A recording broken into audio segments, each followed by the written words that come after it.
la ciencia.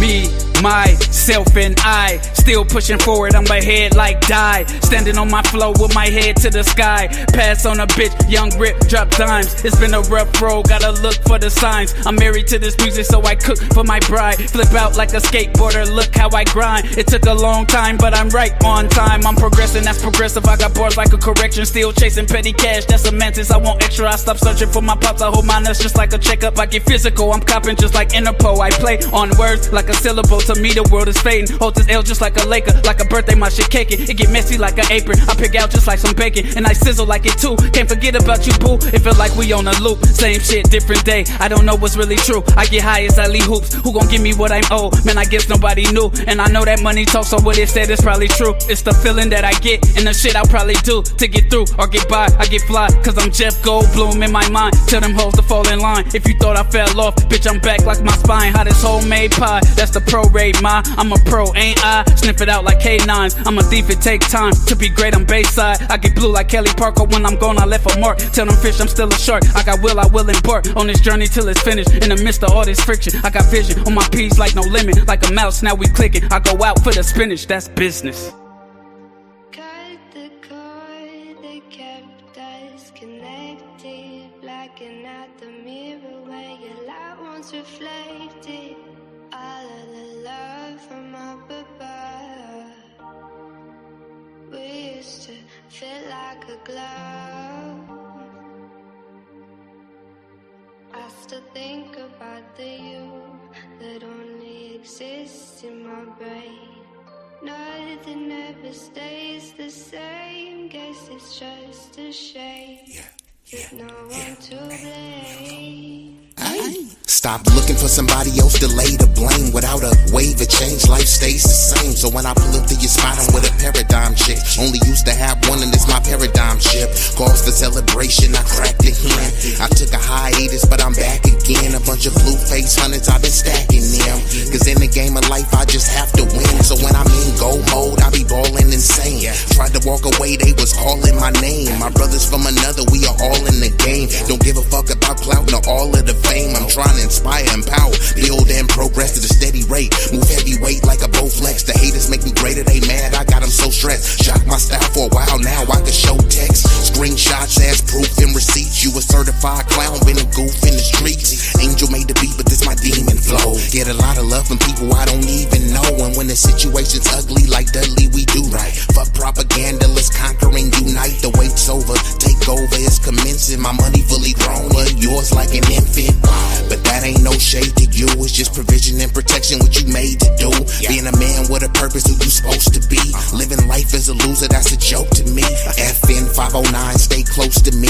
If I pull it, I'ma spray like some potpourri. I don't wanna have to go there, so hopefully you don't try to have no beef or no smoke with me. Bro, everything I'm talking about, be backing it up. I'm back in the cuts, rapping the Dutch and macking the hut. She start to get aroused when I'm smacking her butt. Baby got stupid cheeks and she be clapping it up. I'ma enter through the front and hit the back of her guts. She a classy lady but be acting a slut. When we be kissing and cuddling, my bitch like to hug. Her box customized so it fit like a glove.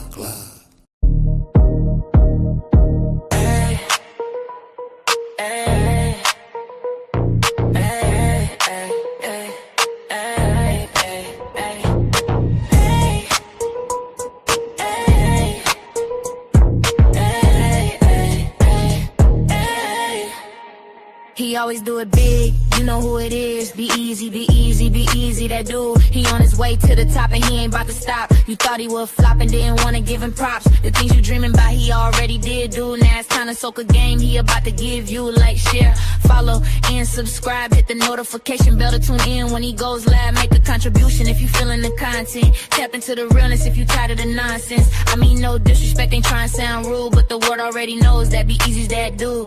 Ooh. Hey, hey, hey, hey, hey, hey, hey.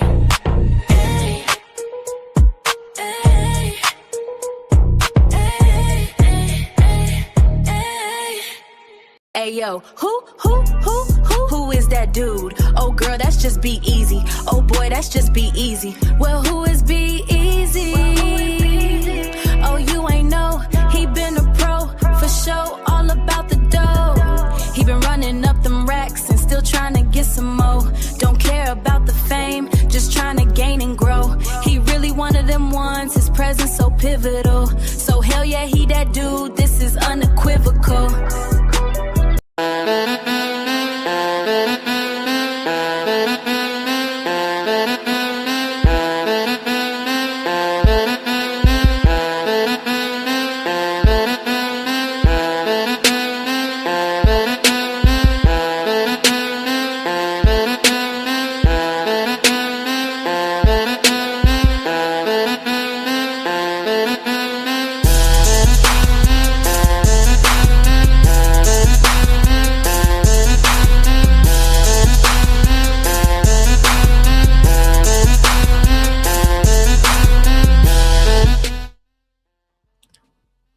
Turn your radios up. Turn your radios up. Y'all know what this is. Y'all know who this is. B-Eazy Dat Dude, an impromptu stream back with another one. This one is gonna be a banger. Controversial issues will ruffle some feathers, so this will be a doozy. It's a Sunday, a great day, and I don't want to keep y'all waiting. So before we get this thing started, you know, I gotta hit ya. If you know the song, sing along. Yeah, you're right. 私も地元民と言っても実際さすがです。もう友達できたの？うん。ぶったまんまこっち見ない。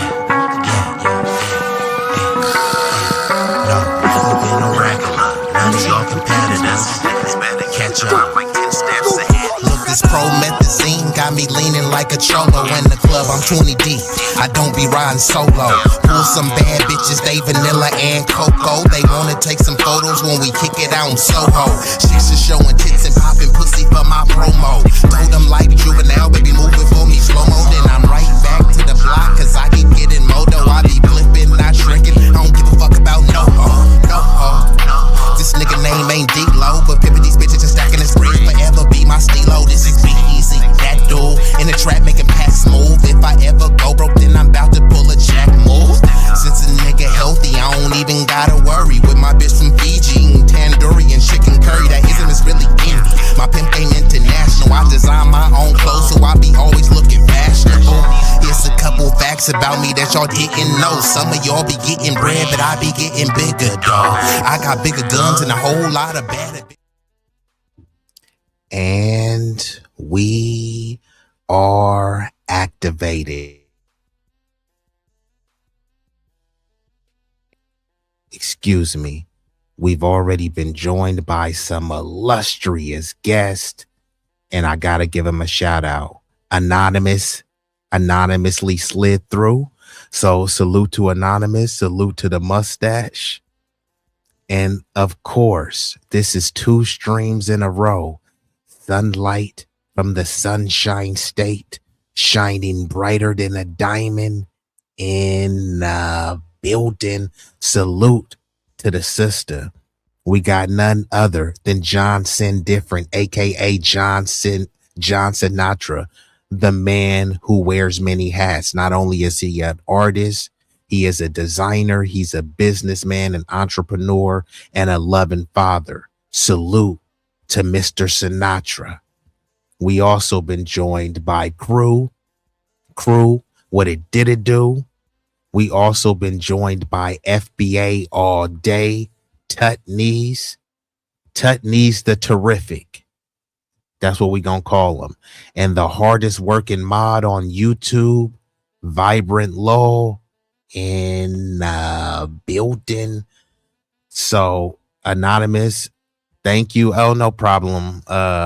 For the acknowledgement. I do like the profile pic. I usually, clown people tongue in cheek, of course, for having these faceless accounts, but you have the anonymous profile pic. The mustache is mustaching.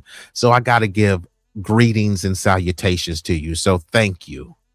And of course, yep, Roger Meadows, I'm shocked. I didn't even expect you to be over here. I know Sister Sabby Sabs was cooking. Salute to Sabrina Salvati. I love her content, and she is a great sister. So Roger Meadows, I was expecting you to be over there. So maybe she just ended, like he said, just got over here. So salute to Roger Meadows, my fam from New York, NYC, what it do? Shout out to Nassau County, but where Brooklyn at?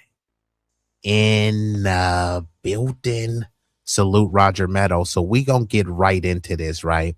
So in case y'all didn't know, Candace Owens, who I call Candace Owens, is getting yet another Caribbean coonified bed wench wake up call. Uh-oh, is that really her? No, this can't be.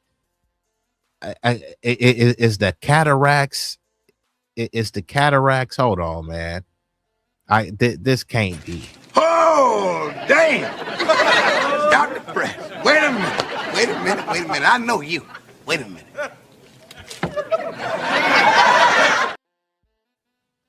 We got She's a Rider from the 510 coming straight from the town. The Pretty Brown from the town in the building. Salute to She's a Rider. And who else we got in here? Yeah, I appreciate you. Finally came through on a live, and this one is gonna be a banger. Now, right now, the first story I'm gonna get into, like I said, Candace Owens is getting yet another Tether Caribbean coonified bed wench wake up call. And you're wondering why I said that. So first of all, let me get into this. Bada boom, bada bam, right? In case you've been living under a rock, there is a delineation movement going on. I call it the delineation process, right? So what we're saying is flat blackness is dead. No more of this. We're all one big global Negro and we all black. We're not fixated on a racial identity. We are leaning into our lineage, our specific ethnic and cultural background. It's what everyone has been doing the whole time.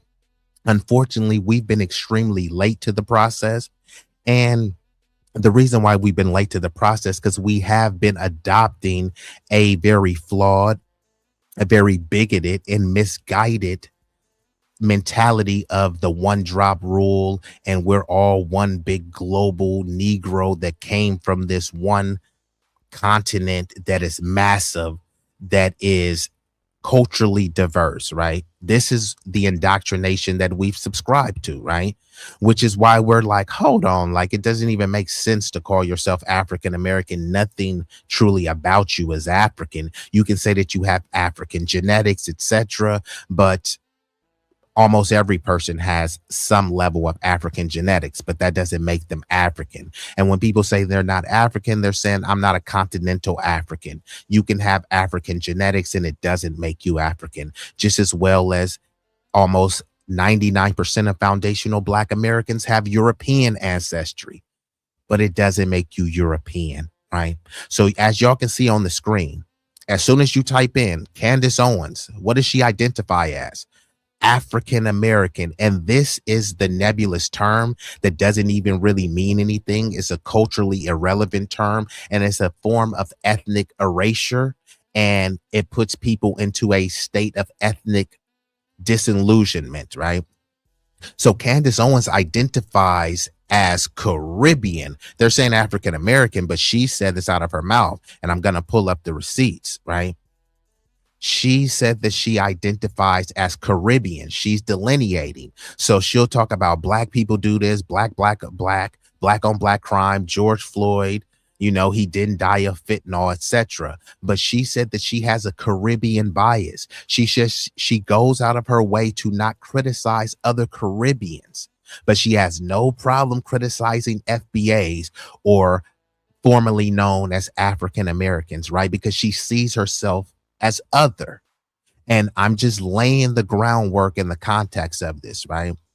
So when people say, hey, stand on your ethnic business, stand on your ethnic lineage. So she would be identified as a Jamaican American or a Caribbean American. No, she's black. Yeah. We're not talking about a racial makeup. We're talking about ethnic specificity.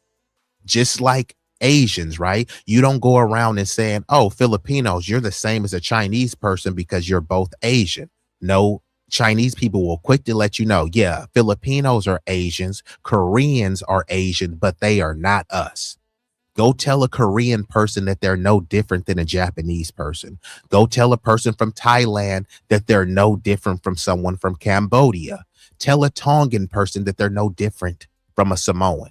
But with us, you're the same as a Jamaican. You're the same as someone from Senegal. You're the same as someone from Sudan. You're the same as someone from Kenya. And you're the same as someone from Ethiopia, when you know that's not the case. And then when you tell people factually that no, that's inaccurate, then they try to call you divisive, right? But who is calling Candace Owens divisive for identifying as Caribbean? And when we say, hey, you're not like us, not that we're better than you, we're just saying, no, you're not like us because we're a foundational Black Americans. We have a specific cultural lineage. She's saying that she's not like us. That's why she said that she's Caribbean. I'm not Caribbean. I didn't grow up eating plantains. I didn't grow up eating naan and curry, jerk chicken, nothing against that. I'm just saying it's not a part of my culture and I don't want to claim it. Just as well as a Filipino shouldn't try to claim samurai culture. Japanese people are Asian, so a Filipino person should be able to claim samurai culture as their own because they're both Asian, right? That's how stupid it sounds. We created hip hop, but somehow some dude in a Nigerian village could say that, well, because y'all created it too, and you're from the motherland, it's like we created it. No, nigga, you did it. So now that I've established this, that Candace Owens is Caribbean, she's not like us. She speaks for the Caribbean, not foundational Black Americans. Now, let's see who else here. Now, this other person that she has beef with is a chick named Laura Loomer. Is Laura Loomer, is she Jewish? Is she a J person? Let's see. Laura Elizabeth Loomer was born in Tucson, Arizona. She is Jewish. It's the you know who, right? Now, when y'all see her on the screen, all you see is just another Lily W. That's all you see. But they want to convince you that, no, she's not white. She's Jewish. Okay. There's no race called Jewish.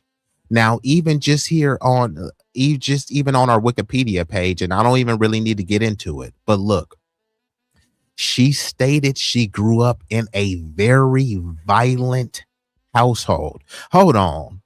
Wait a damn.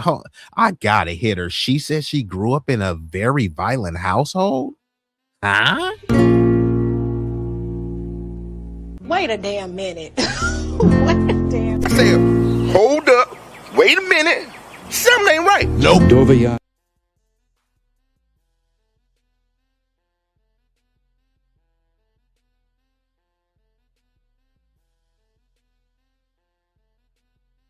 very violent household?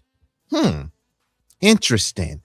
I thought that they said another demographic had a culture of violence, degeneracy, and debauchery. Seems like Laura Loomer grew up in a dysfunctional, depraved household. This is not my words. This is what she said, right? But we're supposed to look at this chosen demographic as having some level of benevolence. Okay. So now that I gave y'all the preface to the discussion, we're going to get into Candace, aka Kundis, getting her Negro bed wench wake up call. And I'm going to be reacting to this video by Hermano Ricardo Ignacio. This is titled Candace Owens, a ghetto black biatch, right? So let me see what the chat is saying before I get into it, right? Oh, I asked where Brooklyn at, and Brooklyn has arrived. Cloudness, 457 in the building. Yeah, I'm here. He was walking with his dogs. What kind of dogs you got, Cloudness? I'm pretty sure I remember what kind of dogs. Are you walking some Chihuahuas or some Dalmatians or some Yorkies? Cloudness, don't let me find out you walking through Texas with some Yorkies. Although B1 sounds nice, maybe we need to leave that behind. The same way we left POC, African American, colored, Negro, and now black too. I'm going to adopt F1 or FBA1. Hey, okay. I like that one.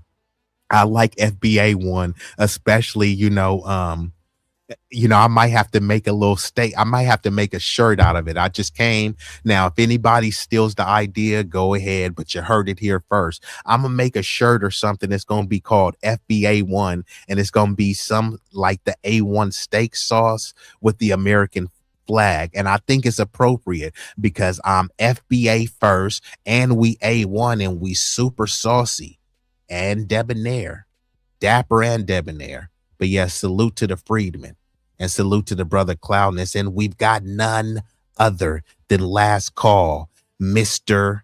And it's since it ain't the time, since it ain't midnight, Mr. Midday Soul himself in here commenting from an undisclosed location somewhere, possibly on the East Coast of the United States.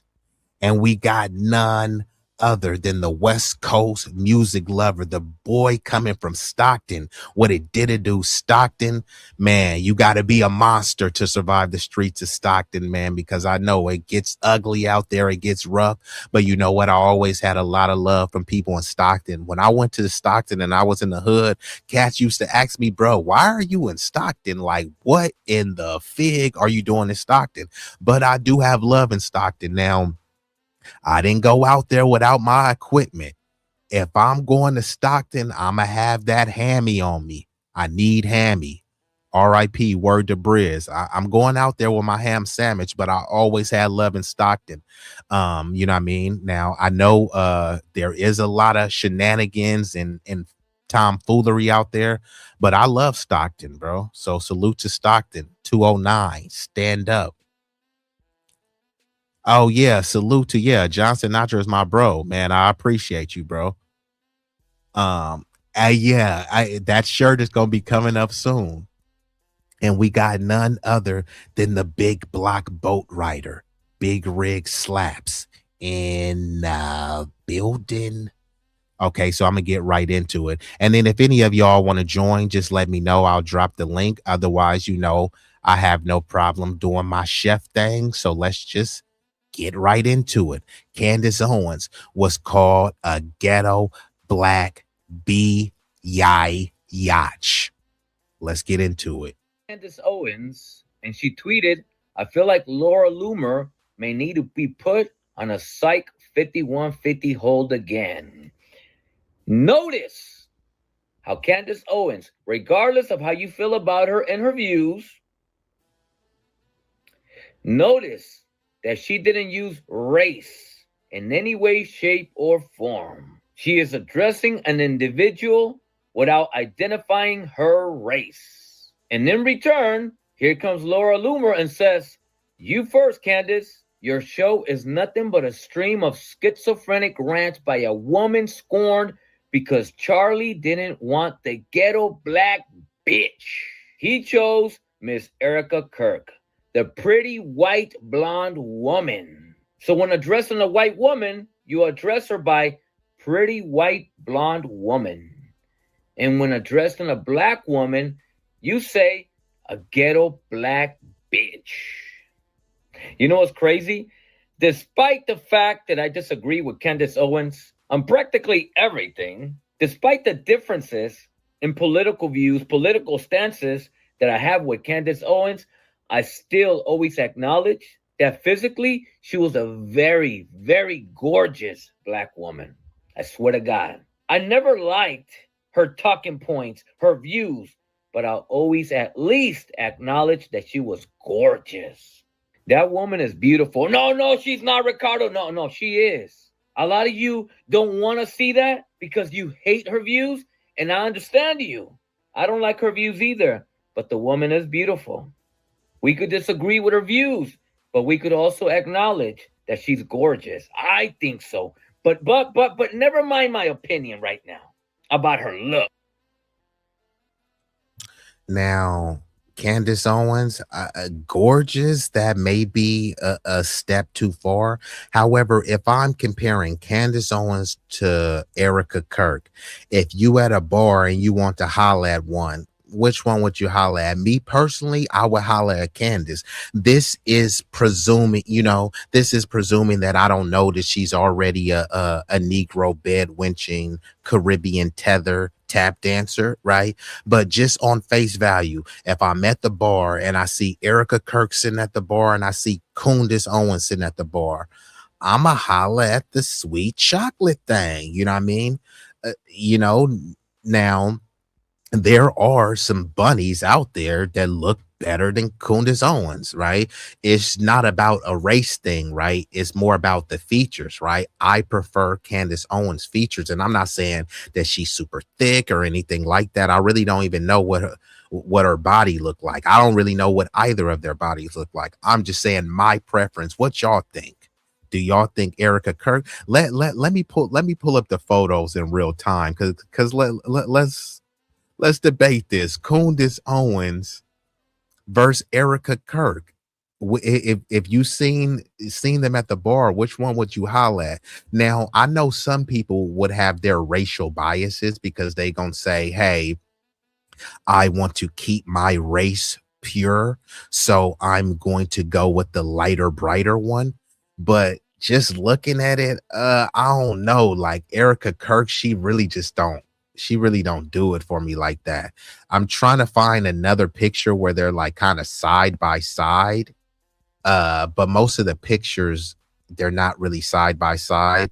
And the picture that it has at the top, let's see if this picture is side by side. Well, that one is a little bit blurry, so I can't click on that one. But yeah, which one would y'all like? Tutney's, hold on, Tutney's, don't let me find out.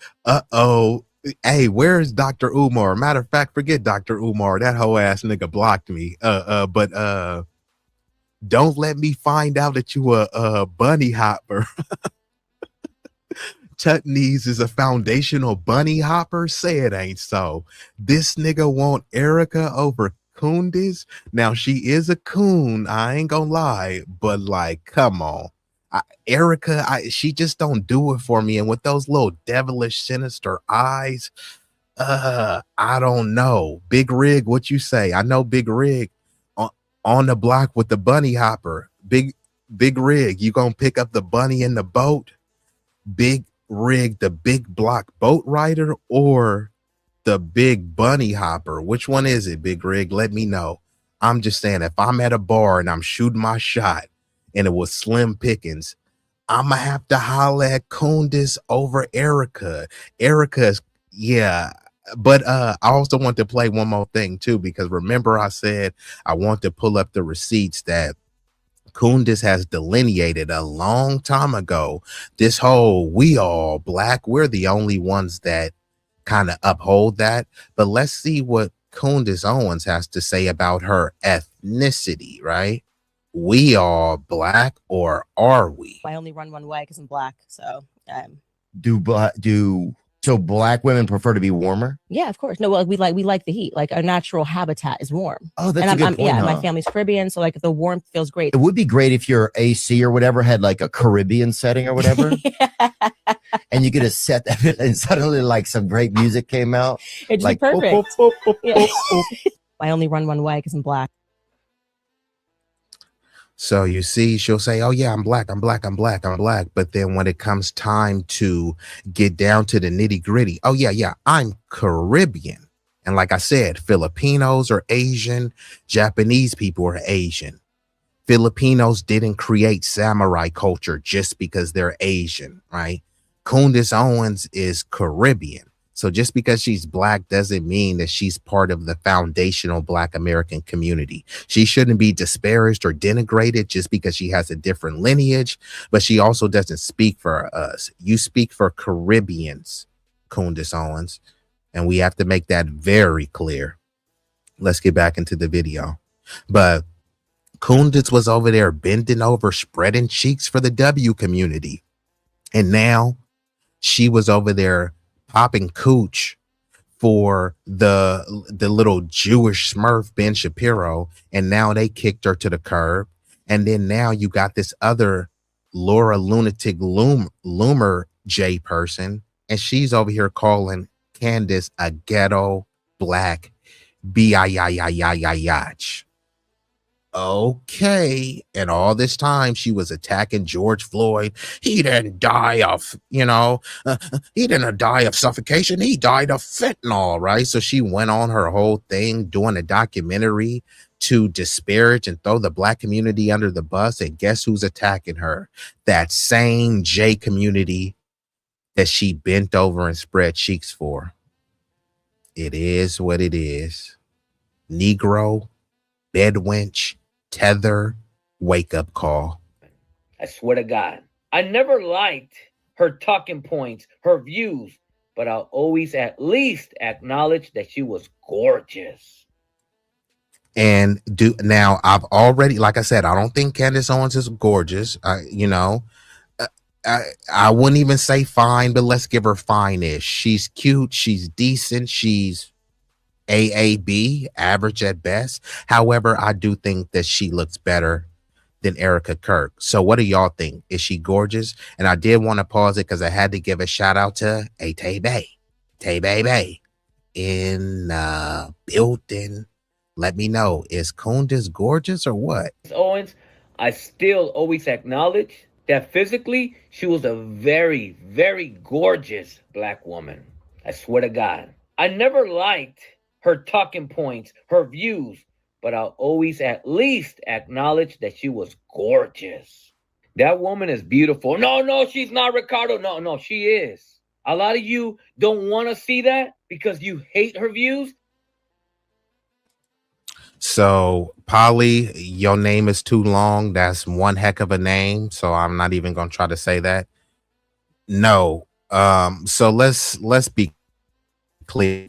Rather than give the nuance, give the layman's person. First of all, I can bring up countless documents, evidence of Caribbean saying, why y'all call yourselves black? Black is just a color. It ain't no country called black. It was some FBA saying that. It was some Caribbeans and Africans saying that as well. So many people, it wasn't just the Dominicans. I know black, papi. They are the leaders of that. It was a bunch of people saying, I'm not black, I'm Nigerian. I'm not black, I'm Yoruba. I'm not black, I'm Igbo. I'm not black, I'm Haitian. I'm not black, I'm Puerto Rican. I could pull up a video right now of Kevin Gates. They asked him, hey, are you black? I ain't black, I'm Puerto Rican. There's no race called Puerto Rican. There's no race called Caribbean, Haitian, Jamaican, or anything. But people said they're not black because they didn't want to identify with what they would say a made up racial identity. It's funny because they say a racial identity is made up, but then they lean into an ethnic identity that's, guess what? Made up. They lean into a national identity that's made up. So yes, some Caribbeans are black. So when you say Caribbeans ain't black, no, Caribbeans inherently are not black because there's no race called Caribbean. There's white Caribbeans, black Caribbeans, mixed race Caribbeans, right? It's all ultimately how they identify. But what we're saying is they're not foundational Black American, and there's nothing wrong with that. A Korean is not a Japanese person. And just because they're both Asian, it would be foolish to try to just make a flat Asian distinction in the sake of what? To ethnically and culturally erase someone? But what purpose does that serve? Yes, Japanese people are Asian. Yes, Koreans are Asian. Yes, Chinese people are Asian, but they're ethnically and culturally different. So yes, there are black people in the Caribbean. There's black people in Africa. There's black people in Europe, but we are ethnically, culturally different. That's really all it's saying. That's what delineation is. That's what disaggregation is.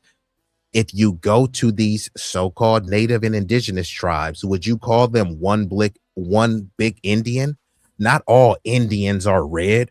The red natives, which ones are red? Many of the chiefs look like Justin Timberlake, Seth Rogen, Justin Bieber, and Elizabeth Warren. So where's the red part, right?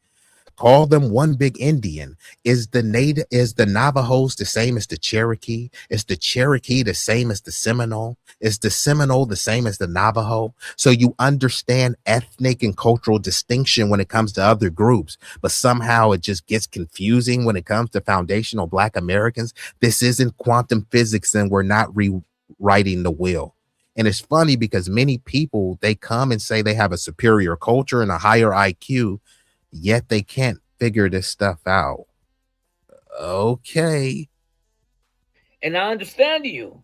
I don't like her views either. But the woman acknowledged that physically she was a very, very gorgeous Black woman. I swear to God. I never liked her talking points, her views, but I'll always at least acknowledge that she was gorgeous.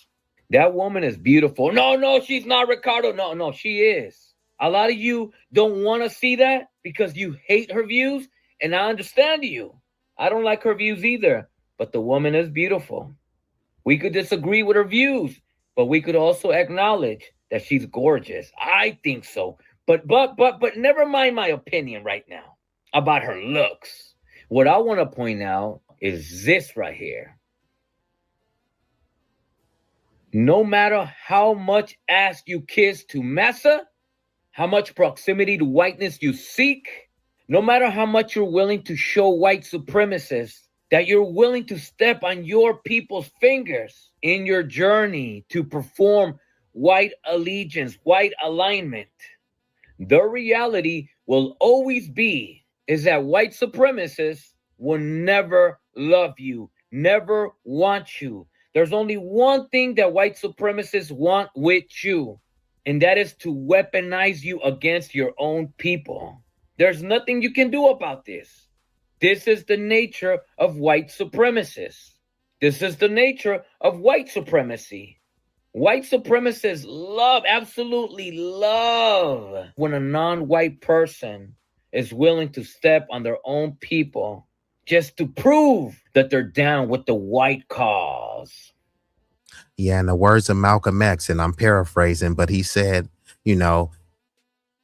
basically, if they want to harm a Black person, they'll get another Black person to do it to just say it was a Black person. See, it was the niggas.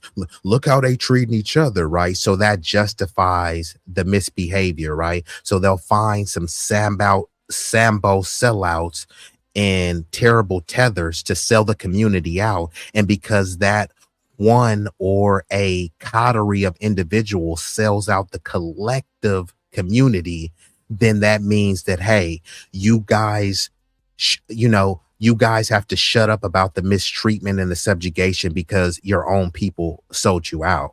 But it wasn't the entire collective. It was a select few. They selectively handpicked the sellouts to undermine the community. So they were undermining the community for their own self-preservation, for their own selfishness, right? For their own sinister proclivities and intentions, right? So it could be a handful, maybe 5-10 people from the buck broken brain dead boule. And because they sell out millions and millions of FBAs, then suddenly it's like, hey, you niggas get whatever you deserve. But it's like, nigga, I didn't vote for that. Nobody elected this nigga. Like, who elected Van Jones to get $100 million from Jeff Bezos? Nobody elected him. Nobody looked at Van Jones as a leader. They just propped him up. Same thing as they propped Obama up. Same thing as they propping Al Sharpton up, saying these are going to be your leaders. And if they pick a leader, that means that leader is going to be controlled. Notice that the leaders that they pick, they say, hey, you can't talk about them because that's divisive, or man, you sound like an agent. But then the people that come from the grassroots, that gets respect from the grassroots, they try to flip and say, man, he on some agent shit. He trying to be divisive. How could you divide something that was never united, right? And then these people, they haven't done anything to unite people, but they keep whining about, you know, other people, FBA's being divisive, Tariq Nasheed, Jason Black, and all these other people. It's like, bro, what is stopping you? If you're a Pan-Africanist, a panny, a scan African, a clan African, what is stopping you? You mean to tell me that you were building in Africa, but you heard a podcast from Tariq Nasheed and that put a monkey wrench in your plans? How pathetic was your planning then if all it took was a podcast from Tariq or myself or anyone in the new black media that stopped you from building? Sound like your foundation was built on infertile ground, right? You weren't formidable enough intellectually, socially to build. So instead of acknowledging like, hey, I need to, you know, go back to the drawing board so I can build something, you know, that will be sustainable, instead you start attacking people, and, you know, people start accepting butter biscuit crumbs to sell out the entire collective, right? You know what I mean? But no one person speaks for the collective, right? Even when you hear Malcolm X, I'll quote him, but there's things that he said that I disagreed with. I agreed with most of what he said, and that's what I focus on. When people listen to me, more likely than not, they agree with most of what I have to say. And then there's going to be areas that they disagree with, right?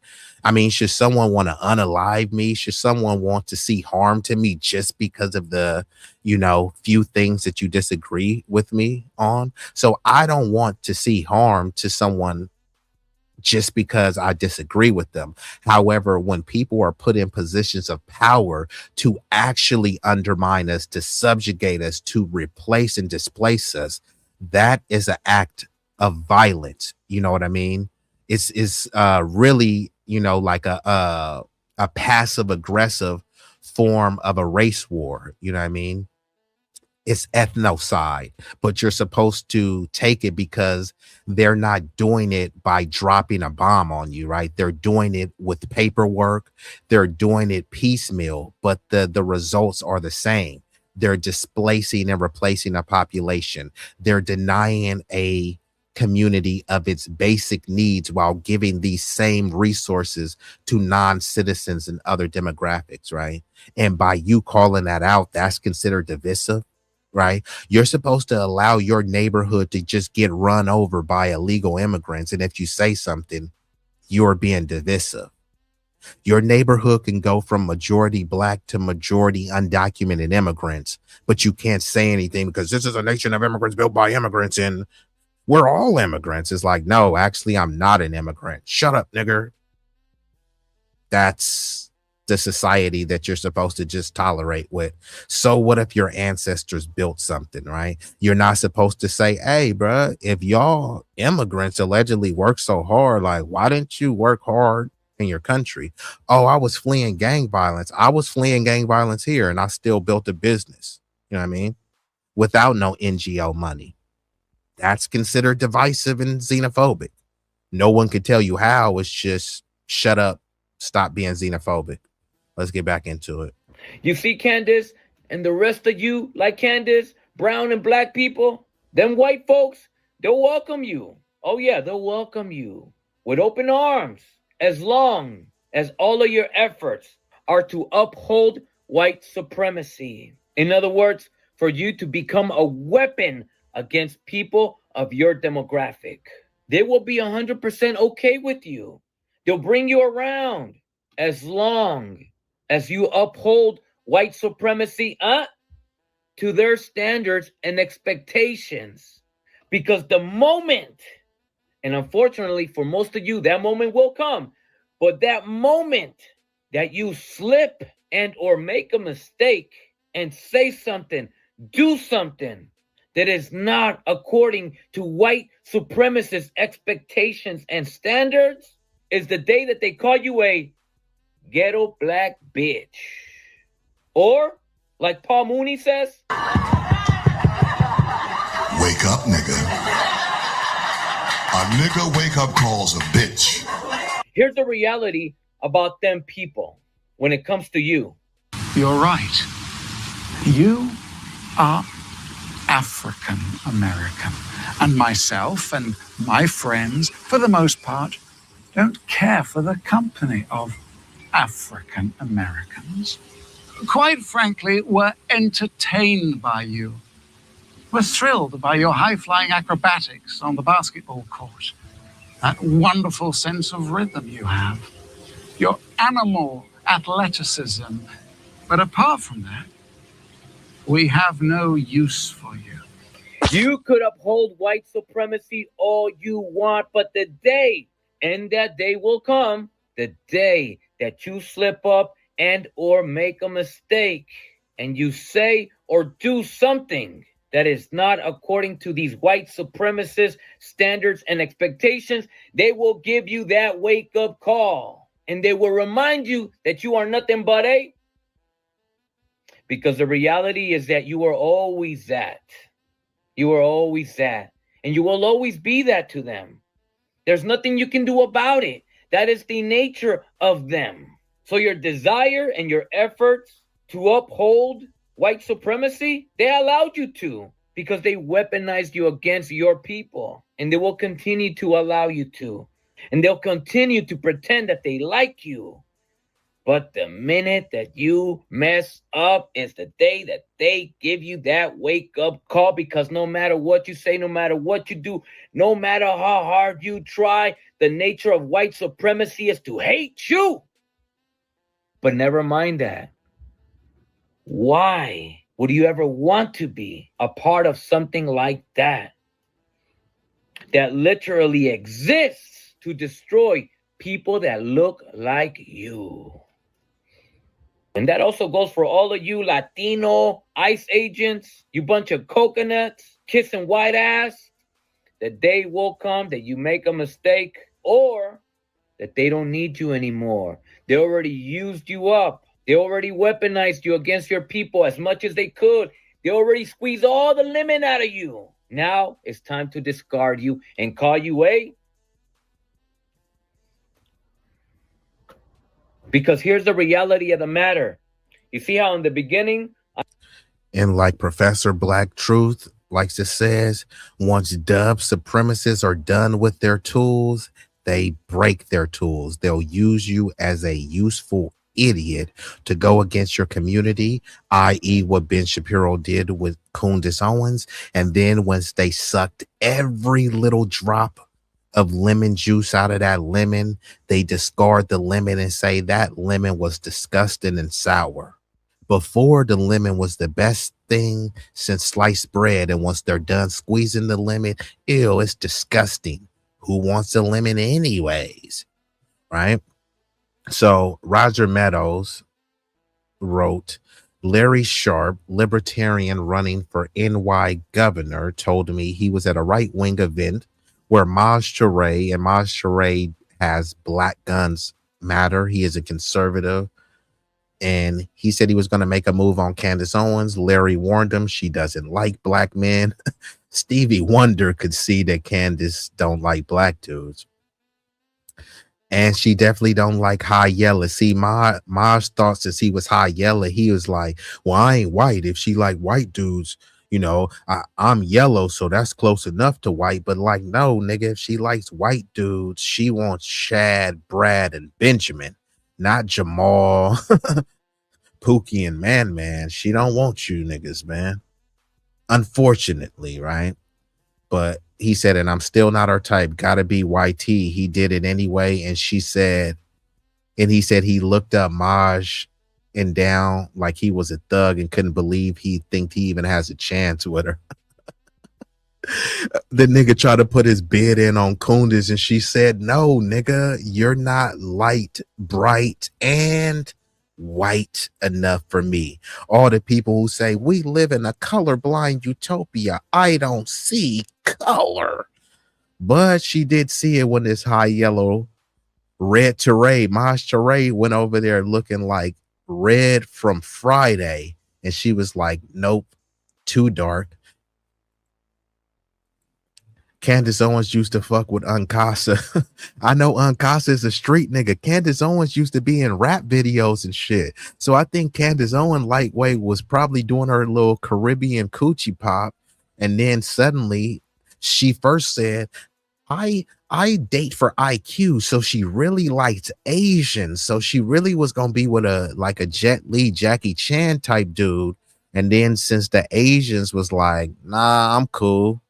Then she got with, you know, a Brad, you know what I mean? She looked at Bakari and said, no, Bakari, you're too ethnic and too Afrocentric, right? So she got with Brad.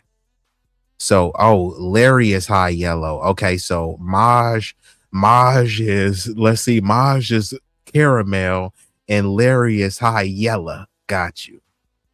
From Dipset, I know who you talking about. Uncasa, I know him with Hell Rail and J.R. Ryder and all that. And like Cloudness says, she can't handle a soul pole. That's the thing, right? Sometimes, you know, Centimeter Peter may be more befitting for some Caribbean cooch. You know, she didn't, you know, she couldn't handle the Mandingo warrior. I get it, you know what I mean? So she went and said, this is Sparta. But no, she didn't get Leonidas. She got that dude.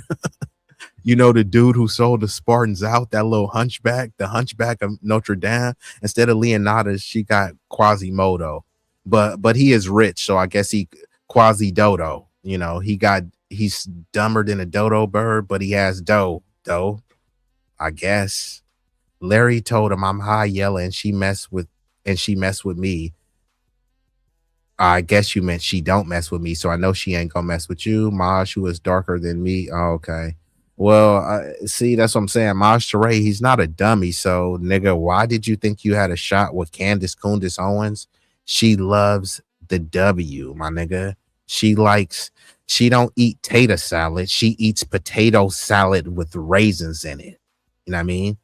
She don't eat beef mac. She eats tuna casserole. Come on, Maj, you know better, bruh. I said that Candace Owens was addressing an individual without identifying and or mentioning her race. And yet, that person responded with what? With identifying her race. And not even in a respectful manner. In a very degrading. Because let's be objective here. A lot of my followers probably don't like Candace Owens. And you want to know something? I understand. But let's be objective in this particular topic and conversation. That woman could have responded with calling her anything and everything without mentioning her race. Calling her a ghetto black bitch. Ghetto. Regardless of however you want to feel about Candace Owens, she is not ghetto in any way, shape, or form. But here's the thing. To them people, all of us are ghetto if we're not white. No matter if you dress like this, no matter if you got a suit and tie, you are a ghetto and you are a thug and you are a criminal. That is the nature of these white supremacists that y'all be kissing ass to. They will never like you.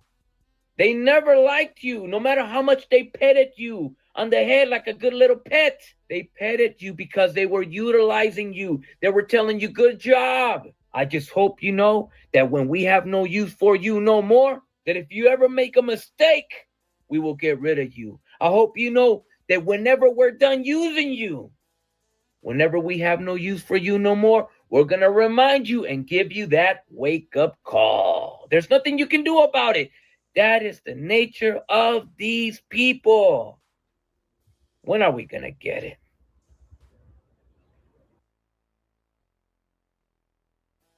Should Luka's defense disqualify him from winning MVP? Okay, when are they going to get it? So hold on, give me one moment. So there you have it. Candace Owens. Is she even going to get it after this? I know that she got her Tether Caribbean Bedwench wake-up call, but she doesn't care. She already knows that this community, they don't give a flying flip about her, but she doesn't care because she's made her bread and butter disparaging the Black community, and there's no turning back now. So of course she's going to try to paint herself as some sort of victim. When Candace Owens was criticizing her, she didn't bring up her race. She didn't do any ad hominem things.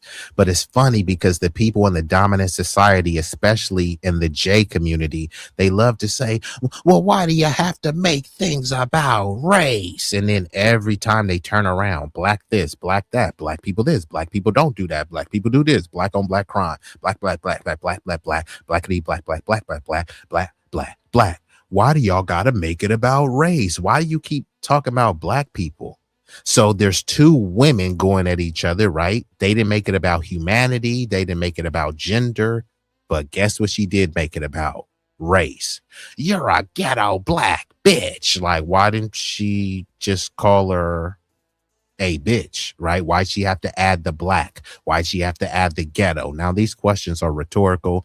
We know the reason. We live in a system of W supremacy that is fueled and promulgated by vile, grotesque, anti-Black racism, right? So we're going to transition into the next story. And this story, we going to talk about LaRussell, right?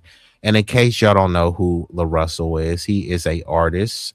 He is an artist from the Bay Area, Vallejo. And he has been in hot water recently because he made a song called Heaven Sent. Now, before we get into it, I want to define the definition of heaven sent, right? So let's do that, right? I thought the definition was pretty clear, pretty rudimentary, but I guess it depends on who you're asking and what's the interpretation, right? In theological terms, heaven is the ultimate destination for believers. So that's a powerful word, for believers, where they will experience eternal life in God's presence. In biblical terms, it is depicted as a place of divine glory and perfect joy, as seen in Revelation 4:1-2, where the Apostle John sees a throne set in heaven and God is seated upon. In moral terms, heaven represents the fulfillment of one's purpose in life, which is to glorify God and find happiness in giving him glory. Now, this is just what the definition of heaven is, because now it's saying that people are equating heaven with God. Heaven is supposed to be a place where God dwells. Now they're saying that heaven is God. Huh? This is what I call bloviating biblical blather. So do y'all think that God is heaven, or God is from heaven, or of heaven, or in heaven? All right. So let's define just heaven sent, right? Defining heaven sent. If someone or something is heaven sent, he or she, hold on, let me see. Hold on. If someone or something is heaven sent, he, she, or it arrives or happen usually unexpectedly at the time when most useful. That's part of the definition, but you know, there's a full, complete definition of it. But typically it just means, you know, something that's supposed to be very pleasant, welcoming, fortunate, appropriate, opportune, providential, right? That's what it's supposed to mean. Okay. And this one is gonna be an uh-oh. Is that really her? My boo, what it did it do in building. Salute to you. You know what? My boo, you changed your default so much I was like, is that really her? You know what I mean? But salute to you and congratulations on those 1,000 subs. And just a reminder, I do have a goal. I'm trying to reach 1,000 subs by the summer. I know the summer starts in June, so we got some time. I'm like 200-ish away, maybe a little bit less, but I'm still gonna keep saying I'm 200 away. So it won't cost you a fee. The likes are free. Tell a friend to tell a friend, share, comment, you know, help your boy grow, because I have been shadow banned, you know what I mean? You know, because my language can be colorful. You know, I'm willing to delve into the topics that others don't want to cover, at least from a nuanced perspective. So help your boy overcome the shadow ban. Like, share, comment, subscribe.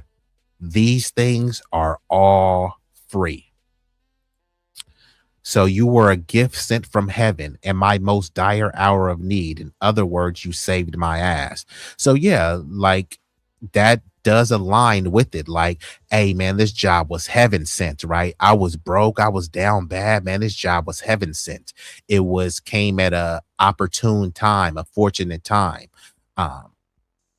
And like John says, break it down. Hey, we gonna get into it. And John, if you want to come up, you can come up. The Most High is the creator of heaven and is said to be seated in heaven. And this is what I'm trying to say. People are conflating and trying to say, well, God is heaven. So since God created heaven, we're all heaven sent. Huh? Like that don't even the logic ain't logicking. But she says, thank you. No, I appreciate you as well. And keep up the content. I always wonder, my boo, is that you cooking the food or do you got you is that your husband? Is that your hubby or your sugar daddy whipping up those plates? I'm just curious, just asking. Or is that you, you know, because how they got like the cooking with Kaya and all the cooking other channels. Why might have to have a cooking with my boo. And thank you for the inspiration. She's okay. She said, "It's me." I was like, "My boo, is that your sugar daddy? Sugar daddy boo." But salute to my boo. She over there whipping up some meals. You know, make sure that you've had your dinner, because every time you see her food, you know, you may be salivating. She got some delicious, delectable recipes that she shared. And she said the sugar daddy, and my bad, I ain't wanna I ain't wanna put you on blast like that. You feel me? Hey, checking ain't cheating. No face, no case. And John said he'll come up. Okay, cool. So let me play the video and then I will drop that link. She said, you're almost there. I am almost there, and I can get there sooner if y'all look out for your boy. So let's really get into this, man, because y'all let me know. So when you hear the term heaven sent, right? And this is the argument, because we're all a creation of God. That means that we come from the divinity, and God is heaven. So since we come from the divine heavenly creator, we're all heaven sent. That's the argument. So with that logic, that would mean Adolf, the dude with the funny mustache, is heaven sent. Jeffrey, the notorious pedophile, is heaven sent. Jeffrey Dahmer, who was chopping off black dudes' penises and keeping them as trophies, he's heaven sent. Charles Manson is heaven sent. Bibi Netanyahu presiding over a genocide is heaven sent. King Leopold, who was chopping off Africans' limbs if they didn't meet a rubber quota, is heaven sent. If a dude breaks into your house, sees your daughter, rips off her clothes, and sexually assaults her, and then he devotes his life to repenting in God, hey, he was heaven sent. Huh? Does any of this make any sense to you? But based on some people's interpretation of what heaven sent means, they would say yes. So now let's get into it, right? So let's really get into this, right? So what happened? Just in case y'all didn't know, and actually I'm going to the hood table, the corn husker herself in the building. Salute to the hood table. And look, I'm about to drop the link, so just give me like 30 seconds because I have to do something so I can drop the link. Give me 30 seconds, y'all. B-Eazy Dat Dude, boy, stop playing. You know you dat dude and been dat dude. Back in the day, he was that dude. Fast forward to today, he's still that dude. Yup, dat dude. You can see as clear as day that he here to stay. Either get with the program or move out the way. Ooh. B-Eazy Dat Dude, he back with another one. Okay, so I dropped that link and we gonna get into it. So what happened? The independent artist LaRussell, he's from the Bay, Vallejo, California, to be specific. He released a song titled Heaven Sent, and it references figures like Adolf and Jeffrey the P-File. While using the phrase heaven sent, right? Hold on. Give me 1 second. All right. Critics interpreted this as suggesting a morally horrific individual or individuals are divinely approved. It minimized or reframed atrocities. It blurred ethical boundaries in a way that feels offensive or dangerous. Supporters or defenders tend to argue that the song is metaphorical or provocative. It's not a literal endorsement. So they're saying, yeah, he said it, but he ain't really mean it like that, right? He also may be exploring an existential or theological questions, not praising evil. So if you're looking at this from a metaphysical, ontological perspective, then maybe you can support what LaRussell was saying. Also, hip hop has a long tradition of shock imagery to force reflection, right? You know, F the police and things like that to incite a deeper and broader discussion, right? So the core phrase, what does heaven sent actually mean? Well, in the standard usage, heaven sent means something beneficial, timely, or fortunate, often implying divine blessing or positive intervention. Now, what was beneficial about Adolf?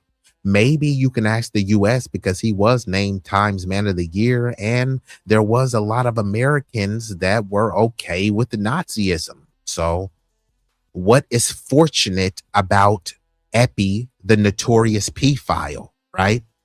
What blessing did he give to those young white girls who he was fondling, penetrating various orifices, right?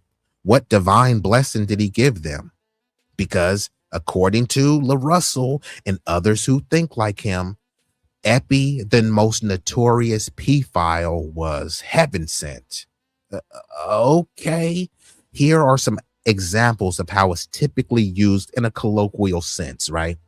That opportunity was heaven sent, kind of like how Roger Meadows was talking in the chat, right?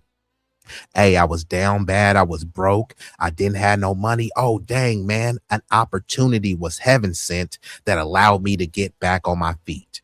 She was a heaven sent mentor. A dude or a female may have been having, dealing with their mental health, and then they had a therapist, someone to help them. Oh man, this was my mentor. They were heaven sent. These are the typical way and how it's used in normal language, right? So once you apply this to mass harm perpetrators, it is linguistically jarring. And that's a very politically correct term, linguistically jarring, right? But it does contradict the term's positive connotation, right? So the philosophical tension, and hold on, John, it looks like Cloud has joined, but John, if you want to come up and let me just finish this speaking. John, I don't know where you're at, but I'm gonna still get back into it, but hold on. So from a theological perspective, right? Creation versus endorsement. Many religious frameworks hold two ideas simultaneously. All humans were created by God. Humans have free will and can commit evil. From that lens, a person's existence can be seen as from God, but their actions are not divinely sanctioned. So this is what they're trying to say.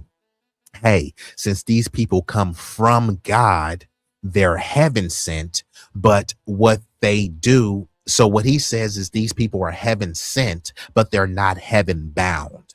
They're heaven sent because they come from the creation of God, but that doesn't guarantee that they're going to go to heaven because their actions are not divinely sanctioned, right? So they're saying is that you were created in the image of God. Therefore, you're heaven sent, and what you do in that image of God is up to your free will. These are the arguments, which they can get convoluted. There may be some validity, some legitimacy in some of the arguments, but it could be a inartful or inaccurate reframing of what the phrase always meant, right? Words and phrases actually have meaning, right? So you can't just rewrite the meaning on the fly to try to suit your narrative. And then when someone challenges you intellectually, you have selective outrage and so, man, why you ain't mad about this? Bruh, don't try to bring about whataboutism. Let's stay right here. If you are wrong, just say you were wrong. If you misspoke, just say you misspoke. But when you double down and triple down, then I have to double down, triple, quadruple down on the correction, right? Checking ain't cheating.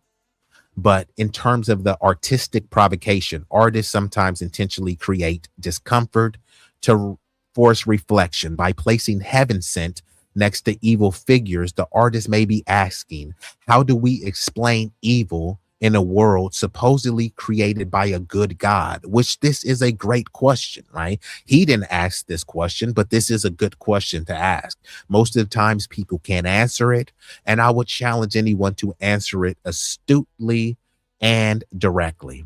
Are we too quick to label people as purely evil or purely good? I would say yes, and I say that we don't label enough people as evil, and we don't draw the clear distinction between evil and good, because you can be evil and do some good, right? So there are some nuances in there. What responsibility does society share in creating monsters? See, people like to pretend that it's all about personal responsibility and that the environment, the systematic is what I meant to say, environment doesn't create certain monsters and certain inequities in society, right? Now, this doesn't mean the execution lands in what he was saying, but it suggests that his intent may be interrogative, not celebratory. But it sounded like the way he was saying it, it just sounded like he was kind of rambling incoherently. I didn't see it could come off as if he was celebrating it, but it just could come off as if he was just kind of babbling, right? So this is where the moral language breakdown comes in, and then I'm gonna get into with the commentary, and then I'm gonna see what the chat is chatting about, right? There's a risk here. When morally positive language, i.e. heaven sent, is applied to extreme evil, it can erode clarity and moral judgment. That's why people react strongly. It feels like a semantic distortion of good versus evil, or a flattening of moral categories, right? So if people are upholding Fred Hampton or MLK in a certain light and saying, hey, these are God's chosen people, and then you say, well, Adolf is the chosen people too, and Jeffrey Dahmer, and you know what I mean, all of these serial killers, you know, they're the chosen people too, you know what I mean? So this leads me to this: are murderers, apists, or genocidal figures heaven sent? Let's answer that without dodging. In common language, no. The term implies goodness or blessing, which contradicts their actions. In theological abstraction, only in a very limited sense, one could argue their existence is part of a creation. And this is what LaRussell is arguing. He's not arguing it as astutely or eloquently, but quite inartfully. But this seems to be his argument: a theological abstraction, an ontological argument, right? So one could argue that their existence is part of a creation, but their actions are morally condemned, not sent for good. In philosophical framing, some might even argue evil figures play a role in history that leads to lessons or change. So when they say it's God's plan, some people say, hey, this person had to get unalive. This war had to happen because it played a role in history and it shaped where we are today. So you know, kind of like, in order to get a rainbow, it has to rain. You may not want to deal with the rain and the mud and it pouring and it's windy, but if you want a rainbow, and you know, if you believe there will be a pot of gold at the end of the rainbow, it needs to rain in order for that to happen. But saying all of this, it does not justify or sanctify their actions, right? So John said he's going to be up in a minute, but we've been joined by an illustrious guest. Cloudness, is that? Oh, it looked like you had dropped. I had added you to the stage, but it looked like you had dropped.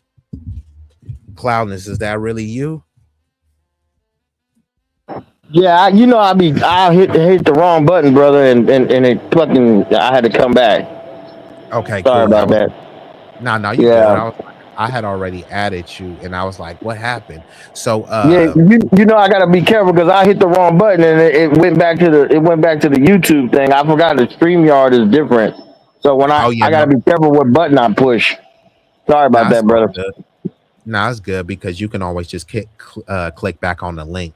So before I get into the commentary, so what do y'all think in the chat? Y'all let me know. Do y'all believe that Adolf and Epstein and Jeffrey Dahmer and, you know, Grapists, Killers, Dillers, and Stillers, are they all heaven sent? So are you familiar with this controversy, Cloudness? What are you talking about? They're heaven sent? No, these niggas are the devils incarnate. What are you talking about? Yeah, so that's the debate. The debate is because we're all created, we're all God's creation, and since God is the most divine heavenly creation and he created humanity, all of these people are allegedly heaven sent, but they're not heaven bound.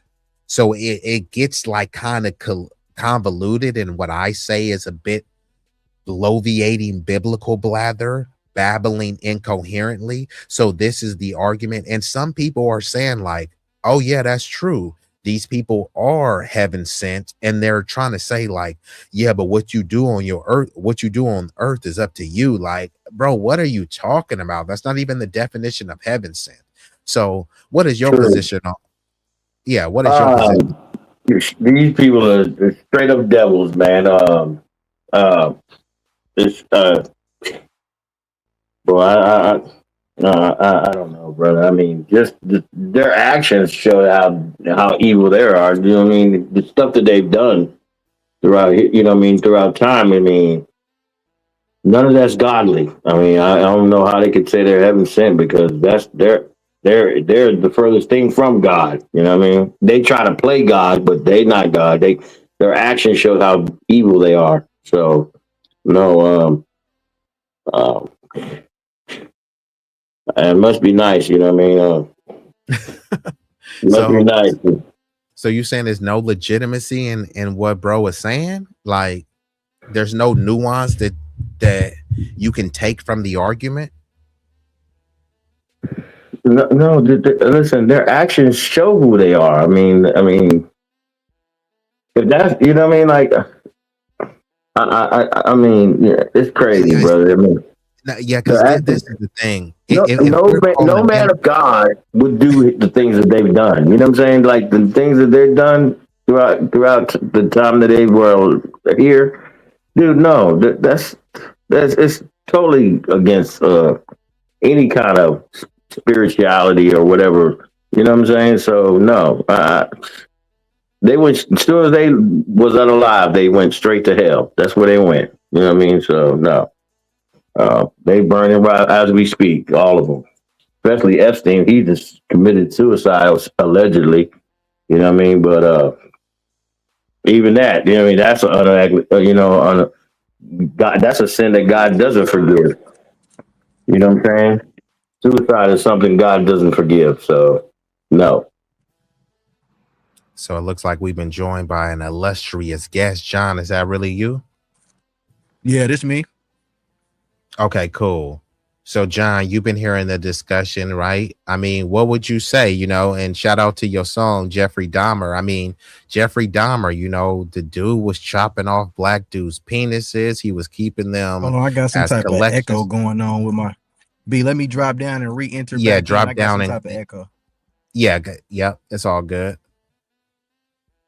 So yeah, because I'm like, how far do we really want to go with this? And then you trying to conflate people and say MLK was heaven sent and Epstein. It's like, come on, bro. Why are you even putting those two in the same sentence? And then he's trying to say, the artist that said this, LaRussell, he's trying to say that people have selective outrage.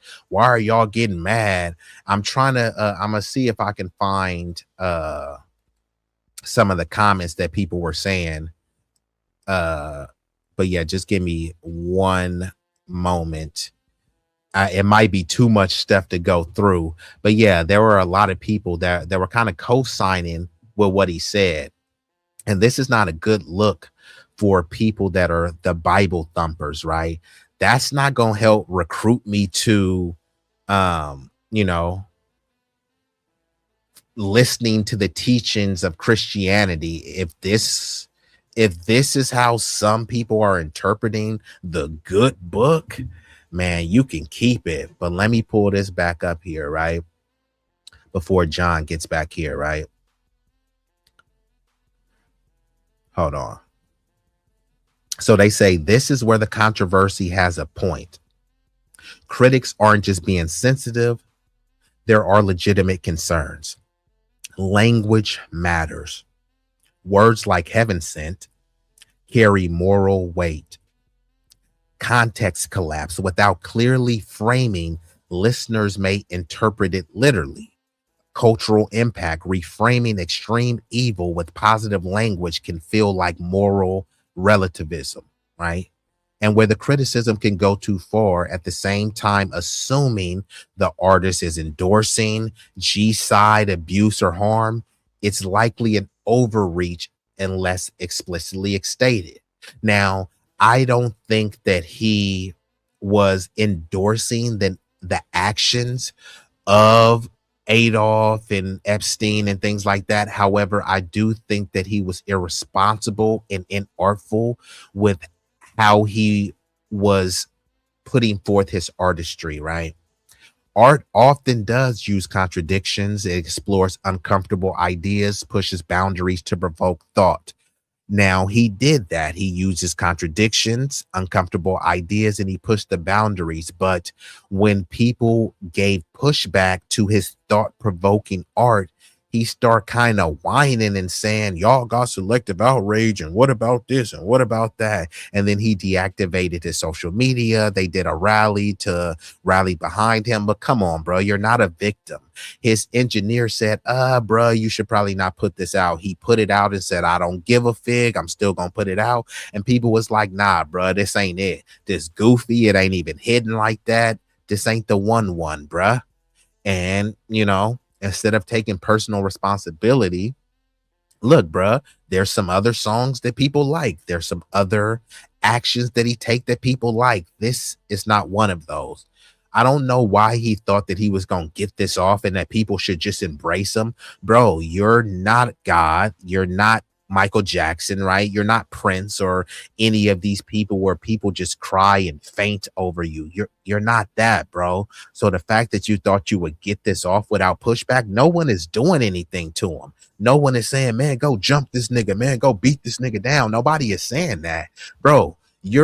Welcome to the Thunderdome, bro. You're in the intellectual battlefield, bro. We're in the information age, bro. You're not going to be able to just get things off and then somebody just run with it, bro. Nobody is above reproach, bro. Anybody could come up here right now and challenge on what I'm saying, refute what I'm saying, bro. Me or anyone else is not above reproach, bro. So when he's talking about we're all heaven sent, well, yeah, I was heaven sent to scrutinize your arguments, bro. So bottom line, calling historically harmful figures heaven sent is linguistically inconsistent with the phrase's meaning. Basically, it means is linguistically wrong. You're using it wrong and irresponsibly. Now, you may have some valid arguments, but you don't have a valid arguments using the phrase heaven sent. Philosophically arguable only in a narrow abstract sense. So you can find a very nuanced theological, ontological, metaphysical perspective to make him sound, oh yeah, I get what he's saying. But when you're talking about from a moral societal perspective, it falls fat and flat, right? Fat and flat on your face, right? But it's all up to one's belief and their interpretation, right? So let me see. Did John come up here yet? There he goes. So John, good now. Could you hear me? Yeah, we straight. Okay, cool. So John, like I said, I was asking you a question because, like I said, I know you have a song called Jeffrey Dahmer. Salute to Jeffrey Dahmer, but in case people don't know, he was over there chopping off black dudes' penises. He was keeping them as trophies and things like that. Do you think someone like that, because he was created in the image of God, would he be heaven sent? Hell according to the Russell's terms? And if he's not, then could you explain why he's not? Could I explain why Jeffrey Dahmer's not heaven sent? It's not just him. Charles Manson, pick a person. Okay, all right. Yeah, it's kind of like common sense, bro. When you just put up the definition of heaven sent, if you break down heaven and sent, nothing is conducive with either the other terms with the people that he threw out there, as far as Hitler, as far as who do you say, Hitler, Trump, Epstein. It's like to me, he knows that LaRussell is not can't be that idiotic. I believe that he did it to cause an outrage, just to play victim, because other than that, nobody was talking about anything that he was really doing. You know what I mean? So to me, it seemed like that was the best. They were, but that ain't true, John. They were talking about what he was doing. Some was saying that he might have been tap dancing for Rock Nation. I'm on mute. You got it. Okay, well, he might have been. Okay, let me say this. They were talking about that he did sign a deal with Rock Nation. Besides the fact that they were talking about that, I seen that when the Epstein files and all that hit, people was putting flack on Jay-Z because he was mentioned in there. Now, LaRussell now that he just recently had came out and told everybody that he was signed with Rock Nation, he felt like it was up to him to try to do damage control and do a little vlog interview or whatever and speak on how crazy it is that people would believe that Jay-Z could possibly have anything to do with it just because they seen his name and there was no proof and this and that. Now, him knowing that Jay-Z just had got flack, look at all the flack Jay-Z got just for his name being mentioned in that. Then weeks later, you just all of a sudden come up with this song where you're gonna mention that the dude that the whole case was behind Jeffrey Epstein. So Jay-Z wouldn't have even been getting flack if he wasn't mentioned or by being in relation to the case with this dude. So like I say, he knew. And then he goes and says, okay, even they were heaven sent. Come on, bro. Like, to me, the only thing that I get from it is kind of like you're trying to pacify it, bro. Because if anybody would have done that to any of his siblings or children or mothers or grandmothers or whatever, and somebody came out after the fact and tried to and put them in the same, sentence as a Malcolm X, Martin Luther King, and say, hey man, even the guy that raped your mom and your kids and killed your grandparents are heaven sent. It's like, hold on, John. Let me give you the counter argument. So what he's saying is that since they were all created in the image of God, God is the divinity, God is heavenly. That means that they were heaven sent, but they're not heaven bound. So they're trying to make this convoluted argument that, hey, this is the argument with that. This is the argument with that, though. They weren't all created in the image of God, because what people got to peep is this. It says that Adam, which is who they call Adam, and Eve were created in the image of God. Now, what came from them were who? Cain and Abel, which Cain ended up killing Abel. Cain ends up running off into the wilderness, and by him being cursed, he was still a person who was, his parents were created in the image of God, which we can say so he was too in a sense, but what he ended up turning into was a murderer and someone who was cursed by the Most High. Now, by us saying that, right, we can't just assume that just because you come from somebody who was in the image of God, who were held to different standards, because and then one could say also too, Adam and Eve was cursed after that, because now they were bound by sin. They were sentenced to death. Now they had to die. So in a sense, they were cursed too, but not to the degree of Cain, because he said, wherever you go, death will be upon you. Like, it was just, your clock is ticking right now. You know what I mean? For what you did. So the same thing, when you're talking about, everybody was created in the image of God. No, not necessarily, because we also had people who practiced bestiality, and people who did all types of different things to inbreed with incest and different types of things that were considered abominations. That's not in the image of God. So we got to just kill this whole thing that, let's all just hold hands and God loves everybody and you can just do anything and you're still in the image of God. No, you're not. That's not in the image of God, bro. That's taking things out of context. People take stuff out of context and try to use it to their advantage, and that's what LaRussell is doing. He's trying to take one thing out of context, just like Brother Ben X did on Instagram when he goes and takes the thing that says, yeah, that was wild. I'm trying to find that so I could pull that up. That's really what I'm trying to find. He's taking that out of context. Because it says, I create good and evil. I create light and darkness. Bro, you're taking that out of context, bro. That's just like saying, the person who created firearms, is okay with children getting a firearm without permission and accidentally shooting the sibling or something. The person who created firearms, he created it. So what that mean? He didn't create it with that intention. You see what I'm saying? He said what the intentions was. He gave guidelines and he told us what rules to follow. Now you going against that and still trying to claim that you're ordained or that you're somewhat in coordinates with the creator is just blasphemous. Yeah, and I got to give a shout out. I haven't even seen you over here, man. I got a lot of people with the purge mask. I didn't realize how many people follow me with the purge mask, like the anonymous. So yeah. Salute to old Grease. Bruh, I don't know if you a guy or a girl. So salute to old Greece. They supported and they said, I feel like him trying to say that heaven sent and heavenly are different in this stupid a way. It's way worse. Yeah, that's what I'm trying to say. The more he starts trying to explain it, it starts sounding a little bit goofier, bro. So so what he was saying was, hold on, because I have it pulled. Ain't no PDFs heaven sent, bro. Yeah, so basically, because they're trying to make this what's called a theological argument, right? So in the implied framework, which you talk about for Imago Dei, which is God creates all beings with inherent dignity and potential for good, yet the fall, which was the original sin, and the free will introduced corruption. So they're still trying to say that, hey, you were created with inherent dignity and the potential for good, but then they say that you went and did that pedo stuff. I'm just like, bro, why?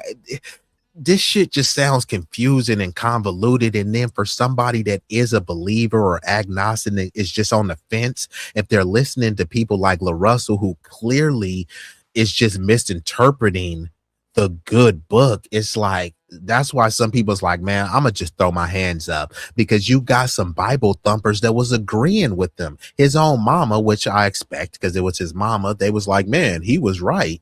And then you got some old niggas coming out and saying, man, bro ain't tell no lies. It's like, but did bro tell the truth? You know what I mean? LaRussell or Ben X?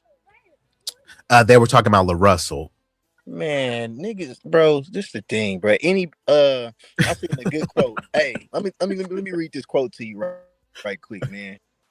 I believe it said, because when I be hearing good shit, sometimes I gotta write it down, man, just so I don't forget it, man. But this one here, man, this one got me. I believe it said, everyone's smart to somebody. Bro, that right there, people need to tell that to themselves on a regular basis, especially if you're partaking in social media. If you have spaces where we just a whole bunch of different people, you can hear me? B, yeah, I can hear you. You cut out. Yeah, you cut out for a little bit, but I hear you, bro. Oh, okay. The quote I said was, everyone's smart to somebody. People, everybody got to take this into account, especially if you indulge in social media on a regular basis. If you watch the news where people who are self-indoctrinated have a voice on television platforms where they could just speak out all these theories that they come up with and all this, think for yourself and really think about that. Of course, somebody will agree with it because people are gullible, bro. You can talk people into agreeing with anything, but people don't also always take into account that they're not 100% clear on what they're agreeing to.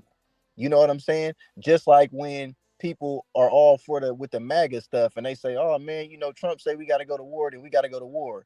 But then when the war goes down and then certain things go down, like innocent children get slaughtered and, people, certain things happen to an extent. They like, wait, I didn't agree with all that. I just thought it was just going to be, our soldiers against their soldiers. See, that's what I'm saying. People agree to stuff and don't fully understand what they're agreeing to. Anybody that's in agreement with LaRussell is confused. And I'm giving them the benefit of the doubt by saying they're confused. You know what I'm saying? And one thing the Most High got mercy on is people that's ignorant and, and people that's just, that have, we'll just say, that are challenged in certain ways. You know what I'm saying? So if you're ignorant, I can give you that because ignorance can be corrected. Maybe some of these people who are trying to, reach and see where LaRussell, if they, they're trying to make it make sense. So I could give you that benefit of the doubt. You know what I'm saying? You just don't hold want on. Let me get to the chat because I gotta give old Grease some shout outs because he came in hot with the Cash App. He said, "Guy in Defense the Mask is profile picture the movie V for Vendetta." You know what? I heard about that movie. I gotta watch V for Vendetta because I seen some action scenes and I was like, yeah, this one might be one of them ones. So let me know, is that movie pretty dope, old Grease? But he says also, I tried to pick the friendliest picture from the scene where he's cooking every breakfast. That does seem like a friendly picture, but extremely creepy. But let me just give you this other breakdown, John, and then you can get back into it, right? It's more or less of what I said, but So basically, hold on, where did I have it at? Okay, yeah, so it says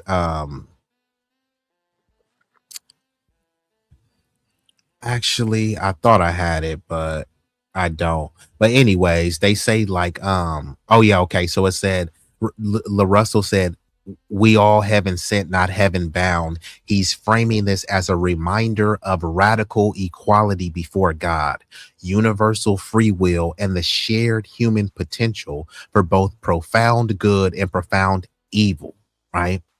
So what radical equality is before God? And I know, John, you always talk about, you be quick to say, no, we're not all God's children, because that's what people like to say when they say they either say we're all God's children or we were all created in the image of God. So that's their framework for why they say we all heaven sent. But this is what I asked earlier. Is God heaven, or is heaven a place? So how are you saying, we're heaven sent because God is heaven? So that means you were sent from heaven because God is heaven. But where could you find me any scripture? Hey, I'm not a biblical scholar. Does anyone know a scripture where God is called heaven? You got it. No, it's not a scripture that says that. And also it's a whole bunch of different scriptures that people could try to correlate being sent from heaven. Like for example, the watchers who ended up being the angels, where if you're familiar with the book of Enoch, where they were actually they were told by the Most High, do not fornicate with the women on earth. And instead of listening, they did that. Not only did they fornicate with the women on earth, they impregnated the women on earth. Not only did they impregnate them, they also taught them things like cosmetology. They taught them sorcery in forms of what is it called? Astrology. They also taught them how to create weapons, different things that ended up being weaponized against mankind itself. But when the children that they ended up giving birth to ended up being giants, the giants became so huge and their hunger was unable to be, they were unable to be filled. So they ended up just eating humans and everything. They created monsters, you might as well just say, right? Now they had to be destroyed. Now, the Most High, these angels, clearly they were angels, so they came from heaven, but they went against what the Most High said. They became what? Fallen. Oh, I forgot one thing. I think bro even said even the devil is heaven sent. We forgot to add that. He said that? If I let me look it up, but first let me tell you what he did say for sure, and then I'm gonna look that one up while I let you cook.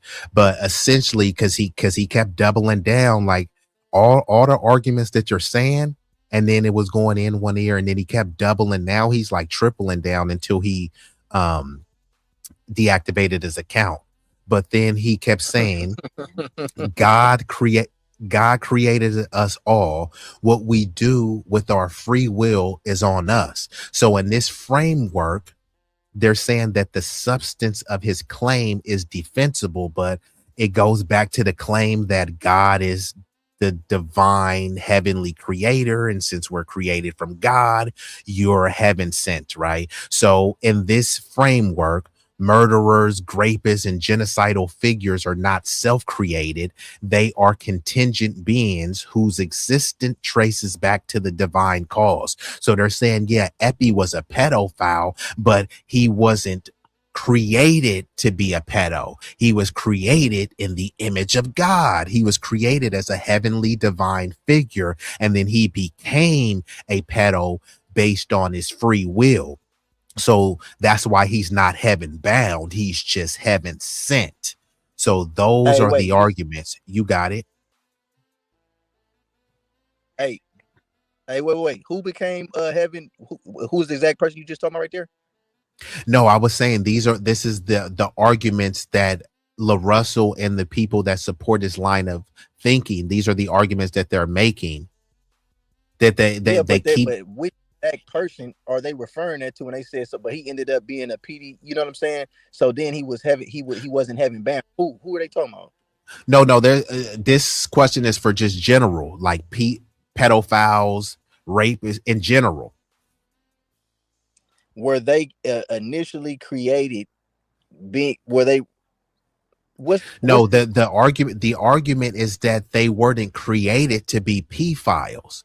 They were created in the image of God, and they became that because of their free will. So they're saying don't blame God for their free will of pedophilia. Just embrace that they were heaven sent because they came from the creator. That's what they're saying. Bro, nobody, and this is crazy. This is going. Hey, and this is why I say this is Russell's biggest. This is his biggest promo plug run, bro. Because we would not be talking about. Yeah, we thought. Yeah, Hey, we don't know no songs, but it's bro, we would not even be going as low, bro. This is the smartest thing he didn't came with, bro. Even though it's so foul and so wrong and all that, right? This is the best marketing ploy that he could possibly do. But I can't say well, is it marketing? Because is this gonna drive anyone to buy anything from him? I don't know. Maybe it's a good ploy as far as for media being spoken and in about. terms of marketing, is he gonna lose more supporters or gain more supporters from this? Probably gonna gain some satanic supporters, I bet you for sure. I mean, most people. Yeah, that's true. Hey, I'm gonna keep it real. You got more people, and they want to argue about this, but I believe more people really lean on the side of satanic, that type of stuff anyway. I mean, everybody says they're Christian and all this stuff, but they only really like to just lean towards Christianity because they go with this little self-created doctrine that you can do anything, and all you got to do is just say that you believe in Jesus, and it's okay. You could be homo. You know what I'm saying? You could be a PDF file, you could be whatever, but as long as you say you believe in Jesus, and just pay your tithes, you know what I'm saying, and show up, you know what I'm saying. And to me, man, y'all just furthering the agenda. Isn't that what the good book teach? No, when you repent? That. No, bro, repenting. I'm asking you. Look. Repenting is changing one's form of thought and changing one's actions at the same time with that and sticking to that. Yeah, you can repent, but are you really repenting? If the dude that's on the drums in the choir still got a boyfriend when he leave church, you know what I'm saying? He's still engaging in abomination activities. How is that repenting? If a dude that's a pastor is still touching on little children and doing stuff like that, how is that repentance? If somebody is still engaging in the acts, how is that repentance? Saying that you repent and talking about how you want to repent or thinking, those are two different things from doing. You know what I'm saying? And when it gets to a point to where you just got hundreds of victims and stuff like with the Epstein, it's just like this, bro. He knew what he was doing. You know what I'm saying? It's almost like he was trying to cape for Jay-Z to the point to where he like, know what, let me just try to get some of this and throw it on me. Like, you know what I'm saying? It's so much mud on your name right now. Let me go jump in the pool, you know what I'm saying? And maybe this will cleanse you up a little bit. And I'll take it's like he tried to sacrifice himself for Jay-Z or something, bro, because yeah, that's wild. Because to be honest, now that I was thinking about it, ever since Jay-Z been mentioned, nobody been talking about Jay-Z. It's just only been LaRussell. So in terms of a market employee, it is genius. I don't know if it's going to translate into the sales that he wants, but Old Grease has a question for you. I believe this was for you. Do you think, and shout out to Old Grease. Old Grease says, I'm old, man. Age is a privilege denied to most. So salute to Old Grease. But they say, in Old Grease, are you a guy or a girl? Because I want to say he says, but I don't want to get it. I don't want to misgender you. Right now, I'm reading it right yes. now. So do you think God stays in cat? Because so what's your answer to that? Man, no. God is not in fear. Let me tell you something, bro. Let me tell you something. Old Grease, you gotta peep this, right? God is not in fear of nothing he created. God is at any time, God can stop anything. This is all according to, he has a higher understanding. So in what makes sense to us and how we think things got to be done, it don't work like that with the Most High. The Most High is the creator, the beginning, the ending, and there's nothing after that. So it's like, this is the thing. a lot of people who were deceived by Satan, they might believe that. They might believe that even Satan's gonna have some sort of power because he got so much power on earth right now. They think that in the end, when he ends up in hell for eternity, that they're somehow gonna have a seat, next to him, and they're gonna be in hell together, chilling or something. You gotta understand this. Satan didn't even create hell. So what makes you think he's gonna have control of that? See, people get deceived, bro. It says he will be tormented day and night. Hey, So, and John, I got it.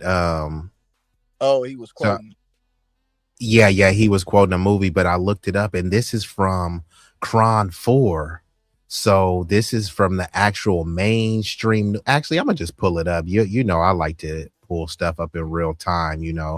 Give me. Did LaRussell? Could you see that? I asked, did LaRussell say, is the devil heaven sent? Yes, LaRussell's song Heaven Sent includes the line, even the devil was heaven sent. Do you agree with that, John? What is there to agree with about that, bro? That nobody never even, he just said that. LaRussell must agree with it. It doesn't even say that. It said Lucifer was an angel. No scripture for that. There was no script. You know what I'm saying? There was no angel that was created in the image of the Most High. And see, and that's another reason why we could also be hated so bad by Lucifer. Because, hey, and not only that, this nigga be teaching kids. Like, is he teaching kid? Like, Laura, thank you. He kind of, you know what? You had, was it you or Riggs that in the chat, y'all pulled up that quote where LaRussell said something like, and I'm still in front of schools, with kids. Like, he basically was saying, like, yeah, I said what I said, and I'm still going to be in front of the schools with the kids and da-da-da. So it's kind of like, bro, that kind of had me looking at it. That was kind of dark, bro. It got kind of dark there. Like, wait, bro. It's yeah, that was like way dark. And not only that, like, look, fine, bro. You doing the things at the high school. I ain't even gonna hold on with that, right? Fine, go do your thing with the high school. But then when you start bigging up one of the most notorious pedo, and then you at high school, like it just don't sit right. You know what I mean? Like, yeah. Do you think that does that matter at all, or that's kind of reaching a little bit much? Man, I see what old Grease said right there. He said the road to hell is paved with good intentions. Okay. Yeah, no, that's a bar right there. Hey, he's spitting right there. Hey, even if LaRussell's intentions was good, bro, your heart has misled you, bro. And that's why and that's why I said, even if you give him the benefit of the doubt, like, look, bro, you may have had good intentions, but yeah, you on the road to hell. And now instead of acknowledging he on the road to hell, he doubling down and pushing the gas pedal. You know how you know why he doubled down? Because he said, hey, everybody, he said, every nigga, this is exactly what he said, his words, every nigga that's criticizing me, I'm more successful than them. So, oh, wow. So that shows that in his mind, you can't even give him any sort of advice or reproach unless he deems you as more successful than him. So in his mind, shit, if hey, but John, what do you always say niggas God is? Money. That money, man, that's their God, bro. A lot of people, you know what I'm saying, that the dollar is, the say all be all when it comes to people, bro. And they like to refute it and be like, oh man, God, he forgives everybody, and money, you need money because with money we can do good things. And it's not, man, look, bro, people is leaning towards that dollar. You know what I'm saying? Who pays them? When people say success, they determine that based off how much money you have. And let's just be real. Nobody calls somebody who is poor successful. Nobody does. You know what I'm saying? Nobody does. Hey, but it's funny though, because I was just actually talking to one of my neighbors who's like a big burly white dude. He's super cool. Shout out to T, right? And he had on like some slacks. He was dressed up, but he had on a ball cap or whatever like that.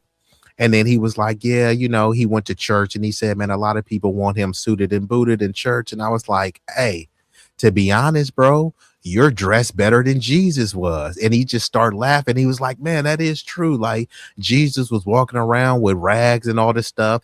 Everybody he hung with wasn't balling. Jesus wasn't walking around with no ballers. So how on one hand you gonna worship Jesus, but then you looking down on poor people, middle class and working class people, saying they don't got as much money as you? Jesus was broke. LaRussell, if Jesus walked up to LaRussell and said any of the things we're saying, he would say, "You a nigga that's not more successful than me. I don't have to. You're not. I don't have to listen to you."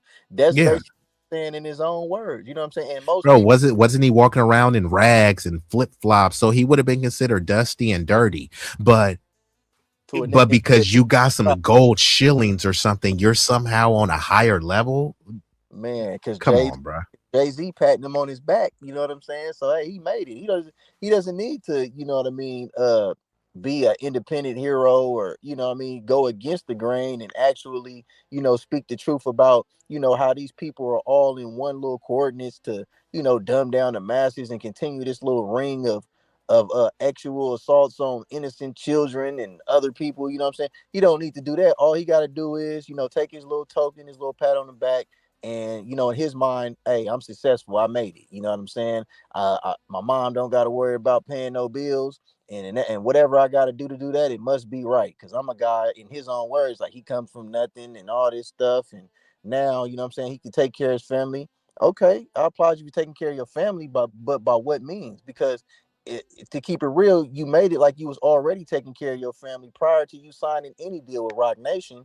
And before you went public with that, you wasn't talking about all these people being heaven sent and all this different type of stuff. It's like you taking such a turn so fast before you can even, you know, it's like, damn, this is all like within the same 30 days, bro. You just signed the deal probably not even 30 days ago. You know what I mean? But did Brother Ben really have a point? Like when you break it down, because he said people trying to cancel him, but he said cancel, most people canceling him seem to believe in God. So he's trying to triple down for him, saying, hey, since you believe in God, let's translate what he said. I form the light and create darkness. I make peace and create evil. I, the Lord, do all these things. Isaiah 45:7. So listening to this, do you think that has any relevance to what he's saying? Now, could you kind of feel what LaRussell was saying? Let me ask you this. Do you think that it's strange that a Muslim is quoting a Christian Bible to try to encourage so-called Christian people or other people, other religious people with different walks of thoughts or beliefs, right? Into not canceling somebody because they feel that this dude has disrespected, you know, their savior and creator and who they worship and praise? You know, you don't think that's weird? Why isn't he quoting the Quran?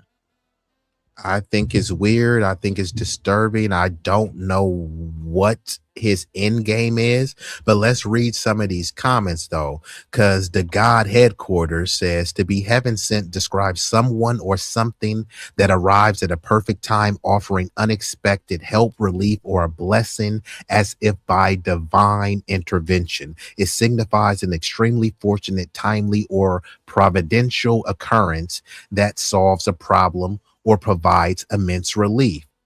Now, buckle up, bucko. Let's see what these comments got to say. Somebody says 100, but here we go.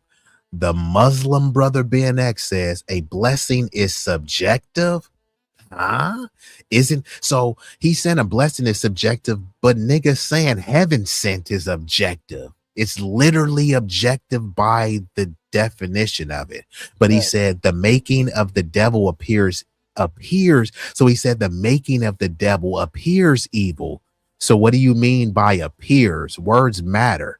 He's not saying the making of the devil is evil. He said it appears evil, and he put evil in the quotations to cast a doubt on, is creating the devil really evil?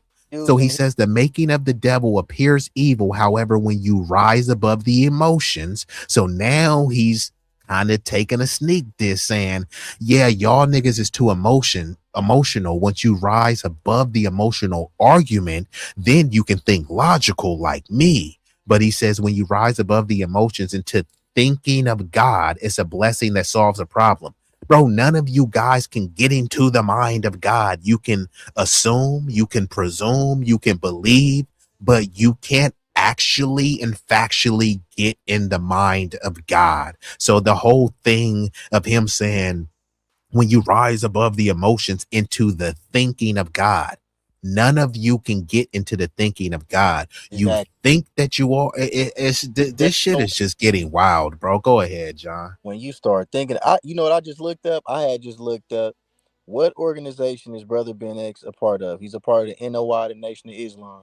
Immediately, I was like, okay, does the Nation of Islam do any business with Live Nation or whatever? I can't find any proof of that online and the only reason I'm looking for that is because I'm trying to make it make sense. You know, they say follow the paper trail, because there's no way that a so-called Muslim brother should be so intrigued by this particular subject that he wants to do research on the Christian scriptures or religion to try to justify what a dude like LaRussell ain't Muslim. You know what I'm saying? So it's not like you're coming to the aid of a fellow Islamic brother. You're dabbling into something that's like, and then you're trying to challenge people to say, oh, they're believers of God. Well, and you guys is Bible, this, and that. So I mean, Hold on, John. Let me read some more because it gets a little bit uglier. Go ahead. So first of all, you're gonna see a lot of lost, a lot of lost niggas in here too. A lot of lost people. This dude said most people aren't ready for that level of truth, but you're on point. So they acting like bro just cooked. You feel me? But the dude says, I understand what he was trying to say, and I agree with you, which I don't even know why he's conceding that point. Like, what is there really to truly agree with what he just said? He said a blessing is subjective, which, okay, fine, a blessing is subjective, but if you believe a blessing is subjective, you will have to then concede heaven sent is objective. But no, they're trying to make it seem like it's definitive what he said, right? I get it, bro. You like a LaRussell, you're a supporter of him, but this is supposed to be impartial and unbiased, bro. None of us are above reproach, bro. You're actually letting God down by trying to cape for some buffoonery when you know it's inaccurate, right? That's but the crafty. dude said, they getting real crafty with it, bro. It's looking real satanic, man, because Satan is very deceptive. He's a deceiver. He's very crafty. He plays on words. That's what they're trying to do. Now they're saying a blessing is subjective. Are you implementing that somehow a kid being assaulted by adults actually could somehow be in a way? Yeah, because that was a blessing. Like when a pedophile is sliding in between the legs of some little girl, to them that's a blessing. But in his mind, it's subjective, right?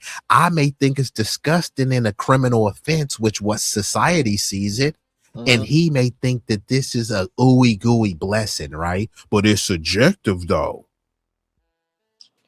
Man, it's starting to make me look at a lot of, I already look, it's not like I held these people to a certain degree anyway, because I don't know them and I'm not idolizing no celebrities and none of this shit like most average people seem to do nowadays, especially on social media. These people in the comments is just yeah, bro, hold on.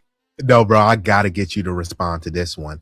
Bay Area Tisha, who says, bruh, basically saying we all came from God. What we became after we was sent from heaven is on us, but we were all heaven sent. That's what I got from it. And then hold on, John.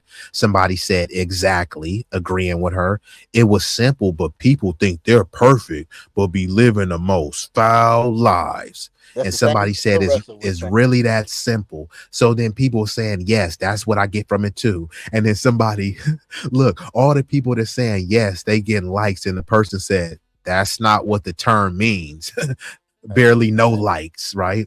This person said people are too slow and emotional to be real. You know what I mean?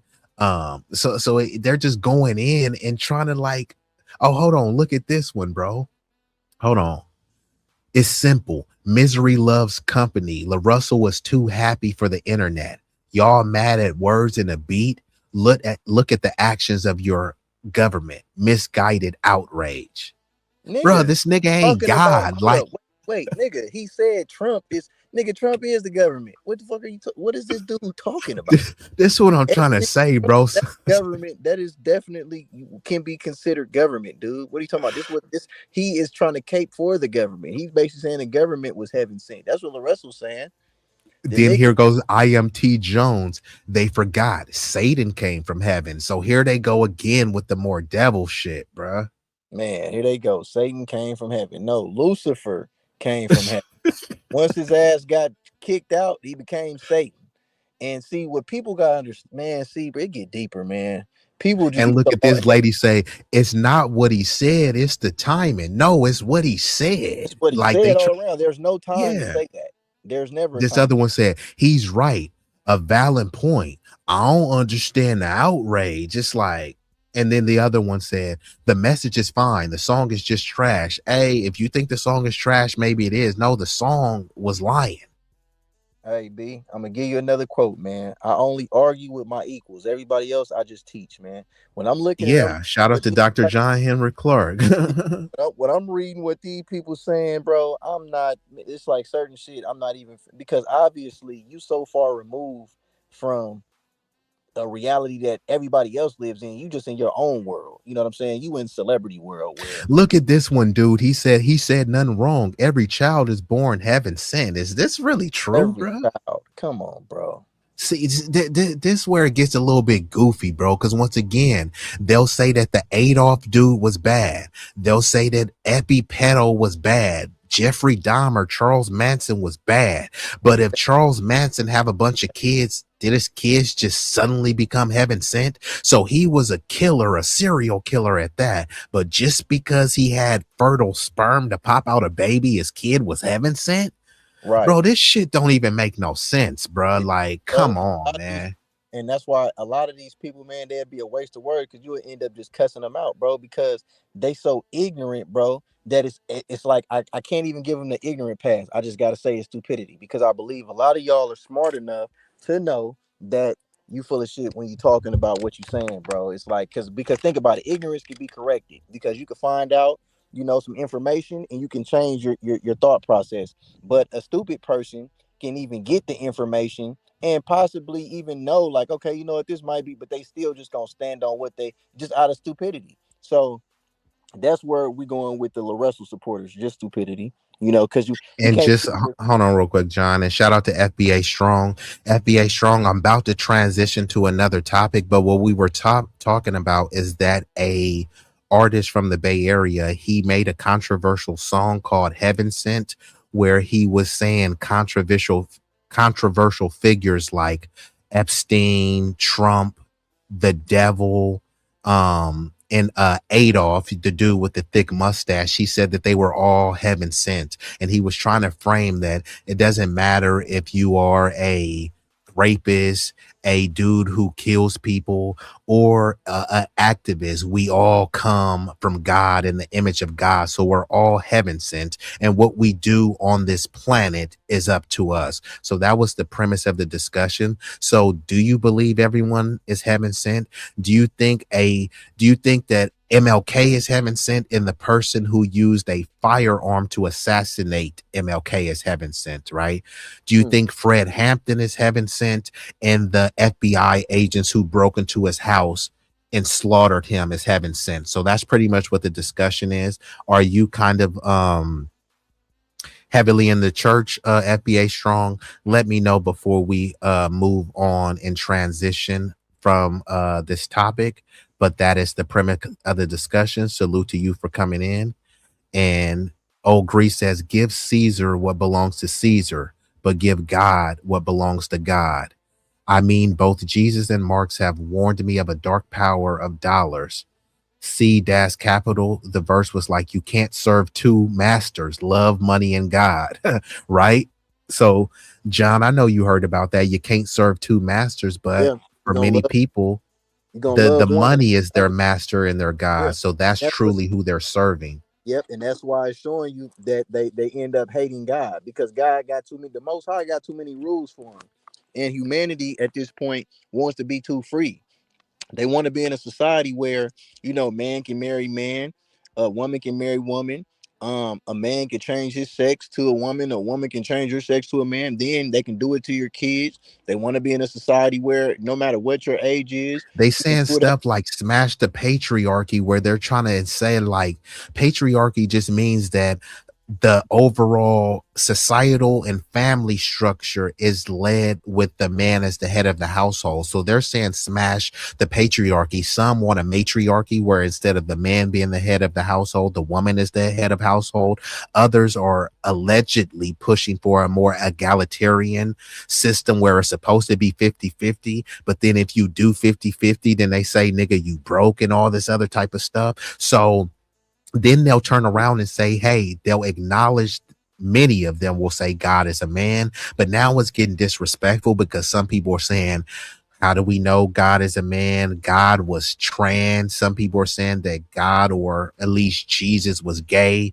Why was he hanging around with all these dudes if he wasn't gay? So now, like you said, there's no boundaries, and it's just people are being a little bit too fluid and free with their ideas. And unfortunately, many of the youth, they don't know who to listen to. They don't really want to read the book. They'll look to a figure, maybe like LaRussell, that they like, and they'll accept his interpretation of the book. Yeah. But his interpretation is that the devil was heaven sent. Jeffrey Dahmer, all of these people are heaven sent. Like, is that the interpretation that you want your sons picking up on? Hell no. LaRussell got to put them mushrooms down, man. You got him tripped out. Yeah, bro shrooming a little bit too hard, man. So I'm gonna get ready to transition, but go ahead and say your final pieces on this one, John. Man, the final pieces ain't even final pieces, man, because if nigga can go rant, I can rant for hours about this shit. It ain't gonna make no difference. But you know, man, like I say, you know, to each his own. You know, everybody got to choose their path. You know, be careful. You know who you look to and for as your leaders. I mean, man, you better let who they call Jesus. I know him as Yahusha, but you know, y'all better look to him as your leader and look at what he said and what he did. He wasn't for all this worldly stuff, bro. LaRussell was trying to tell you that everything that's going on with this worldly stuff is cool. It all must be heaven sent in some type of form or something. So, you know what I mean? He trying to pacify it, bro. And there's too many victims out here, bro, for you to be sitting up here trying to undermine any of that, bro. You know, he never spoke out and said how disgusted he was with Epstein or Trump or nothing. Trump got us in a war right now and trying to send your kids out there to die. And he gonna be sitting back, you know, counting money. And he just raised the military age. People ain't talking about this. He raised the age to 42. What? When did you do that? Yeah, he raised the draft age to 42 like a couple weeks ago. I'll pull it up though too. So Kaz, like, man, I'm 35. Yes, sir. They did. They raised it to 42. Cloudness, hey, they might be calling you, Cloudness. You're gonna have to put in some work. Nigga, I'm 50 years. Nigga, I just turned 50, dude. I turned 50 last month. I ain't going nowhere. I ain't going to goddamn place. I ain't going nowhere. I was like, nigga, go fight for the country, bro. Yeah. No. Listen, I went to prison instead of going to the military. So that'll tell you all that you need to know about Cloud. I ain't fighting for this goddamn country. He really I had a chance to go. Yeah. My dad, me and my dad we was at odds for like 5 years of my first years in prison. Yeah, I chose to go to prison. I said I ain't fighting for this fucking country. You got me. Yeah. Because you know my dad was in the military. My two sisters and my brother was in the military. I was gonna say, didn't you have I was about to ask you that. I was like, my older sister passed away. She had cancer. My older sister, she had cancer. She was in the Navy. My dad was in the Army. My sister was in the Navy. My other sister was a captain in the Air Force, and my brother was in the Marines. Yeah, my dad was too. Yeah, that's how much I care about this. That's how much I care. I said, I'd rather go. Where your daddy from, John? Cloudness out there. Where your daddy from? In Texas? My daddy's from Dallas. Yep. I'm in Austin. You in Dallas or Fort Worth? Who, me? Yeah. No, I'm in Austin. Oh yeah, that's right. Yeah, okay. Yeah, I'm in Austin. Well, I live in Church though. I live in Church, which is in between Austin and San Antonio. Like I'm outside of San Antonio, but we only moved out here because my sister, like I said, when she had cancer, we used to go to BAMC, but it's called SAMC now, but it used to be Brooke Army Medical Hospital, and that's where she was getting That's where she was getting her treatment at down there down there what you call it. Yeah, so that's one of the reasons why we're this close, because we bought 2 houses down here. That's before it blew up. Now that was probably that was in 2005. Yeah, so we've been living in this area since 2005, but I'm only like 45 minutes from Austin. So okay, how close are you to Dallas? 3 hours? About 3 hours. Yeah, 3 hours up. But my baby brother stays in Denton. My baby brother, he stays in Denton. He stays in north. That's on the other side of Dallas, the northern part of Dallas. On the other side. We're gonna have to pull up on you out there. How much is gas out there? It's it's Texas, so it's like 3 and some change or something like that. Oh, okay. 3 and some change. Yeah, it ain't. Yeah, it's almost 4. I think it's almost 4. I don't know. I haven't been driving around lately, bro. I haven't been driving around. I hear you, so. Man. Me either, bro. You better get you one of those electrical bikes. Well, I have 3 different vehicles. So I got Toyotas. I don't push my Benz that much because that premium shit is. You know what I mean? I don't push my Benz like I used to, shit, because the gas is high. Once I put gas in it, I only ride around my Benz when I'm on leisure shit. You know what I'm saying? I'm just cruising around or whatever.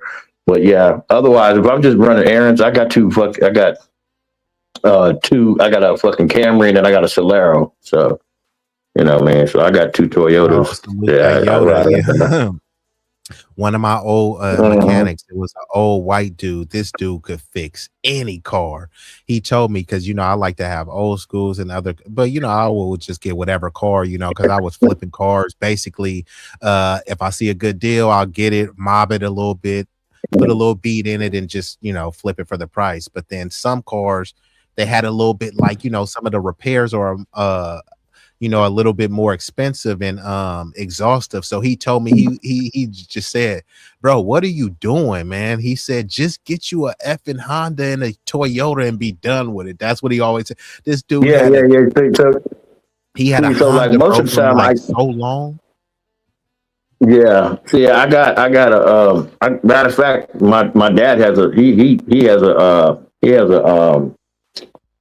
Sequoia, and then he has a Solera, and then my brother has a Camry, and then I have the Benz, and I have the fucking another Solero. So yeah, we usually will drive Toyotas, pretty much, but yeah, I use my Toyotas to fucking ride around here. Hey, yeah, I need to get we used to be Nissan. We used to be Nissan out, but we went to Toyota. We went to Toyota. So as long as it's Japanese, I'm thinking about changing my Benz for a Lexus though. I used to have one. I'm about to change my Benz for a Lexus, man. Yeah, go ahead and all they make it exactly. Yeah, forever. Yeah. Yeah, because my 550, man, it costs too much to fucking for maintenance, dude. Yeah, it costs too much. It costs too much for the maintenance. Yeah. Even though I got it, mine is an 07. Got a BMW. The maintenance is worse. For yeah, mine is an 07. But when I got it, it only had 20 something thousand miles on it. So I went and got it. And right now it's like at 60 something thousand miles. I'm ready to go ahead and get rid of it. You know what I mean? Because the maintenance on it. But I mean, it's cool. You know what I mean? But I had to pay for the, you know, because it got that suspension, that air. It has the air suspension thing. So I paid almost like 8 racks for that to get it refixed. So I'm done with that, man. I'm sorry. I mean, it's brand new now. That the air suspension is, you know, but I had to take it to the dealership to get it done. So I'm done with that shit, man. I'd rather go ahead and get me a Japanese car, man. That way they all can go to the same place. I ain't tripping. I ain't doing no tripping about it. Got you. So yeah, let me go ahead and transition to this last story that I'm gonna get into, and we want to discuss some of the white inferiority complex, right? Because as much as these people always talking about they have black fatigue, they always is talking about us and finding a way to just tie it back to us, right? If you have fatigue of anything, if you say, man, I got fatigue of Mexican food, and then I turn around and you eating a burrito, like, nigga, I thought you just said you have fatigue. of Mexican food, and you got a burrito dripping stains on your white tee, right? So all these people that got black fatigue, you're tired of us. You don't even want to hear anything about us or see anything, but your feed is full of sharing old fight videos, black people this, black people that. They talking about sub-Saharan Africa, showing motherfuckers in the UK and stuff. If you got fatigue, stop talking about us. If I had fatigue of the NFL, I wouldn't be watching NFL games. If I have fatigue of LeBron James, I'm not going to do a bunch of content talking about him. So that's the preface for this discussion. Y'all can watch this full video on TYT Sports. This is going to be breaking down. There's this stooge named Jake Shields. He's a bigot dude, and we're just going to get into the video. Jake just proved that he's not Jewish. How did he prove that he's not Jewish? How did I prove this? Because you bought dinner. Oh. The Jew would never do that. So if y'all want to watch this video uninterrupted, I told y'all where to watch it. I'll have to pause and give my commentary so I don't get a copyright strike. So look, man, when we out and we joking, we love to roast. We love to make jokes. That wasn't funny at all. I don't mind people making racial jokes. And if you're not racist, then you can make a racist joke, you know, i.e. Dave Chappelle. Dave Chappelle makes a lot of racist jokes, but people don't consider Dave Chappelle racist, so people don't really trip off it. George Carlin, Richard Pryor, they all would make racist or racial jokes, but people didn't consider them racist. These people, they love to make racial bigoted remarks and insults and then frame it. It's just jokes, bro. Why are you getting triggered? Are you a snowflake? You know what I mean? But then if you say something about them, then they say you hate white people, etc. But these are the type of people that run around saying it's the Jews. And I was like, there's no race called Jewish. So what race are these people? And then they try to frame it as if they're not talking about other white people. Most of those Ashkenazi Jews that they're talking about are descended from Europe, Poland, Lithuania, various places that are Lily W predominantly. But they want to convince you that they're a whole different race of people. No, they're not. In America, 92% of American Jews identify as racially white. There's no gun to their head forcing them to check that box. So if they're not white, they can easily check other and write Jewish, but they know there's no race called Jewish. So that's why they check the white box. So these are the bigoted ilk that hate black people, and they love to go around clowning on Jews, but they talk about their Jewishness more so than their racial whiteness. Jake just proved that he's not Jewish. How did he prove that he's not Jewish? How did I prove this? Because you bought dinner. Oh. The Jew would never do that. White power, white power, white power, white power, white power, white power, white power. There we go. We're getting kicked out for lifting up our arms. If we did black power, it would be all good. So there he goes. He got kicked out because they were saying white power and doing Nazi salutes. And if we said black power, it'll be all good, bro. Why are you even bringing black people up? Why are you going around doing Nazi salutes anyways, right? And like John's, what was that, John? He said black power. They said that in the video. I didn't hear that. Yeah, I'm gonna just play it right now. I paused it. He said, yeah, we're getting kicked out because we said white power. If we said black power, it'd be cool. It goes worse than that. You know, they're gonna go on a tirade. Let's watch. White power, white power, white power, white power, white power, white power, white power. There we go. We're getting kicked out for lifting up our arms. If we did black power, it would be all good. Black power, bro. Black power, bro. Black power, bro. Black power, bro. Can I get a black power? They have no power. Paper beats rock. Paper beats rock, bro. Paper beats rock, bro. Paper beats rock, bro. Throw us on the internet. White power. Hey, paper beats rock. White power. Have a good night. All right, we're out of here. So he's saying paper beats rock, essentially saying that the Nazi salute which would be considered paper, and the rock is the black fist held up.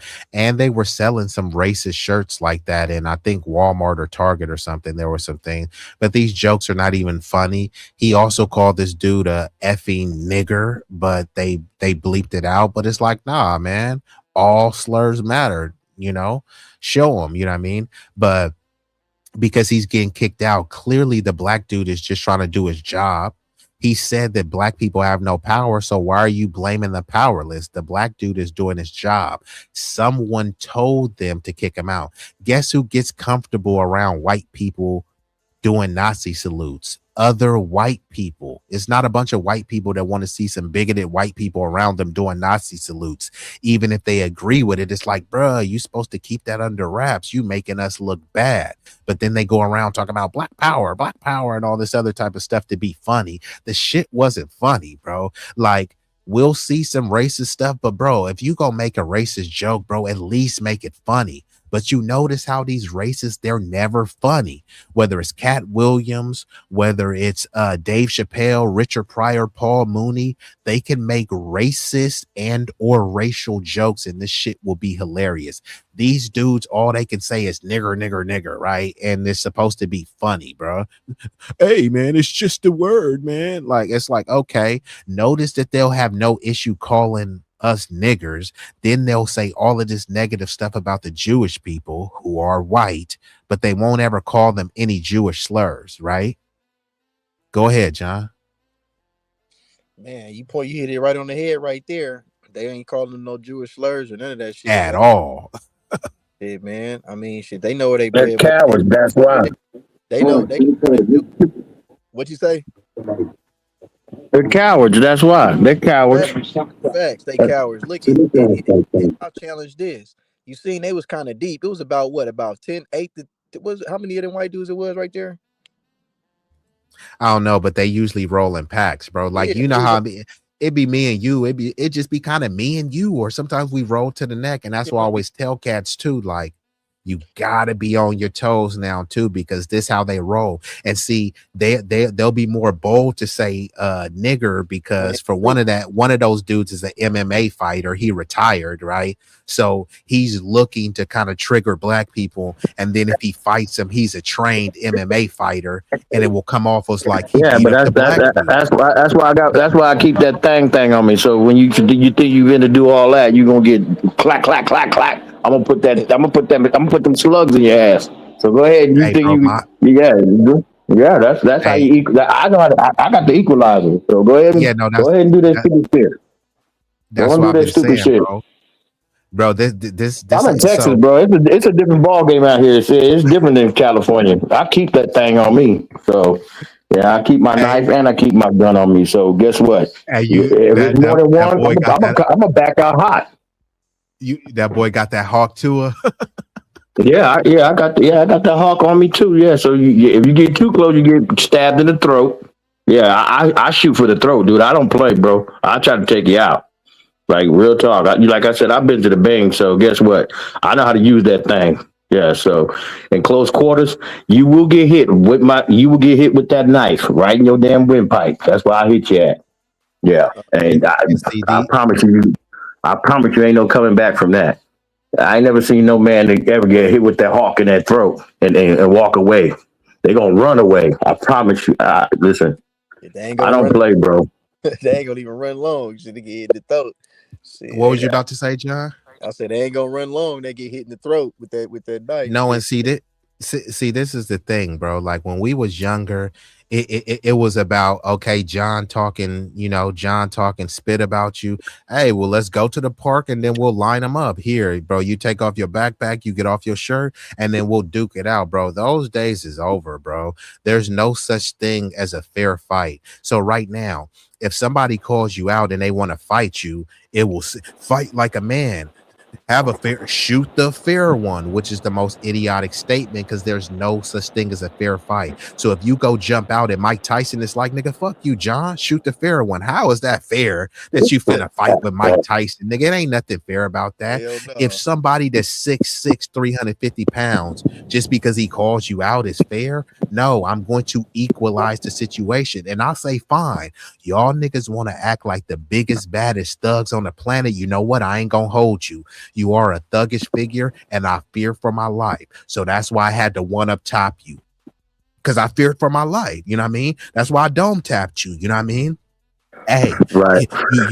I thought you was Tony Montana. I was scared. You know what I mean? And hey, bro, you had your shit too all the time. You always talking about you got the op stopper and everything. So I'm practicing self-defense. I'm not fighting niggas, bro.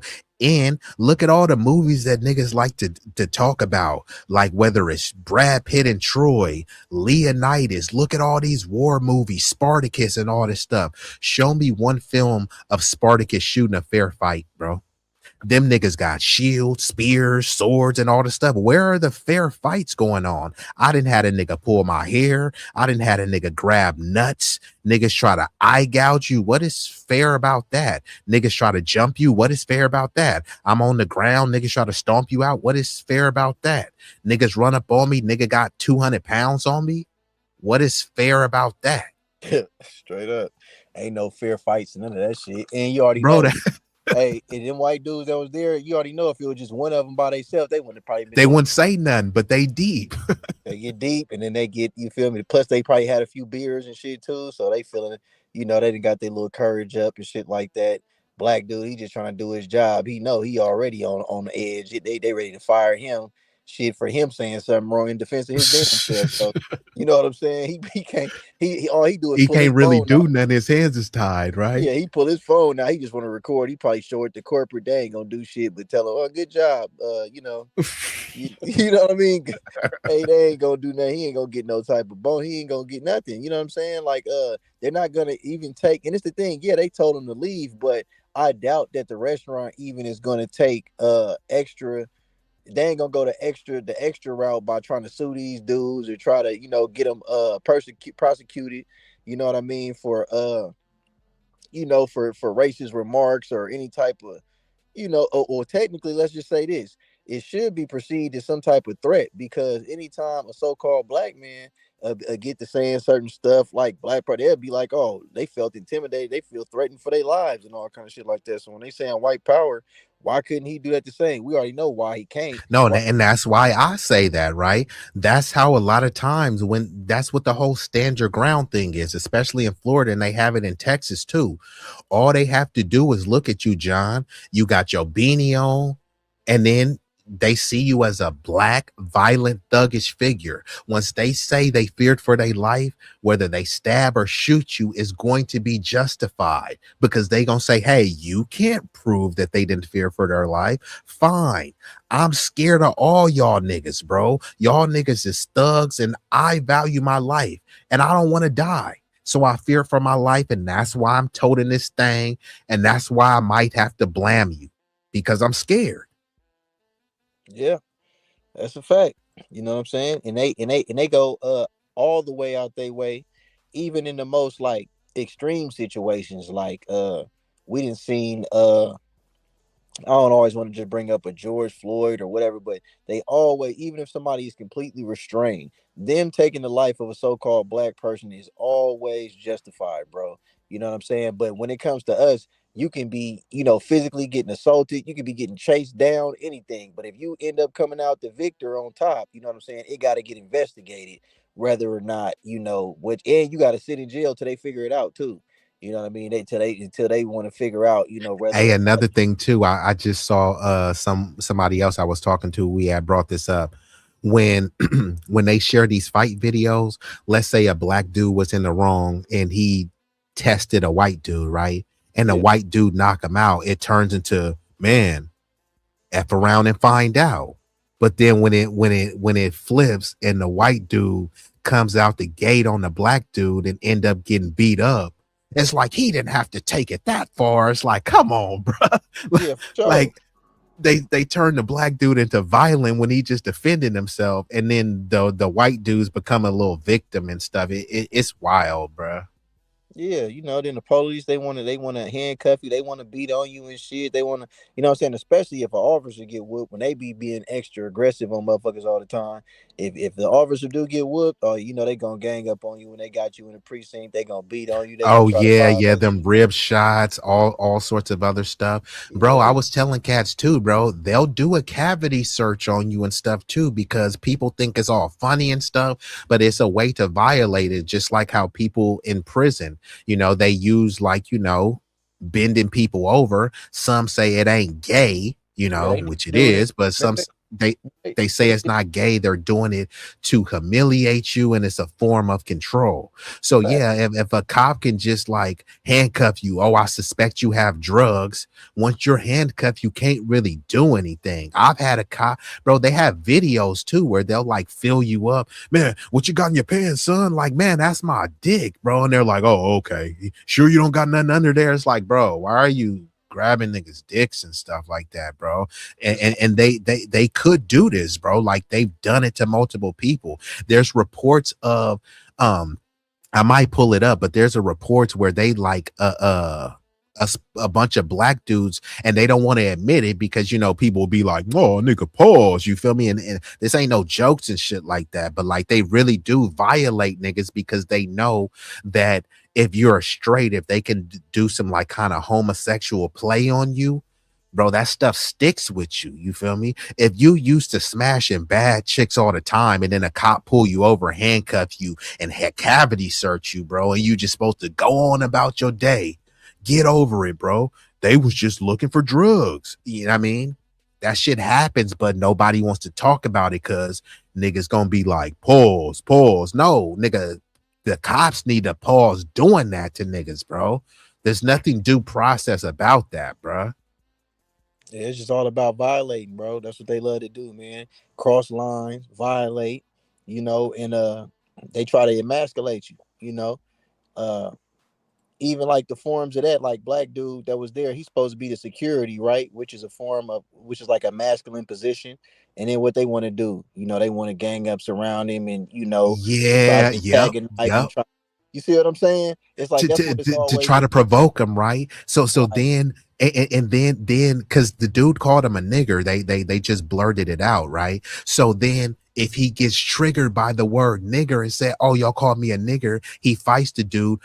At least two of those dudes are professionally trained MMA dudes. So they could have like grabbed the dude, choked him out or whatever thing. And then they try to do this to say you're tripping off of a word, right? But then if you go, if they're up with their wife, if you see them walking with their wife and they say, oh, I see you walking with your little bitch, you think they would just let that ride, or would they try to get in your face? But then when they call you a nigger, you're not supposed to get in their face. Dude, why are you triggered by a word, bro? And then they say, oh, if you're not, there's this saying where it's like, it's not what you're called, it's what you answer to, right? So what if they call you a nigger? If you're not a nigger, why did you answer to it? Well, so what if I called your wife and your mama and your daughter a bitch? If your daughter's not a bitch, why would you trip? It's not about what I call her, it's about what she answers to, right? And not just a bitch. Let me call her a little bitch, or I gotta add some other things on it. A little sassy bitch, or maybe she's cute. Let me call your daughter a little cute bitch, right? You know what I mean? All this stuff would be highly triggering. You would get in somebody's face. You would probably want to throw hands, and people would find this justified. But when somebody is calling you a nigger in your job, in front of your family, trying to emasculate you, and if you try to lift a finger, they say, dude, it was just jokes and you got low impulse control and all of this other type of shit. And then based on you being triggered by a word, if you do lunge at them and then they do stab, shoot, or jump you, you know what they gonna say? I feared for my life. And you know what? They'll get off with it too. Yeah, they always do. And let's play a little bit more of the video and I'll get back into it. But go ahead, John. Finish what you were saying. No, go ahead. I said they always get off with it every time. Go ahead, go on with the video though. Yeah. Yeah, but like FBA Strong says, it is GAY, but they do got documentaries of those dudes. I wish I could pull the video up of it. And that Harold and Kumar, the White Castles, they had got put in jail, and there was a white dude, and he was like, "You ready for your cock meat sandwich?" He was like, "Dude, man, you effing gay, man." And then the dude said, "Hey," he said, "You the one sucking my dick. I ain't gay." He said, "Matter of fact, I'm getting pissed about thinking about how gay you are." You feel me? So they try to frame it as, hey, if you bend the dude over and rail him from behind in prison, it's not gay because it's a form of torture and humiliation. And they're just doing it to stand on business. No, that's Go ahead, that's not no. The saying that we have was one punk come in, two punks come out. That's what it means. You one punk goes in and then two punks come out. That's what you put that towel up over that window. Then hey. Yeah, you gay too, and I'm gonna tell everybody in the free world on your ass too. I used to tell them dudes in there.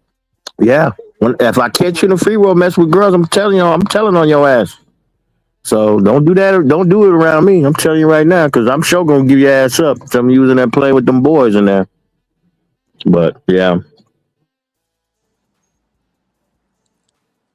Yeah, no, I hear you, bro. So man, hold on. Before I get back into it, give me uno momento. I gotta hit you, man. Hold up. Oh, not Harold and Kumar. No. You boys ready for your cock meat sandwich? You are. You boys ready for your cock meat sandwich? No. Well, you better get hungry real fast, because I got a whole lot of sandwich waiting for you. Yeah! Holy shit! But remember, Bob, I got history Russia before this all goes down. All the guards in Guantanamo were gay? Fuck no! Ain't nothing gay about getting your dick sucked. You're the ones that's gay for sucking my dick. What? In fact, creeps me out just being around you fags. All right. and there you have it, and that's the justification. You are.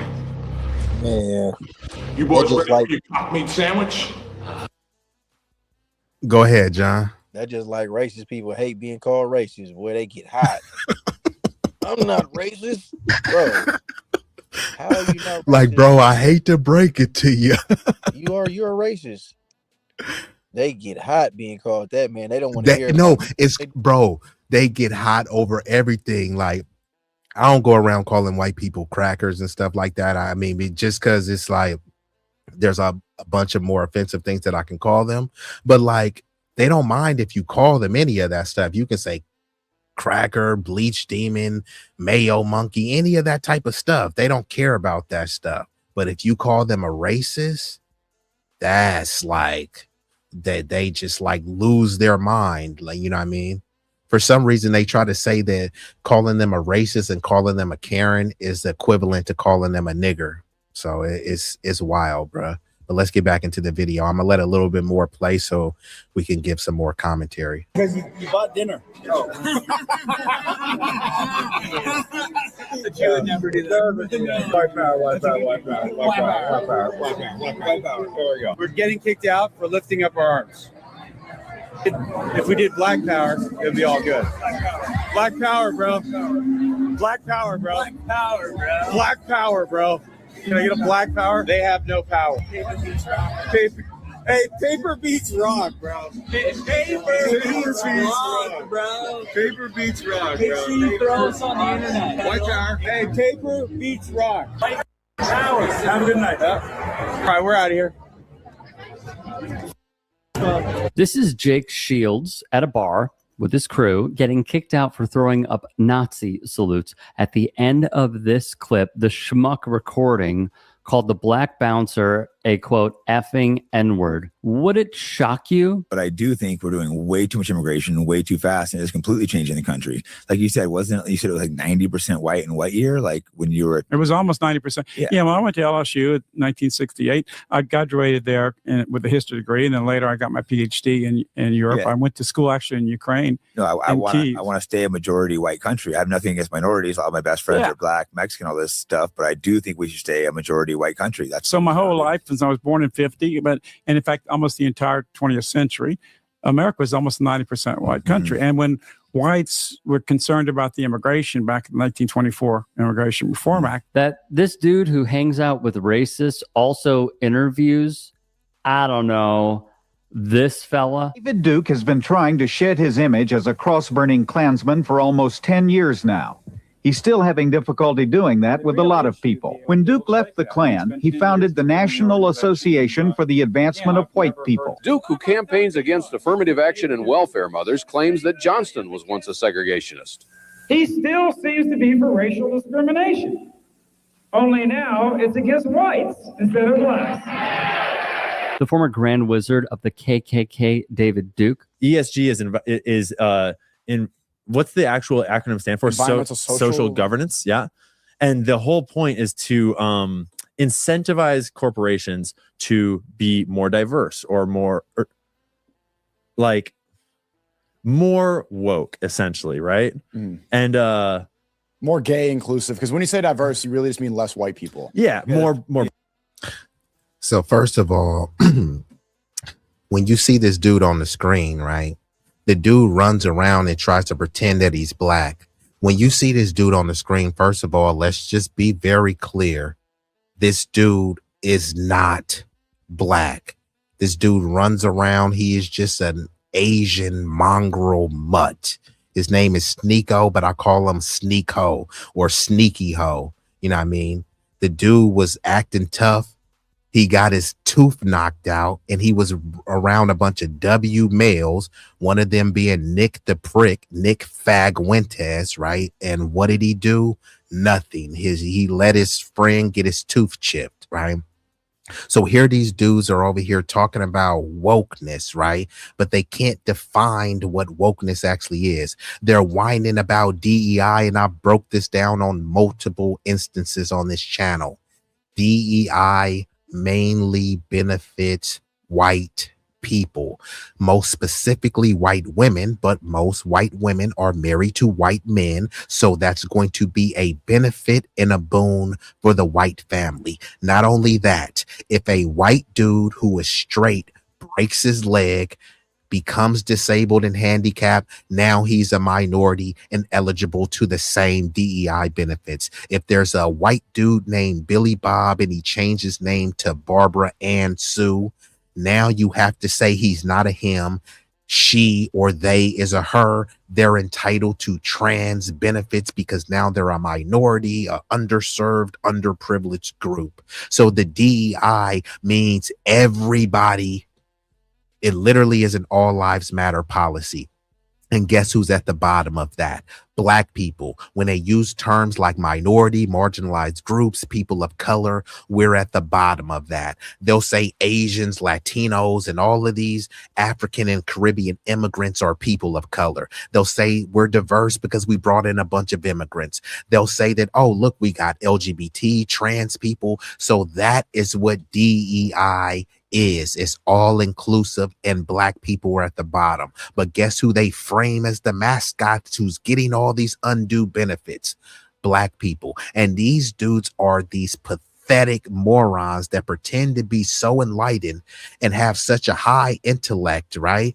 But why aren't they breaking this stuff down? Is it because they don't know it, which would mean that they're incompetent and stupid, or that they do know it and they're omitting it to frame a narrative and push a certain agenda, which would be deplorable, detestable, and quite disgusting?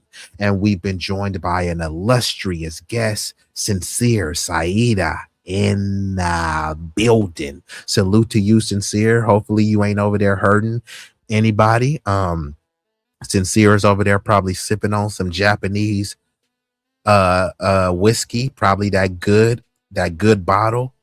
I know you don't got the $10,000 bottle, but I think she got a $200 bottle over there. So salute to Sincere. Drink responsibly. She said everything is structured around the white woman. That is why they are so pressed about birth rates. Yes, exactly. This is why they wanted to end the Roe v. Wade, because they want to, like Elon and Tucker Carlson said, we need more white babies, right? So that's all they care about. But the oligarch has said, hey, no, we just need more babies, period. And guess who's popping out those babies?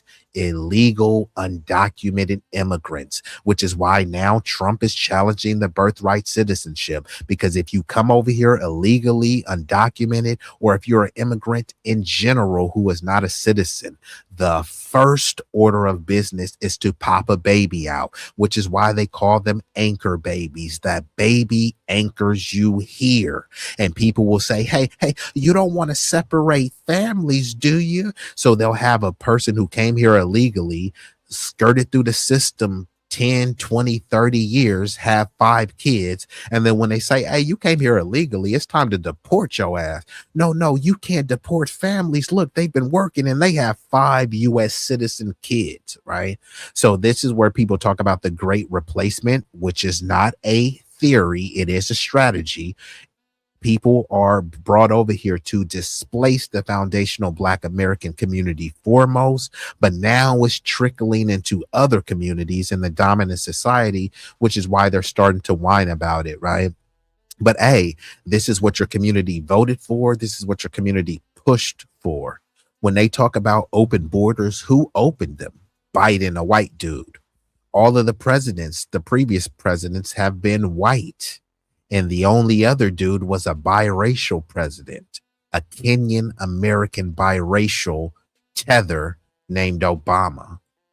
They literally are fearful of phasing out culturally, more like species wise, which is another topic in itself. And I recommend that everyone download, buy, and read the ISIS paper by the legendary, the honorable Dr. Frances Cress Welsing. Her and Dr. Nellie Fuller Jr. said, if you don't understand white supremacy, everything else will just confuse you. Let's get back into it. Y'all had something to say? No, I was just saying I gotta check that out. Okay, yeah, it's called the ISIS paper. You gotta watch that and read that. Dr. Frances Cress Welsing. Legendary sister, brown, inclusive, more whatever, like to not hire based Anything upon but white people, especially men. Yeah, and certainly don't hire based on merit. Hire based upon, like, you know, you're a Black female. Then they have this whole thing of people aren't being hired because of merit. If you look at all these people, whether it be Kash Patel, Kristi Noem, were any of these people hired because of merit or because of nepotism? When you look at some of these construction companies, right now, they're starting to not only, they've always did this occupational segregation. They won't even hire Black dudes, but they'll hire some Latina females, right? And then this is their diversity. Oh, okay, y'all want us to be diverse? Okay, so we'll hire a female, but the female is Latina, right?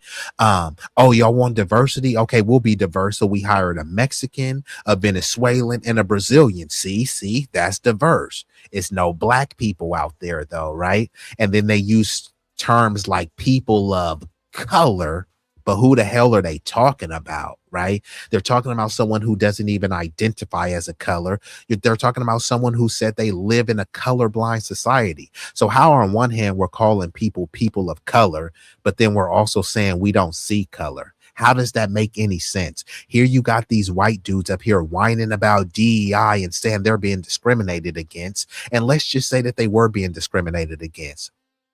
Who has the power, the authority, and the infrastructure to discriminate against them? That will be other white people. It's white on white crime, white on white violence, and socioeconomic conflict. But guess who they blame for it? BLM and George Floyd. They'll start talking about what about Chicago, niggas in Oakland, Baltimore, and St. Louis. But y'all don't live next to no niggas. They live in lily white neighborhoods where they don't even see niggas. If they saw a nigga, they would call the cops. So why are they talking about niggas so much? People will always say, man, black people need to do better. Like, hold on, nigga, where do you live at? Nigga, you live in San Ramon, bruh. It's no fucking crime going on over there. It's like, come on, bruh. Niggas to say, what about Chicago and they live in Wyoming and Utah? But no, nigga, lay off of the fight videos. Your algorithm is feeding you what you want to see. You watching a bunch of twerk videos and say, man, all these bitches on OnlyFans. No, nigga, you keep whacking off the OnlyFans chicks. And that's why your algorithm keeps boosting that. Y'all listening to hella coons and fight videos. And that's why your algorithm is giving this. So this ain't about the black people. This is about your obsession with degeneracy and depravity. These niggas will say the black community is degenerate, and then they at an NBA YoungBoy concert. The black community has an accountability problem, and then you riding around slapping Sexy Red and Cardi B. No one is forcing y'all to do that. When you look at these concerts, it's mostly white people. But I thought our culture was so depraved and so disgusting. So why the fuck are you engaged in it so heavily? Yeah, but they never push us with people. You know, they say equity. Look at Biden's cabinet; it's all Jews, no white people. So equity doesn't apply to Jews; it applies to everyone else. He hosted Ian. So you see, I guess you can't even say the word. They're not only did they, I get it why they bleeped out nigger, but they bleeped out the word Jew. So I guess I can't even say that. Maybe that's why my I know that's why my channel was shadow banned, because I'll bring up Israel, I'll bring up the Jew, and you know what I mean. But I guess I gotta be a little bit more cunning. So if y'all hear me talk about the J people, the J mafia, y'all know who I'm talking about. But I thought we lived in a country where it's freedom of speech, where you have to bleep out the word Jew. Since when did that become, you know, worthy of censorship? But this dude is over here whining, saying Biden has a bunch of J people in his cabinet. It's no white people, but all of those J's he's talking about are white people. Does anyone know who Bernie Sanders is? Does anyone look at Bernie Sanders and think that he's not an old white dude? But they like to convince you, no, Bernie Sanders is Jewish. Yeah, he's a old white Jewish dude. There's no race called Jewish. So this is the little game that they like to play. Man, it's not the white people, it's the Jews. No, it's a white Jewish person, bruh. Let's run that back. Never push us with people. You know, they say equity. Look at Biden's cabinet; it's all Jews, no white people. So equity doesn't apply to Jews; it applies to everyone else. He hosted Ian Carroll, a man who peddles in Nazism. When you're talking about what should be done in the country, you know, you're talking about politics, you're talking about society. The vast majority of the actual demographic change that's happened in the country, you know, ever since, you know, the 1965 Immigration Act, which is what opened our borders to the world, has been, you know, Hispanics, has been people from south of the border. Now, you have a lot of people who are coming here. So Sincere, hold on. This is who's up here. John, my boy Cloudness from New York, but currently residing in Texas, and that dude himself. So now you can see the colorful cast of characters. Miss Sincere. All right, so let's get back into it. Here from Asia. You have a lot of people who are coming here from, you know, Japan, Korea, India is a big one, China.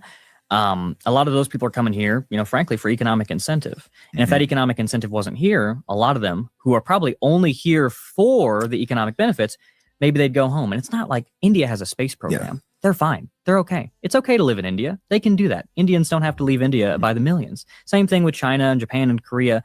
You know, our universities need to be teaching our students. The freaking leader of Patriot Front, Thomas Russo, you know, these guys. What's it like being an incel? I'm married with children, so it doesn't apply. You can be an incel and be married with children. What's it like being an incel? No comment. No comment? And how are these dudes any different than the KKK? They're going around with their faces masked up. The whole group is all white. They try to say they don't see color, but then they're in all of these white militia groups where people are all white and they're just saying, oh, we're just trying to preserve our heritage. Like, what heritage are you even talking about? You know what I mean? So people do need to wake up, you know what I mean, and stop taking these things very lightly, because they are organized and very militarized, because the reason is they're covering their face. Many of these people are former law enforcement, former military people. So they do have certain expertise in weaponry, explosives, etc. So people do got to be prepared for some sort of civil conflict. Not trying to egg or urge this on, but if a civil conflict was to break out, you wouldn't be able to train then. You would have to already be trained.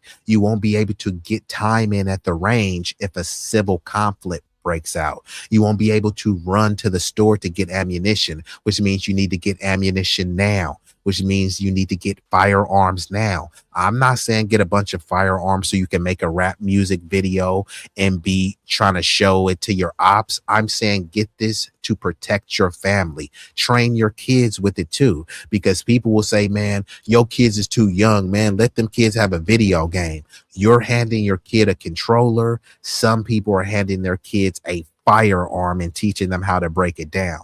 Now, what you want to promote is responsible firearm ownership. Not, hey, look, son, I'm going to give you this firearm so you can sag your pants and make an Instagram reel about this. No, I'm giving this to you so that you have knowledge and that you can not only protect yourself, but eventually one day that kid, your son, will be the man of the house. Do you want the man of the house to be a pansy that can't fight, that can't shoot, that can't protect themselves? Or do you want the kid to be growing into a responsible, civilized adult that will defend the family's honor and legacy at all costs by any means necessary, or what Malcolm says, right? This is nothing hateful. This is just about survival. You know what I mean? And some people are setting their kids up for failure, not telling them the hatred that's out there, not preparing them to not only be emotionally, spiritually, but physically and tactically trained. So they're never too young for that. Go ahead, John. Some people telling their kids we all heaven sent, bro. So I guess you ain't got nothing to worry about. It's all good. Well, once your kid comes home with those black eyes and that bloody nose, the bully was having the bully who beat us. Even the bully was heaven sent, son. The bully thrashed your son. Even the bully was heaven sent that whooped your ass at school today, son. So, bro, that's hilarious.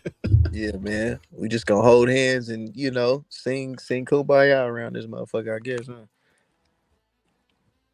And Sincere says, I know when the first white person was spotted there, had to be a panic. Like, what in the is this? My daddy taught me how to fight real young. He wasn't playing. And salute to Sincere, because I know Sincere is let's just say it affectionately, Amazonian in terms of height and allure and, attractiveness as well, right? So if you're dealing with Sincere, you're gonna have to tussle, you know what I mean?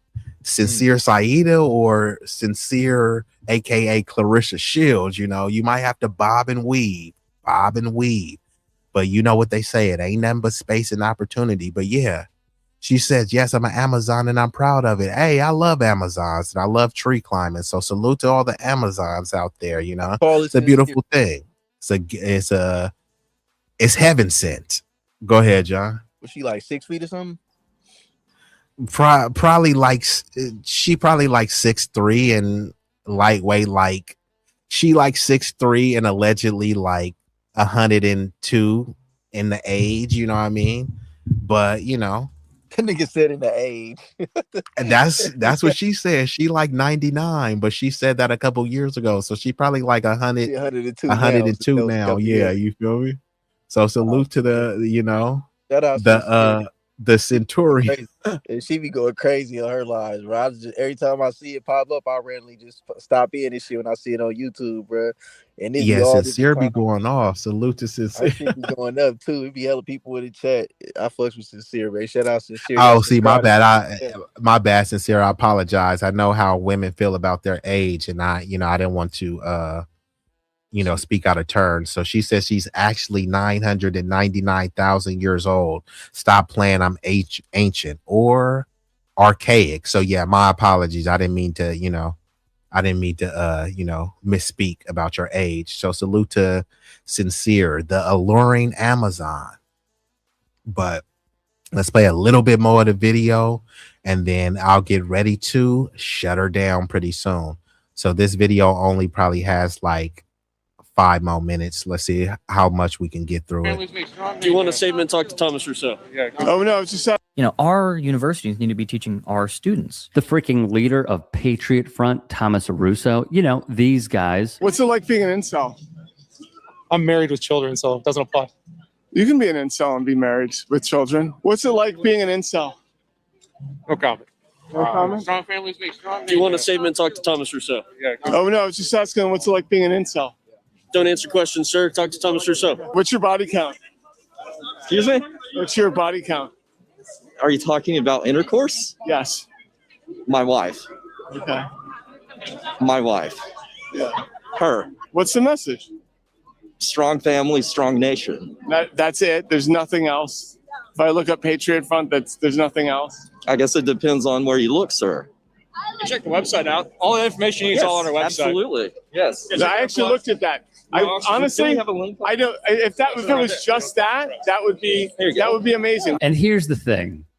And Jake, I mean, this guy, how many times are we going to have this public blow up?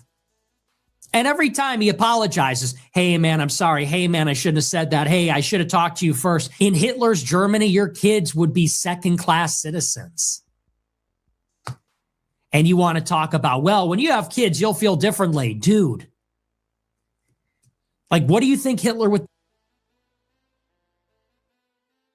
So before I let them finish, we want to see, like, what is Patriot Front? What are they really all about? So they say they want to reclaim America, but reclaim it for who?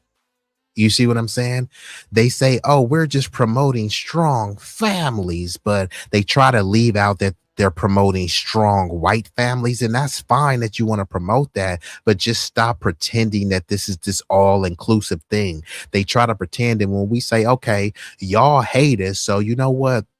We don't want y'all anywhere around us. You want to segregate. They turn into that. Bro, we're already segregated. You guys are the ones who redlined us. They have a term, NIMBY, not in my backyard. That means they don't want any niggers allowed. That's what it means, right? So y'all have been the ones saying y'all don't want to be around us. And we say, you know what? Fine, nigga, we don't want to integrate with y'all, bruh. We don't want to integrate with the Mayo mutants and demons, bro. We'll go chill over here on our own. And then they try to reframe it as if that's reverse racism and you're trying to segregate them. But it's like, nah, we don't want to be around y'all, just like y'all don't want to be around us. But let's see what Patriot Front, a fraternal nationalist activist organization. So they intentionally leave the word white out, but it's supposed to be implied. You won't find anyone in here that's not white. You'll see some other ethnic people that will say, hey, I'm Italian, I'm Irish, I'm Mexican and all this stuff. I'm Cuban.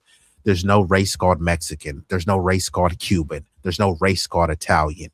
This is just a bunch of white dudes circle jerking other white dudes in the name of bringing America back to reclamation.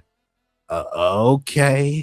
Nationalist activist organization dedicated to upholding the traditions, defending the people, and transforming the public spaces of the American nation through changing the minds, lives, and bodies of our country. I don't know why anybody would take anyone serious with a Confederate flag.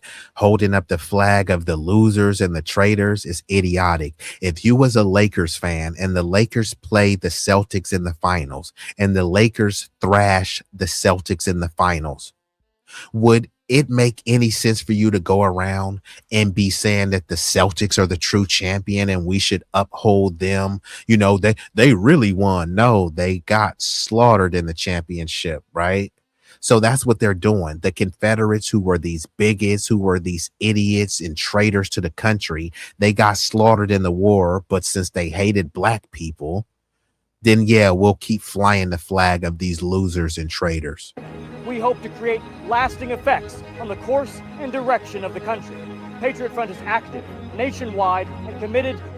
Now, I will say you can learn something from this. Don't just look at them and say, oh man, they racist and they bigots, man. That, these dudes are losers. Yeah, they may be losers, but they're organized losers that hate you, that are trained in firearms. Many of them are in prominent positions of power, authority, and influence, which is why a lot of them cover their face, because there's cops, judges, people in military backgrounds and stuff. So yes, people should be organizing, because if they pull up on your city, you're going to have to contend with it. Yeah, you as one person may have 20 rounds, 13 rounds, 17, or maybe even 10 if you in Cali. That ain't going to be enough. You're going to have to, you need more people. You know what I mean? Now, we used to having the numbers against us, right? So one of us is going to have to take out like 3 or 4 in this hypothetical battle for survival. You know what I mean? So I'm just telling people, you got to be prepared physically, spiritually, mentally, and financially as well. You're going to have to divest from spending on some of these video games and these name brands and all this stuff. I say don't buy name brands, brand your name. Why are you up there propping over someone else's name? Tommy Hilfiger, Michael Kors, Vera Wang. Nigga, you don't even have respect for your own name or a name that you came up with. It's not that expensive to press up your own clothes now. You don't even have to do it. Create a design. You don't have to know how to create a logo. Hire someone to create a logo. If you don't want to hire someone, use AI to do it. And brand your own name, build your own nation, and build your own community. Because this is what we up against. Say B-Eazy. B-Eazy. Can I say something? Yeah. We ain't supposed to be wearing we ain't supposed to be wearing Tommy Hilfiger. No way. I ain't wore that shit since the mid '90s, dude. Yeah, that's They've been wearing that shit. When that shit yeah, came dude. Listen, I don't go to Denny's. I don't fuck with Tommy Hilfiger. There's a lot of shit.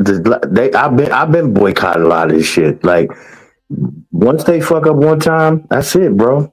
I'm done with it. What happened with Denny's, bro? Huh? What happened with Denny's? Put me on with that. Denny's, they've been racist, dude. They since the '90s. Since the '90s, yeah. Since the mid '90s, dude, they did some foul shit back in the Tommy Hilfiger said that shit, and we've been boycotting that. I know about that. And Denny's supposed to be a bit. That I don't play none of that, dog. I've been on that. I've been boycotting them. I don't never go there ever. Never. I can't even remember the last time I've been to a Denny's. That's how long it's been. Pancakes from Denny's like a week ago. Yeah, well, It's just at Denny's. Hold on. So I ain't know. Cloudness really went there. Yeah, no. Cloudness a triple OG from from the East Coast. So Cloudness know what's up. So now I gotta pull it up because since Cloudness went there, but the Denny's racism scandal that everyone forgot about until Cloudness just brought it up. So when it comes to popular diners, Denny's has been around since 1953. Damn. So by 2009, the restaurant was selling 12.5 million Grand Slams breakfast a year. So Denny's is a staple. Everyone knows that, right? Damn. But many people forget that Denny's has faced significant legal challenges. So Cloudness brought it up. So let me even make this a little bit bigger so y'all can see this. In 1994, Denny's settled a $54 million class action lawsuit. It had been filed against them relating to serious issues of racism and bias in their restaurants. Black customers were treated differently from other diners. And this happens, the same thing that they did at Cracker Barrel, right? Discriminatory practice included refusing seat to Black customers or requiring them to pay before receiving them their orders. They were even petty with incidents like not providing a free birthday meal for a teenage customer. In one case, a manager claimed he was told to close the restaurant if too many Black customers showed up. Now, because this case is 30 years old, people have largely forgotten about it. So yes, this Denny's being bigoted and racist, this is not, anything shocking. But sometimes this is why I always try to tell people, cook your own food. Whatever you like at Denny's, okay. You want a Grand Slam? Hey, B-Eazy, could you whip me up a Grand Slam and I'll pay you for it? Hey, come over to my house and pick up a plate from me. Because that's what you was going to do anyways. You was going to go to a restaurant and pick up a plate from Denny's. That same money that you was going to spend, I'm even going to shave off some of the money. You was going to spend 15 at Denny's. Hey, come and spend $10 here. Right? If you seen a gas station and they was charging $15 in gas and another place was charging $10, you gonna go to the place that was charging $10. Nigga, if you want a Grand Slam slide through, I'll make you a Grand Slam and I'll give you a drink on the house, right? So people need to stop obsessing over certain prestige and like kind of pop culture things and stuff like that.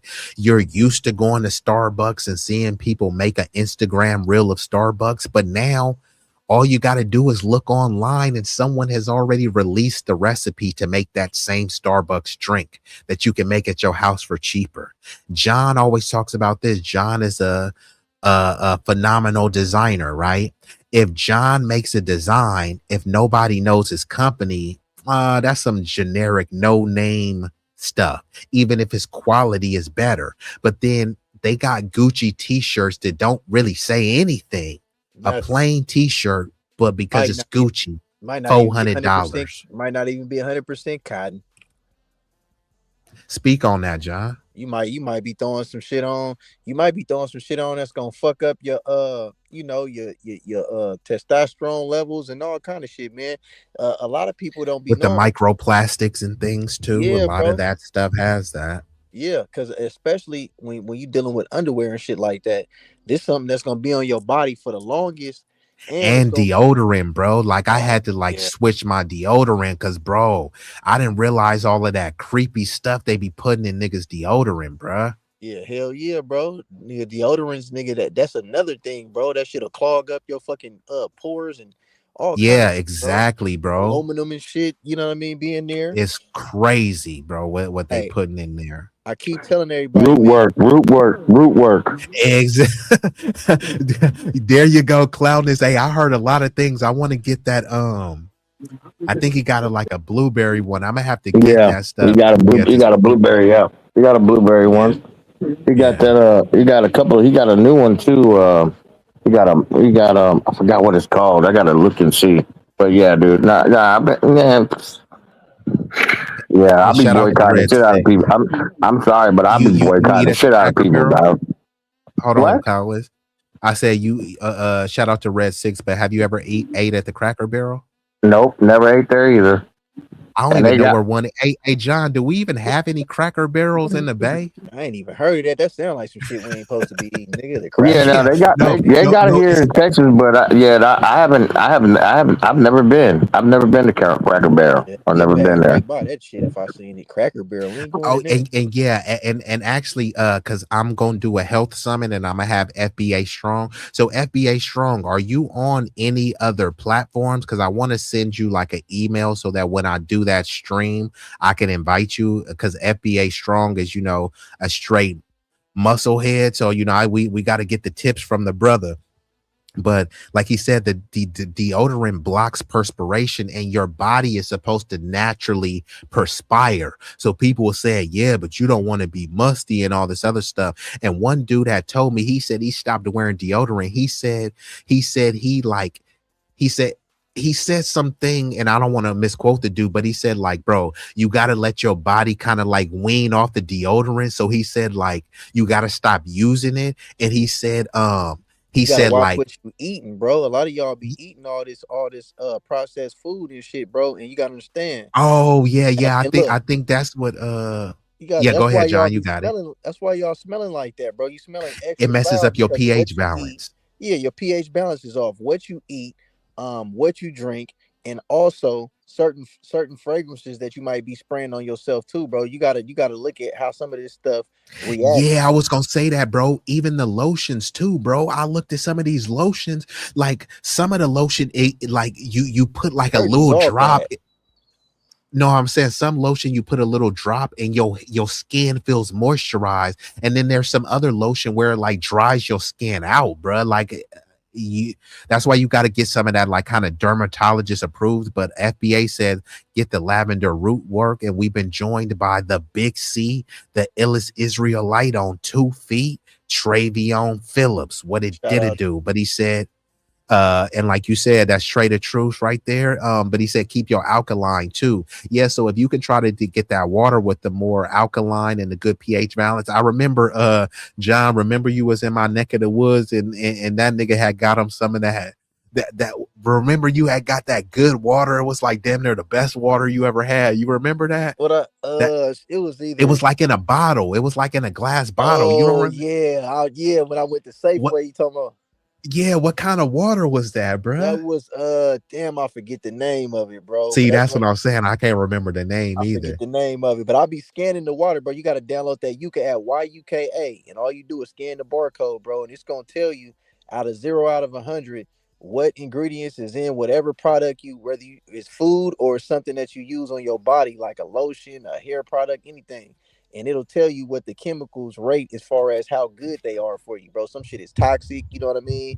Some shit is may not be toxic, but still not 100% healthy. But at least you can have a better idea on what you're doing, especially a lot of shit we partake on a regular basis. We eat on a regular basis. We put lotions and colognes and different types of body wash. Bro, that's another thing too, bro. You can't just be spraying any of those like cheapo colognes too, because they be having hella little weird chemicals. And Sincere says she used pure oils and smell good. Don't spray them and on that's your what throat either.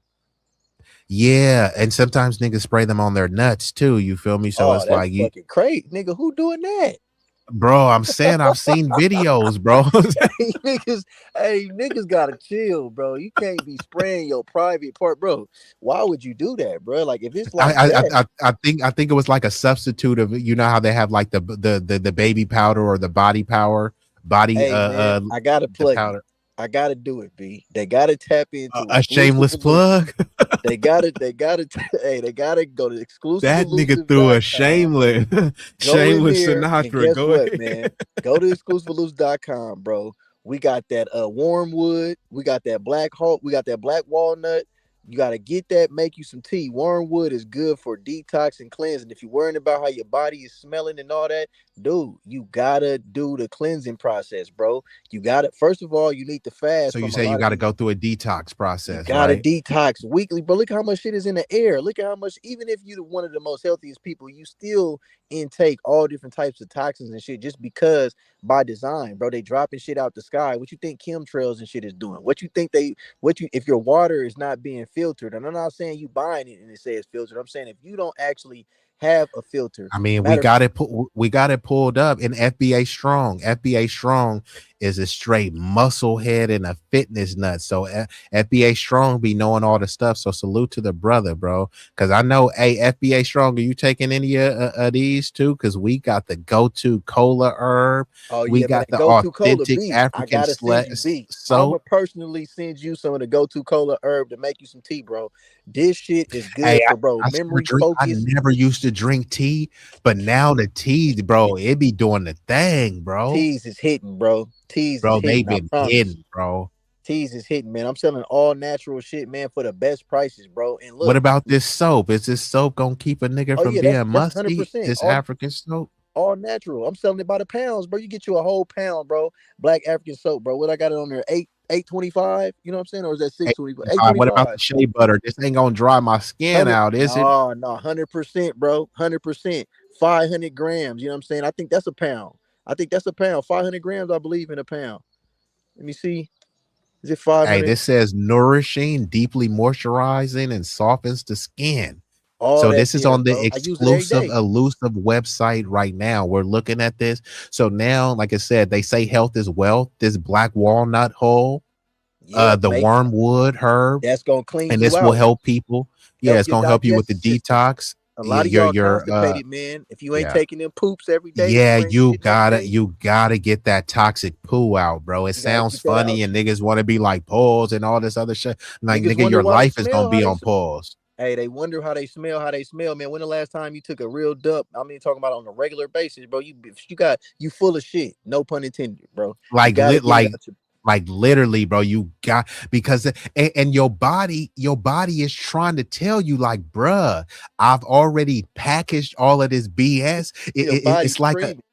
yeah, it's like a spring cleaning, right? You Yeah. don't need all this stuff. You need to get rid of it. So it's telling you, bro, let me get rid of this stuff for you, bro. Your body is a truly a very intricate machine. Now I've heard good things about this. Could you elaborate on the super sea moss honey? Is it really what they say it is? No, it's or what is it this say it is. overhyped, bro? No, Does it's it what it provide say the it is. energy and stamina that it's claiming to, bro? Could you speak Man, on that? listen, I'm gonna speak on this, bro. With anything sea moss infused or just raw sea moss, period, right? What you want to do is replace your regular things that you've been doing. Like you see, that's honey, right? If you got a regular honey that you've been using that's not all natural. First of all, if you're using all natural honey, if it's not infused with any herbs, you at least want to make sure that you get it from your local spots. Like, you know what I mean? Like your what's it called? Like your not Farmers necessarily market. your farmers markets and shit like that, because the honeys that they be putting out, man, it basically be cut. You know what I mean? Yeah, So I was just finna say that the pure, like the true manuka type honey, that stuff is damn near like medical grade, and honey never spoils or expires. But like you said, they do be cutting that honey, so it don't. adding all kind of sugars and all kind of shit in there that's gonna fuck you up. So what you got to do is, for one, you want to make sure that if you're not consuming one of these honeys, like that's on exclusiveelusive.com, like we got sea moss honey, we got shilajit honey, we got all different types of honeys and stuff like that. But even if you look, you got the burdock root in there, you got the royal jelly, the The ginseng, spirulina, green the tea, sour sop.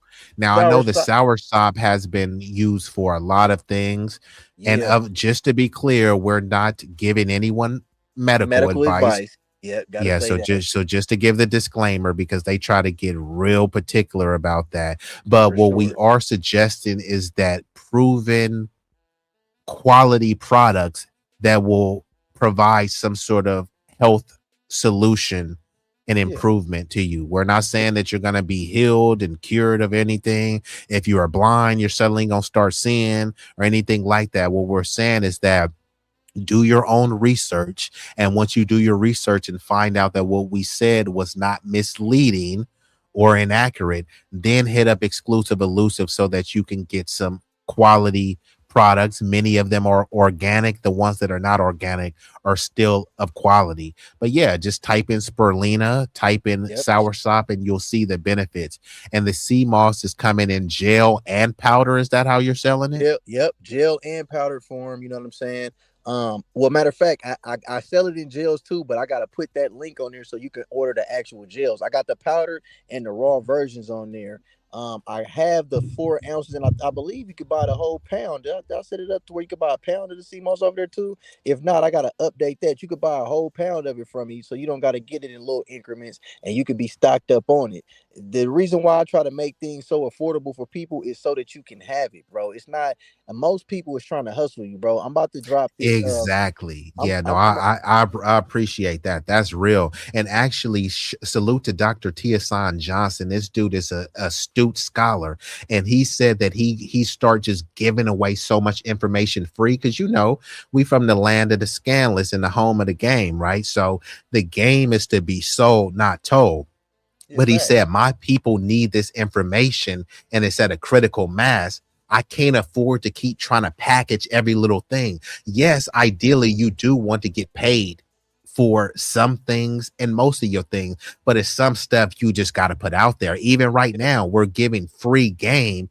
If I were to say, like, hey, we'll give y'all some more secrets if only y'all hit the Cash App. Now, don't get me wrong. I would love for you to hit the Cash App, a super chat, a super sticker, but we need to disseminate this information to our people, right? Because money is not my God. You know what I mean? I'm a humanitarian. So I want to see people, imagine if somebody was sick and you could have just gave them some advice, but instead he died because he was too afraid to ask people, and you was withholding the information that would help him because he didn't pay you. I can't really co-sign that. There's nothing Christian about that. There's nothing godly about that. When they say, what would Jesus do? Would Jesus let somebody die because they didn't want to give him the game? So I can't really respect that. And then we got FBA Strong in the house, and he already said that he would come on the health summit panel that I'm gonna do and give some tips, how to stay, in shape. And bro, if I'm not mistaken, I think bro don't eat candy bars. I don't think he never ate fast food. Like, he is super disciplined. I ain't that disciplined, but I do draw from the inspiration. So FBA Strong says he loves the Coca-Cola, and I know John sells that. It's a very specialized meaning that targets specifics. He has it at home. Also, the golden seal root. Do you got that too, John? Got golden seal root too. I just don't have it. I got to just put the picture and the information on the site so you can actually order it. But I got all the, bro, there's literally Okay, yeah, because that's the herb, that's the one, and he says he takes that, it balances his sugar, cleanses the menses, improves the heart, and removes mucus. So this is for everyone, you know what I mean? And also juice with 1 pineapple, ginger, 1 beet, and a few carrots. And I know the beet is really good for your blood circulation. The ginger just has a lot of health properties. And like Sincere says, FBA Strong, you're on it. FBA Strong, I gotta salute to bro, because bro be on top of it. He don't eat no fast food. Yeah, bro ain't eating no candy. I don't even think he drinks or nothing, bro. So like, I draw inspiration. Yeah, that's what I'm saying. I gotta draw inspiration for bro. His discipline is on another level. Bro, and Sincere says, go ahead. Sincere says that black seed oil is strong as heck. How strong is it, John? Hey, that shit is this that mid grade that you got or what? No, this that 100% pure, unfiltered raw shit, bro. When you take it, my bad, bro. Got the organic. Hey, and my shit. You see, I'm selling 16 ounces, bro, for $32. Y'all go on Google right now and type in black seed oil 16 ounces and see how much they gonna charge you for a 16 ounce of it, bro. You see what I'm saying? Like, all my shit, I'm making sure, bro, I'm giving it to you for the best price I can do it, bro. And that's what, on top of, I gotta mail this shit to you. I gotta, you know what I'm saying? Like, it's a little process. I just want you to know that it's not about the money, because I know y'all seen that guy on Instagram. It's PRSPR Wellness, Prosper Wellness. I think that's what it stands for. The guy that's advertising, he sells the oil to regrow your hair. He has his thing, and he be doing little videos. He telling you take the D. He's saying like the vitamin D3 with the K2.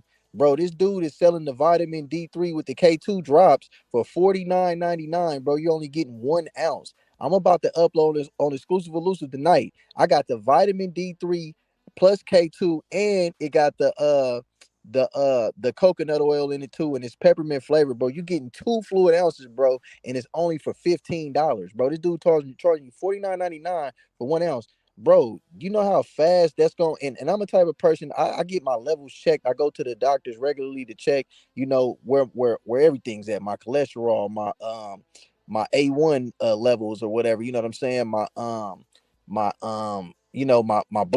blood sugar, my vitamin D's, my iron, just whatever it is. And I found out that my vitamin D, my D2 and D3 were low. So what I did was I said, okay, since this is something that I got to make sure that I work on, I'm gonna make sure that anybody else is going through it, they're gonna have access to a solution to it too. So I did my own little research, and I was going through different little things. And this is how I came across dude, because I already had bought some products from him because I support, you know what I'm saying? But at the same time, I see how high that shit is. I'm like, damn, he taxing. Then I found my own, because like I say, I'm a licensed reseller, bro. I get all my shit for wholesale price, bro. So I can sell my shit for the high too, just like everybody else. I just choose not to. But once I found what I found, I got 2 fluid ounces of it, and mine had more of the K2 and vitamin D3 in it than his had. This is all proven things. I'm gonna put, once I post the links on Exclusive Elusive, look at my box, then go to his site and turn his bottle around and look at how much is in his, look at how much is in mine, plus what's in mine is not even in his, bro, and look at how much you're getting for the price I'm giving it to you for. It's no reason not to get it. And like I say, this is for people who have low, a lot of so-called black people have low iron, low vitamin D's. This is just what they say, just scientifically. They say that, during a lot of these tests, our people, for whatever reasons, are low on this. So like I say, things like sea moss, which has 92 different minerals in it that we need. You got shilajit. Shilajit is also something that's gonna boost up your testosterone. It's gonna help. It's gonna the vitamin D3 and K2. Yeah, That's for the your bone shilajit. health, They have your even these gums. shroom ones too, and that one is supposed to. The main thing with the shilajit is from the fulvic acid, and that's That was supposed. low. I had an issue with that too on my test. That's what I had an issue with. And I take the shilajit, and it also combats that. You be doing your little homework on shit, bro. You be okay. Yeah. Hey, bro, I got I got to, man. Like I said, because a lot of people, they're waiting. They're relying on someone they trust to do the homework for them. You know what I mean? And then tell them about it. But then now I just have to take your word for it, right? But you know what I mean? And somebody could say, hey man, you should be taking that deodorant with all the aluminum in it. And if they trust that person enough, yeah, they gonna do it. You know what I mean? I found some deodorants. I got 12 different kinds. I got 12. Hey, that's now that I think about it, that's the only thing I ain't seen on here, bro. When you gonna it's coming. I just haven't ordered it myself yet. I've actually used one, but I gotta stock up on it so I can have them to sell. So I got 12 different toothpaste and 12 different deodorants that's all natural, that's good for the body, that's gonna be available on exclusive elusive. I'm always looking and searching, bro, for the quality natural products, especially shit we got to use on a daily basis, like toothpaste. Sincere said list the deodorants, but I don't think he has it yet. You don't have the deodorants yet. Yeah. So when he gets the deodorants, we'll come back on here and discuss it. And Sincere says she only uses oil, and this is kind of the story that I was saying earlier. One of the dudes that I was talking to, he said he stopped using deodorant. He said he took like a week like detox where his like body sweated out, and he said he was musty as crap. But he said after his body started reacting to him not depending on the deodorant, he said all he did was just wash clean, and then he would use like some sort of oil and like a lemon or something like that, and he said he just wasn't musty anymore. And I obviously he changed his diet, so that was a huge thing. So he changed his diet, and also he said like he just detoxed somehow. He said he just sweated out. He was musty as heck for a week, and his body just adjusted to him not using the deodorant, because like FBA Strong said, when you keep using the deodorant, it trains your body to not perspire, right? But your body is supposed to sweat, right? If you're over there playing with your kids and y'all running back and forth, you put on deodorant to not sweat, but your body is supposed to sweat, and the sweat carries a lot of things, right? You may be sweating out various toxins and things like that. So if you're using deodorant that prevents you from sweating out all those toxins, where do they go? You see what I'm saying? And we've been joined by the New Orleans family, the 504 boy. Whoa, they in the building. Salute, Braxton. And John, once I pull this down, hold on. She says commercial products are made to unalive the consumers. That's why people stay sick. Yeah, there's a big business and keeping people sick, right? There's not a lot of money in cures, because if you cure somebody, they don't need to come back. However, if they're perpetually sick, then they have to keep coming back for treatment. And that treatment ain't free. Yep, that's where the money comes in at. That's why it all come back to the dollar, bro. They can't get paid if you cured from everything, if you heal. So of course they're gonna tell you, when you're out here and you're promoting CMOS, you gotta say this, you have to plug in that, hey, this is not medically prescribed. We can't, because they don't want you to really have the fact that you can say that, hey, this 100% has did this for me or whatever. They want to try to do it a legal thing, like, oh, well, basically, what if you advise somebody to do it and they start taking it and they have a bad reaction, and you could be technically responsible, because what if they die from it?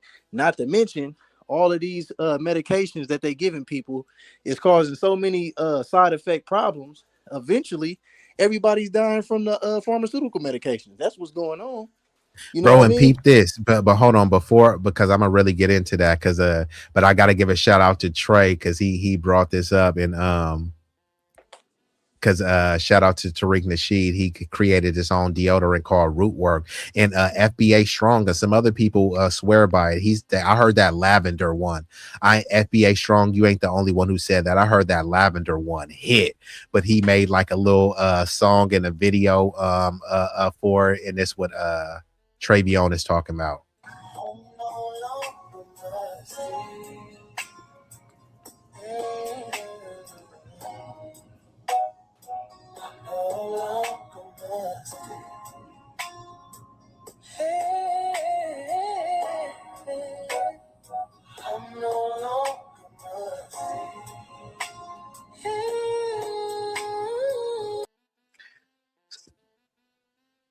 So y'all go check that song out. That's called I'm No Longer Musty because I got my root work. But yeah, that one was hidden though. I want my cam up right quick. I'm gonna show y'all this, man. Oh yeah, hold on. Hold on. Let me put you on hold on, wait. I think my camera is tripping. I'm trying to go to my back. It won't go to the back.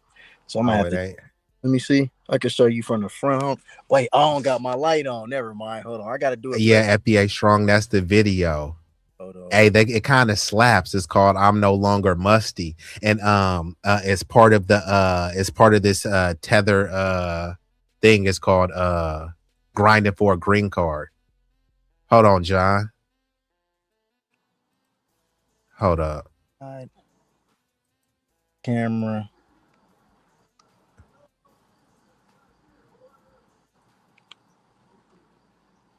Is it showing? Yeah, I can see it. Mm-hmm. Okay, the Himalayan crystal salt bar. Yeah, this is 100% natural. Deodorant and cleaning. So how this works is you basically gonna scrub your armpits with this. I lost my life. You're gonna scrub your armpits with this, bro. And basically what this is gonna do is this is gonna get it to where when you sweat, it's not gonna be funky like that, bro. This is something, it's kind of like a detox cleansing type of soap bar, bro. But like you see, it says rich in minerals, cleansing, antibacterial, antifungal, does not clog your pores. Mind you, it's a natural deodorant. When you get black people, I know me, I grew up off the Secret deodorant. I used to use that Secret. My mama had put me on that. That Secret worked, but that Secret got aluminum in it, bro, and it's the thick. Secret and the Degree. Yeah, and Degree too, but it clog you up. See, it's gonna clog you up. Yeah, see, no, before we wasn't looking at that. All we cared about was not being musty. Let's be honest, that was the big thing. Like, nigga, I wasn't trying to be musty, bro. Especially you trying to pop it at a baddie. It's like, nigga, I can't pull up on her. You feel me? Smelling like a salt and sweat factory. But then now it's like, at what expense though? You feel me? You trying to smell fresh and fly, but you're actively damaging yourself. You know what I mean? No, facts, bro. And I'm holding it up now. I know y'all can see it, but it's basically, bro, it's a crystally soap bar. It's Himalayan salt. You know what I'm saying? But this shit actually works, bro. I'm telling you, I'm vouching for this. I've been using it for months, and I'm actually gonna start posting this on Exclusive Elusive also too, bro. So one thing I want y'all to know is that I'm gonna turn it off now because I just did my little I'm about to uncam, but I always do my research. I don't just find something that's a good deal and then just try to resell it to people. No, bro. I actually take this stuff, use it, and I do my research on it for a period of time before I even just stamp it. You see what I'm saying? So, anything that I'm putting up on there, bro, is, what I'm saying, it's certified, bro. I'm vouching for it. And not to say that anything is gonna work for anybody, no. But if you take the proper precautions, bro, 9 times out of 10, like if you actually do the work that's followed behind it, like a lot of people be like, okay, well, you take sea moss, so just 1 teaspoon a day, and this is it. Yeah, bro, I'm gonna say take more than that. You know what I'm saying? Because, bro, a lot of people smoke, a lot of people drink, a lot of people, and people have different body types too, right? Because you know how like if somebody might take 2 shots of the Hennessy and be drunk, and it may take you 6 shots. Same thing. Remember when they say Tylenol, they be like, take 1. It's like, bro, I might need to pop 2 of them, 2 or 3 of them things. You know what I mean? For sure, it all depends on how much you weigh. Yeah, how much you weigh. all that. If you know you somebody with high tolerance, well, you're gonna probably want to up your tolerance on the healthy things as well, bro. Don't think that you could just drink a whole pitcher of Kool-Aid and then take one little shot of sea moss, bro, and you just finna be healed for the. It don't work like that. That's just like That's another thing too, where cats is like, I can eat hella McDonald's, eat hella donuts and chili cheese fries, and then I drink a sea moss smoothie, and it's like why ain't I losing weight? Yeah, well, I'm gonna tell you, bro. Another thing is, oh yeah, for the weight loss too, you might want to try some of your henbei bark. I'm about to post your henbei bark powder on there too, but that helps with weight loss. But it's when they be doing the little smoothie things, they going for the taste, bro. They're not really doing it for the benefits of what they're actually eating. So with me, it's not necessarily wrong because fruits are good for you. But you want to lean, if you're going to be doing things like especially juicing, you want to lean with the 80-20, bro. You probably want to go 80% vegetable, 20% fruit, just so you can, balance out just when you're trying to outdo with all the sugars and all that different type of stuff like that, because too much of anything can be bad for you. So it's like people go for the taste, bro. They just want to know, oh, I'm just going to add this to it, that to it, and it just tastes hella good.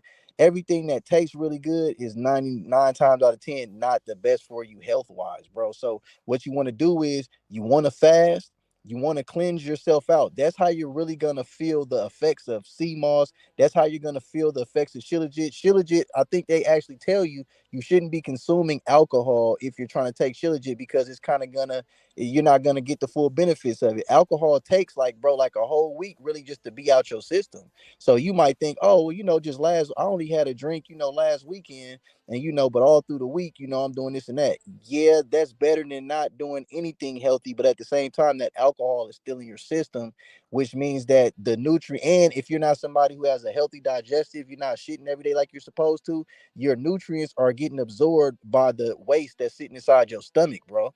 You know what I'm saying? So you still not getting all the benefits that you're supposed to be getting from the supplements that you're taking, the sea moss that you're taking, or the healthy beverages that you actually are drinking. You got to make sure that you get your your water routines right, bro. You want to certain teas, you want to implement on a routine basis and give it some time. You know what I'm saying? Don't think that just in 1 week, after years and years and years of killing your kidneys, killing your liver, killing your your heart, that you just gonna start just taking some little ginger shots, bro, and you just healthy. No, bro, this is gonna take with time, but I promise you, I've been taking this vitamin D3 and K2 liquid on a daily basis for like 2 weeks now.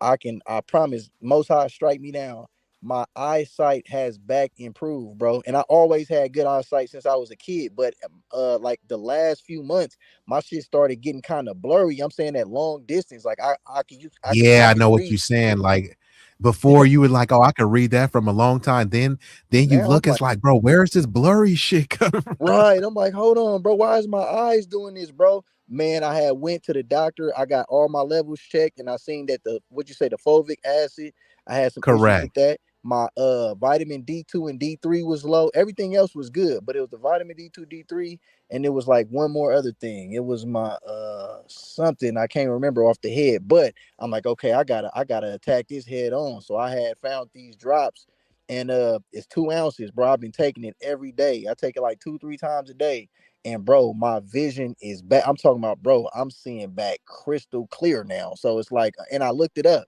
but you can look it up too. Don't think I'm just talking. Challenge what I'm saying. Look up the effects that vitamin D2, D3, and that K2 have on the vision, on your eyesight, and it's gonna tell you that both of them can improve your vision, both of them. And not only that, a lot of y'all out there, your gums is unhealthy, bro. Your gums bleeding when you brush your teeth. You got low levels in vitamin D. Your D2 and D3 probably low, and that's gonna help your gums to where your shit don't be receding back. You know what I'm saying? You brush your shit, they're gonna be strong, they're gonna be sturdy, they ain't gonna feel loose like they about to fall out in a few weeks, few years.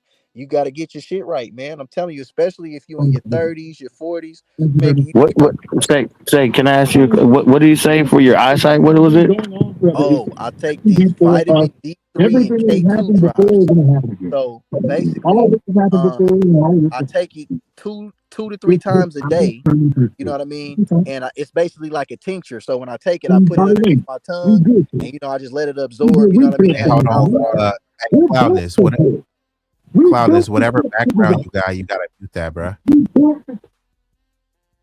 Okay. All right, go ahead, John. Yeah, it's just we couldn't hear him, John. We couldn't hear him, Cloudness. My bad. Oh, Are yeah, you all good? good. So the vitamin D3 and K2 drops. Now, Vitamin D3, I got two. K2, It comes in 2 ounces full, right? I take it and you put it underneath your tongue, like a tincture, basically, because the tongue is the fastest way. Underneath the tongue is the fastest to the bloodstream.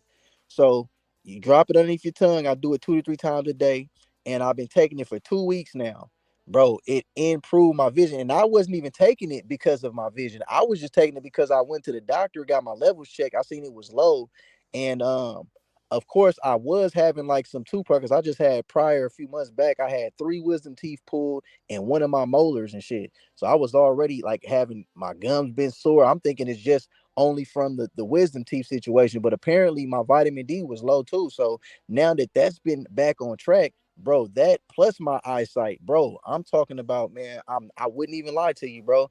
This shit is really having me, and I'm talking about my cognitive function, like as far as just like my focus, and you know what I mean, like I just feel way more naturally powered, just on a daily basis, just on the wake up. Like I feel more, rested. I feel more mentally, and plus I be drinking that go-to cola tea. I can't just only say that too, because that go-to cola tea, that shit be having me ready to do some brain work.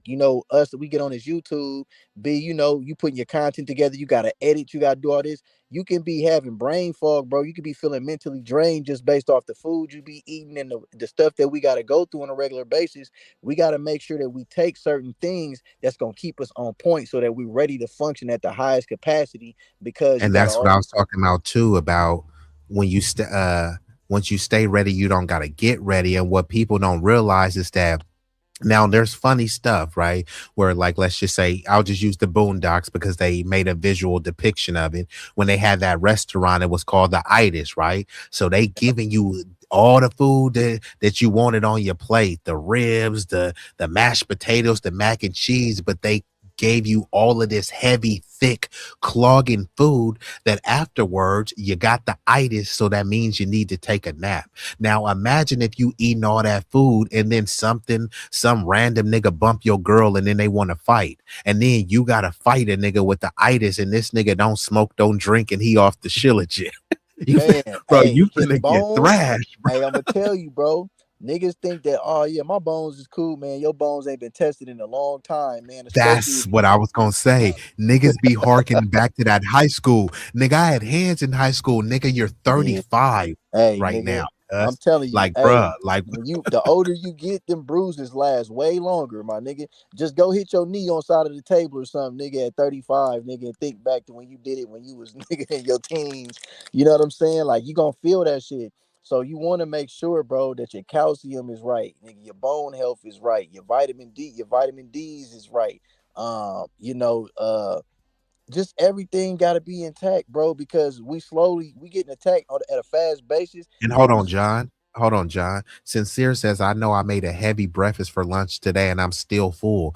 And I remember the Honorable Elijah Muhammad, he was always saying, like, he was questioning that whole that you got to eat 3 square meals a day, however much y'all want to eat. Now, some people have even said that you should eat like anywhere from 5 to 10 meals a day, but they're supposed to be really small and they're not really like meals. It's just a small portion. However, but bruh, I know that like I've been eating like 1 to 2 times.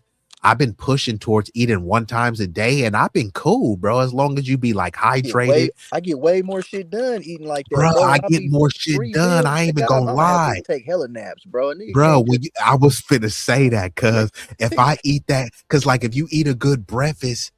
So now that I think about it, like, because when Sincere said you eat that heavy breakfast, that if I eat a heavy breakfast, it does literally carry me through the whole day. However, it could have those reverse effects where you eat a heavy breakfast and then it's like, all right, now, John, you got to make hella clothes and edit and make a carpet. Niggas after sluggish. you just, yeah, bro. So for me, yeah. sometimes, bro, I like just like a banana, a string cheese with some tomatoes and I'll be good, bro. Like that will be a breakfast, or like you make a little fruit smoothie or something like that. And I would love to hear FBA strong, because he said he never eat heavy till late, and that's what a lot of people do. They have a light breakfast, then at lunch is supposed to be light because you want to have enough so that you can eat a heavy dinner, bro. So I am trying to kind of tweak and calculate how I eat, because when some people say 3 square meals a day, they eat a heavy breakfast,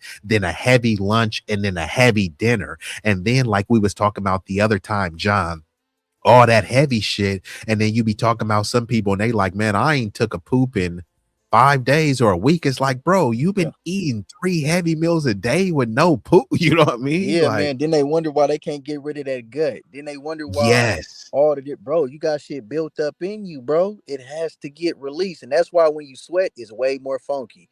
That's why when you farting, it's way more funky, bro. You gotta cleanse, bro. This it's shit is waste. it's waste. It's toxic waste, bro. Hey, B, I'm gonna tell you one thing that I It's like you learned too. throwing out the garbage, but you want it to smell hella fresh. It's like, nigga, it's the garbage. It's supposed to be expelled. It gotta go. It gotta get up out of there. I try to, man, what the hell? Hey, I gotta Oh, this is a good one too. A yogurt bowl with granola and cranberries. I'll be fire. good. I'll Fire. get more energy That's off that fibers. granola thing than that heavy breakfast. Like I like to eat heavy at dinner, but for me, that heavy breakfast, that shit keeps me more sluggish than anything, bro. Facts, bro. I promise it do. And me too. I started noticing that when I intake on sugar products, bro, I would want to do that. First of all, they say you shouldn't eat more than, I think, like 2 to 4 grams of sugar a day if you a male. But if you do, you want to do that in between like 12 and like 4 p.m. or something like that, bro, because your body processes those things better at certain periods of the day. So people think that time don't exist for a reason. You gotta Yeah, and realize. that's why they say you ain't supposed to eat after. Some people say 8, others say 10. You know what I Yep, mean? I So stop at 8.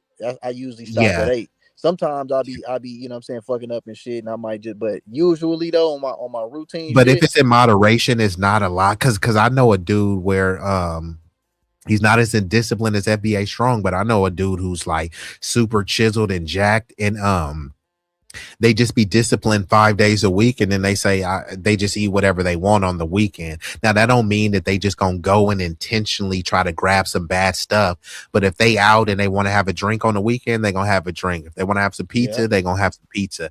But during out the week, they don't eat any of that. And one of the best ways that they say for you to stay on your job is meal prep and eating the same things. Now it gets boring because people will try to be like, oh, I'm craving Chinese food and I'm craving this. So they go off their impulses of what they're craving versus somebody that sticks to the script. No, every day I'm going to eat a chicken breast, broccoli, and rice. And they eat that for 5 days a week. So you don't have to guess. It's a fixed cost. And they can easily track the calories, their caloric intake. You know what I mean? So just like when you went to school. What was you gonna say, John? I'll say sincere say she love oatmeal, bro. I be tearing oatmeal up too, bro. That's hey, bro, thing. oatmeal is actually my bad, bro. I forgot about oatmeal, bro. Oatmeal is one of the healthiest things, and it keeps you full because it's just basically these oats filled with water that expand in your gut, but they're not they're highly fibrous, but they're not they don't get you fat, but they keep you full. So that's what's good about them, bro. Because you know them fibers gonna help that shit move up out of you, bro. That's what's gonna keep you a good digestive system. Like you got it. That's what I'm saying. Niggas be stopped up, bro, wondering why they can't go. It's like, bro, look what you put. You just clogging yourself up. You need something that's, you know what I mean, that could flush you out, bro. And you want to be taking that oatmeal on the regular, bro. That's some good breakfast. Hey, and like Red 6 says, the whole 3 meals a day, because we live in a capitalist system. In order for you to get 3 meals a day, what do you have to buy more of? Food, shit. There you go. So if I'm a grocery store, would I really want to be promoting that? Hey, bro, all you really need is like, yeah, they're not gonna promote that. Yeah, no, you need 3 meals a day, and remember this one, a midnight snack. Facts. Look right? how So long so food stamps will last, B. If niggas was only eating 1 meal a day, them food stamps will last way longer. They do not want people thinking on a. See, that's why you gotta understand fasting is such a threat to the fucking economy. They don't want you fasting. oh, that's a big thing that Elijah Muhammad talked about too. He talked about that intermittent fasting. That's why he said you don't need all those meals. He said you need to be intermittent fasting. And I talked to my Uso. Shout out to my Uso Ali Bo, because he said, bro, like he said he went to his doctor and he is like, bro, your boy was finna be out of here, because he said he was just eating so much stuff. Like he was eating like packs of Oreos and all this other stuff. And then he was one of the ones, him and one of my other boys, RIP Augustus, he said, bro, you need to start paying attention to your shit and how much you shit, right? And it sounds like one of those, I always talk to you, John, where niggas would be like, pause, like, I ain't finna talk to no nigga about no shit, you know what I mean? And then now my nigga's not even here, you know what I mean? Like you know, and I know people that have passed due to ailments and things that they didn't want to talk about, that they were either embarrassed about, or you know, niggas would try to clown you. But I'm like, bruh, you ain't even finna be here, nigga, for anyone to clown you. You know what I mean? But my boy, he was one of the ones who told me too about the 3 meal. And mind you, this dude is a Samoan. So when I went over his family house, bro, they had a grand feast, bro. They was like, eat everything. I was damn near full, and they was like, bro, you don't want to eat no, you know what I mean? They just want to make sure that everybody was good. But he was telling me, bro, he was like, hey, you think you're supposed to eat 3 meals a day, right? And he was like, let's say you eat 3 meals a day, right? Then you eat the 3 meals, you go to sleep, you wake up, you go to job and stuff, and let's just say that you poop once a day. But you ate a heavy breakfast. So one of those poops, okay, that was cool for the heavy breakfast, but you also ate a heavy lunch and a heavy dinner. But you only pooped once per day while you're eating 3 heavy meals a day. The math ain't gonna keep mathing for you, bro. Yeah, you got your body working overtime to try to break all this shit down, and time is not enough time. By the time you stuffing it again, bro, it never can catch up. It can never get on track. And that's why And that's people wonder why exactly you what he sleep said. hella You're long and never wake gonna up catch tired. up. Yeah, you sleep hella long and wonder why you still wake up tired, bro. Your body is not resting, especially if you eat before you go to bed. You want to eat hours before you lay down to rest, bro, because your body, while you think you sleep, Yeah, you're not even fully digesting it. Like, you know, when you come home from those drunk nights, we all had it, right? You at the club going dumb, you drunk. Either the tree or the liquor is hidden. So what do? We go to the nearest spot that's open, whether it be Jack and a Crack or a taqueria. But now you eating like at 2 or 3 a.m. You hung over, then you wake up and you know what I mean? Your body didn't even digest that stuff. So then you wake up, you went to sleep at 2 a.m. and ate a burrito that didn't digest, and then now you sleep and then you wake up at 11 a.m. and now you need a breakfast, but the burrito didn't even digest. You feel me? Overload. And I always tell people, think about it. When you be just giving in to that late night craving, it never do you no justice, bro. Because guess what?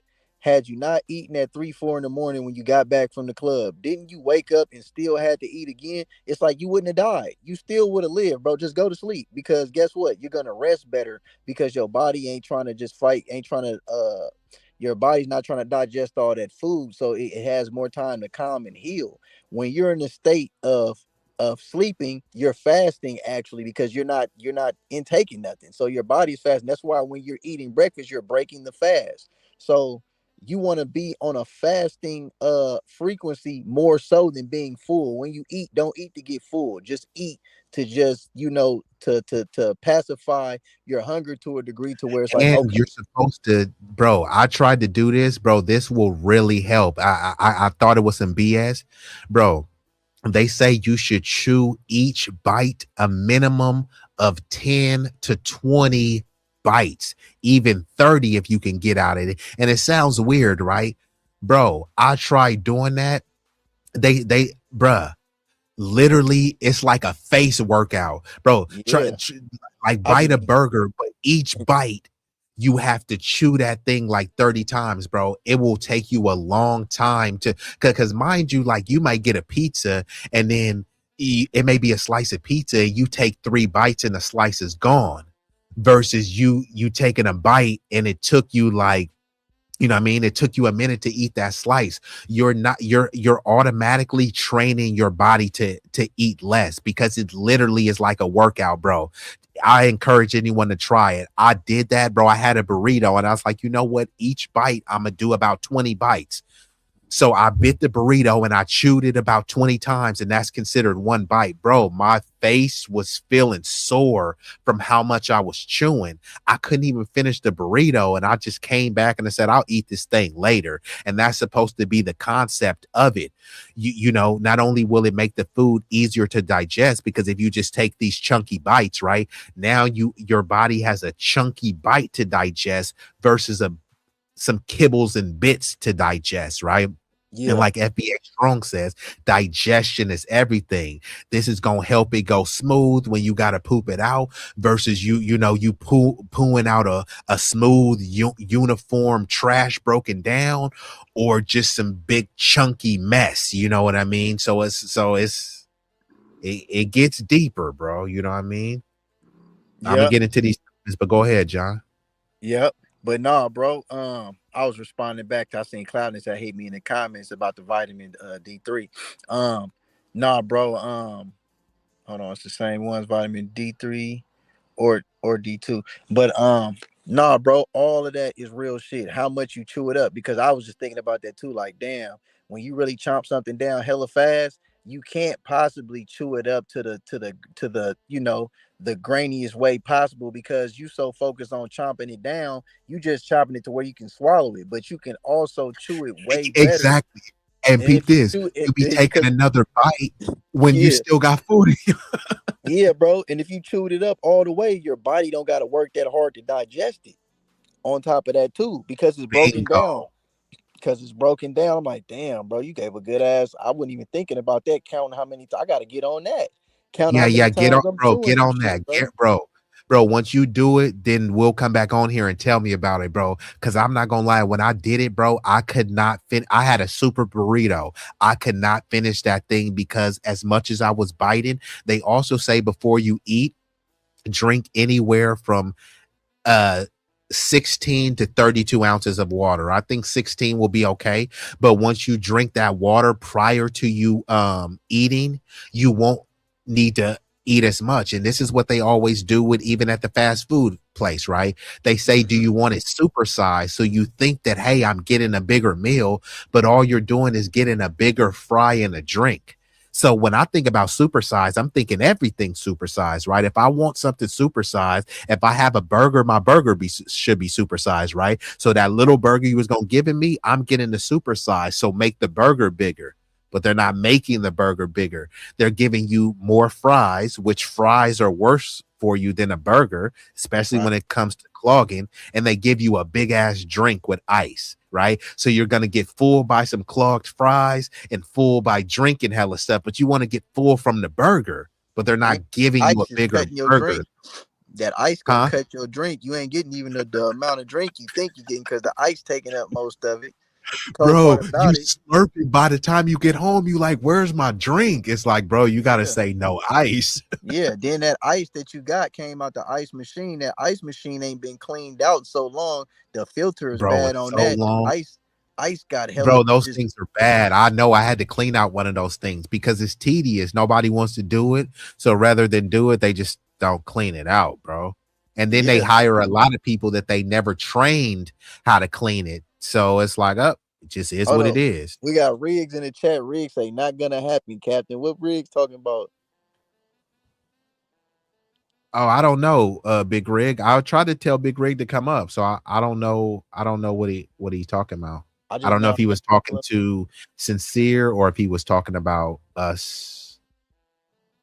But salute to Big Rig though. But shout out to FBA Strong, FBA Strong in the chat. They've been he was talking about the with the super size. But yeah, so they've been picking up what you've been putting down. And like I said, FBA Strong, like the bro is like a muscular monster. So bro is really on it, bro. I salute to him. And shout out to my bro Travion, because I know Travion been on his kick too, on his health kick too. So salute to the Brody. And she said, good sleep is a tremendous game changer. My baby sister is always talking about how you only need 4 hours of sleep, but I'm like 4, I'll take 6. Damn. Now I used to be on that, right? I can sleep till I die. You know, we was always hustling, grinding, what we call pulling them 20-folds. But now realistically, in order to be at your tip top shape and optimum, just think about whatever you like Steph Curry or LeBron James. Is LeBron James, are you really expecting him to perform at the top tier level on 4 hours of sleep? Hell like, no. nah. You know what I mean? So it's like it just would be idiotic. But that's how it's a mentality that some of us have cultivated because we've been thinking about this rat race where it's just go, go, go, man, forget the sleep.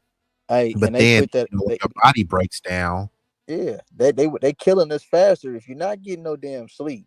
How long do you think? That's why you're aging faster. That's why your body is burning out faster, bro. You getting gray That's why hairs those faster. bones and all those bones that you said, like, bro, remember it. Shout out to Genuine, who is a legend. But y'all, you remember what Genuine? Did you see Genuine concert? Yeah, I see him be trying to hit them little janky ass moves now, and that shit ain't hitting, bro. Like They hit it. His bones ain't like they used to, cuz it's like, bro, you ain't that spring chicken. It's The a nigga health had a thing, bro. It's yeah, a health cuz. thing because I seen an Instagram. I seen an old lady, bro. She like 80 years old, bro. She Oh, doing I seen stretches. that. Are you talking about that Chinese lady? I seen a Chinese lady and a black lady, Bro, bro. she was doing some stuff. She was like, "Oh, look, I'm 80. Look how I do with my knees." She was drop down, get your eagle on, girl. She Man, was. that was I was like, crazy. "Oh, damn, man! I wish I can do that." I seen Yeah. an old dude at 81.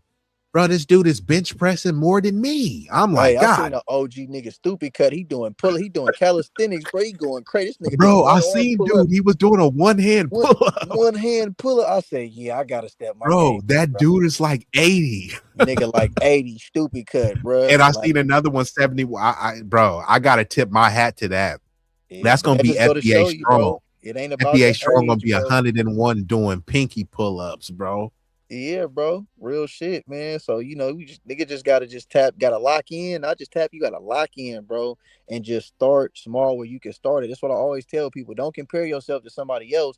You gotta start where you gotta start at. You know what I'm saying? Everybody can't start off doing 100 push-ups. Some niggas gotta start at 5. That's true. And not everybody even needs to do 100 push-ups, right? Start off with doing, I say, bro, start off with doing 10.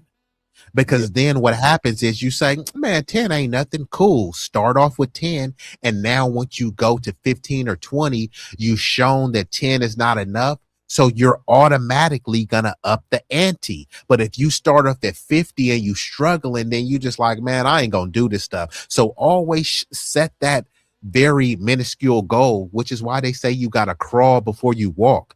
The 10 push-ups is crawling. And if they so easy, then crawl, and then start walking. Even if you want to do 100 push-ups, break it down. I say, if you watching a show, every time they hit a commercial, hit 10 push-ups. You know what I mean? Man, and bro, that's 30 right there. That's gonna be a quick 30. Yeah. You see what I'm saying? So it's like, bro, there's ways to break it down. And then after you continuously do that, then you're gonna be doing 30 nonstop. Then you just keep doing the 30. Then after that, and do the ones what they call girl push-ups as well. They ain't really girl push-ups, bro. Once you get on your knees and do it, if you do them right, sometimes those are better to target certain areas, right? Yeah, if you trying to the get wide shoulders, ones, the chest, all that, all the push-ups, the where your arm, where your hands is at, how far apart they is, they're gonna work out different parts of your body. So I really just, I salute all the different forms of push-ups and workout because they all work out different things.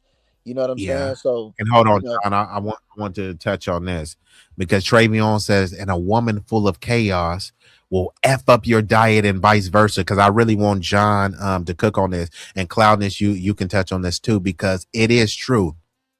I've had some of my close homies, right, where their girlfriend said that they did cook for him, right? And people get, oh man, my baby cook for him. Cook for you, but right, is your baby cooking for you the stuff that you need? And she had told him is that at the time she wanted to fatten him up to basically make him less attractive to the other So competition. she could lock him down, and then what's gonna happen years later when she talking down to him, and he like, man, I was in shape, I was doing this. She gonna be like, well, you the one that chose the nigga. I didn't make you, nigga, get out of shape. Stop working Like out. no one forced you, and And it's the guess what? thing, And right? guess what? You She gonna the one who love my cooking. Like, damn.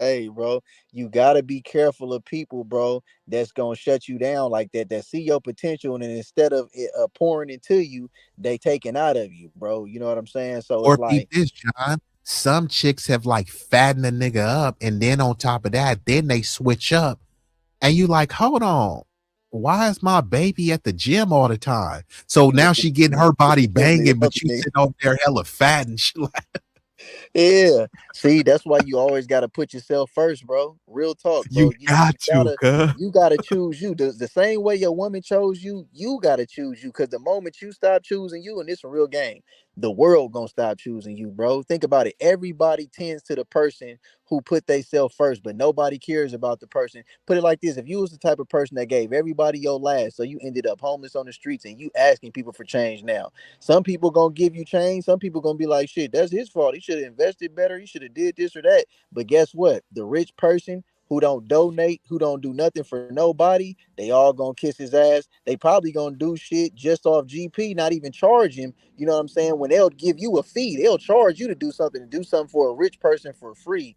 But guess what? It all boils back to that rich person put themselves first to a lot of degrees and made sure that they cared about themselves, which projected into the rest of the people around them, considering them on a standard to where, you know what, this person cares about themselves. Let me give them that respect. And they treated them as such. So you got to be careful with these relationships, bro, because a lot of it be snares. It's a difference between a trap and a snare. You can easily see a trap. If I walk by that little hole right there, I'm gonna fall in it. You know what I'm saying? A snare is gonna look like something that's good for you, but the whole time, that's how Satan creep up and he misleads you and deceive you, bro. You get entrapped in a snare, and it's hard to get out of it, bro, because you fall way harder. You know what I mean? So yeah, bro, that's real what Travion said, bro. You know, you Yeah, arguing with shout out to somebody all the time. Travion, bro.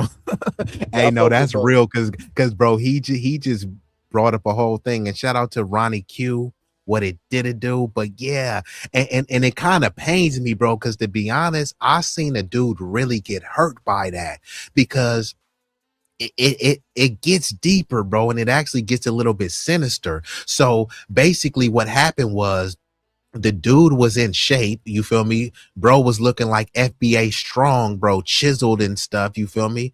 And then he got with his chick. His chick was a little bit on the chunky side, but he was like, hey, baby, more cushion for the push, and I love you, right? She got insecure about her weight because she was a chunky girl. She was feeding him food that a chunky girl eats, you know what I mean? So then this nigga got chunky and started losing his pack and his muscular and stuff, but she was tired of being fat. So when she got into shape, she kind of despised the nigga, like, man, you let yourself go. You ain't the same. You feel me? You ain't the same. So now she's kind of feeling him, because now that she's not fat anymore, she's getting a different level of attention. Because before, cats was like, man, I don't want this fat floozy, but now, okay, now she ain't no floozy. She's a baddie that lost a lot of weight, and she was already big, so she just made the weight proportion. So now she's actually thick, but her muscular dude is now fat. So they end up breaking up because dude was like, she start prioritizing going to the gym, posting those selfies, wearing those TikTok leggings that show the cakes and all this other stuff. And she flipped it on him like, bro, you're insecure and all this other type of stuff. But so it gets deeper, bro. Like, have you ever heard something like that, John? Or like, how would you react to that, bro? Hell yeah, I didn't seen it. Ain't no heard it. I didn't seen it. Nigga, I didn't seen niggas follow. Bro, this is, and look, that's why I am the way I am, bro. Regardless of what relationship I'm in, bro, I always got to remind myself I was me before I was in any relationship. I have to remain me to a degree of, don't lose sight of your goals, bro. You gotta reach a goal. Don't get comfortable just because you fall in love or you get with somebody. Don't let that take you off becoming the best you that you can be. Because once you do that, you got to remember, the person that you got with, they liked who you were, and that doesn't necessarily mean that they 10 times out of 10 once you fall off a little bit or grow or change differently, that they're not gonna still love you. But you kind of got to take into account they never stop being that person that they first were. Just because you elevated or you got relaxed and you felt like, oh, you fitting in with her, so you don't got to be in tip top shape like you was or whatever. Bro, that's just like, bro, a lot of these dudes like me, I'm an artist, bro. I do rap music, all different type. A lot of the females, you know what I'm saying, that like me because I'm a rapper, they groupies, you know what I'm saying? They like rappers. So I would be naive to think that this female is not still gonna have a soft spot for rappers and artists and shit like that. If they like to go to concerts and shit like that and go to clubs, 9 times out of 10, bro, that's just the type of spirit that they have on them. They in the world like that. That's what's gonna always turn them on. They might have a soft spot for you, but unless they really want to change also and you know and mature and have a growth spurt with you know spirituality to where they gonna you know look past, okay, this is what I've been doing for the last 5, 10, 15 years of my life. You know, I need to be, you know, stepping it up and you know and trying to check off these square boxes, you know what I mean, on the to-do list in my life instead of staying. Some of them stay a teenager forever, bro. They just get older, they become, you know what I mean, up in age, but mentally and spiritually they still the same high school girl that wanted to be with the, you know, the it guy that had the cool car,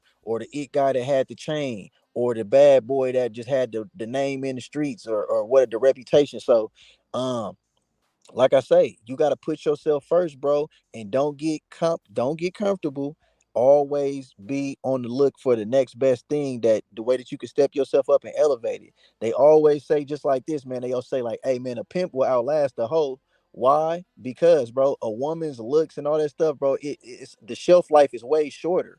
9 times out of 10, most of these women, bro, they don't be trying to get in shape or really worry about they physique like that. They be in their primes by the And time. John, peep this. I want you to keep cooking, but it's a lot of these simps that have led to, because you know I've heard chicks that are personally say, well, my ass still fat and I bet you still hit this, you know what I mean? So it's All right, turned into let's get like, to that.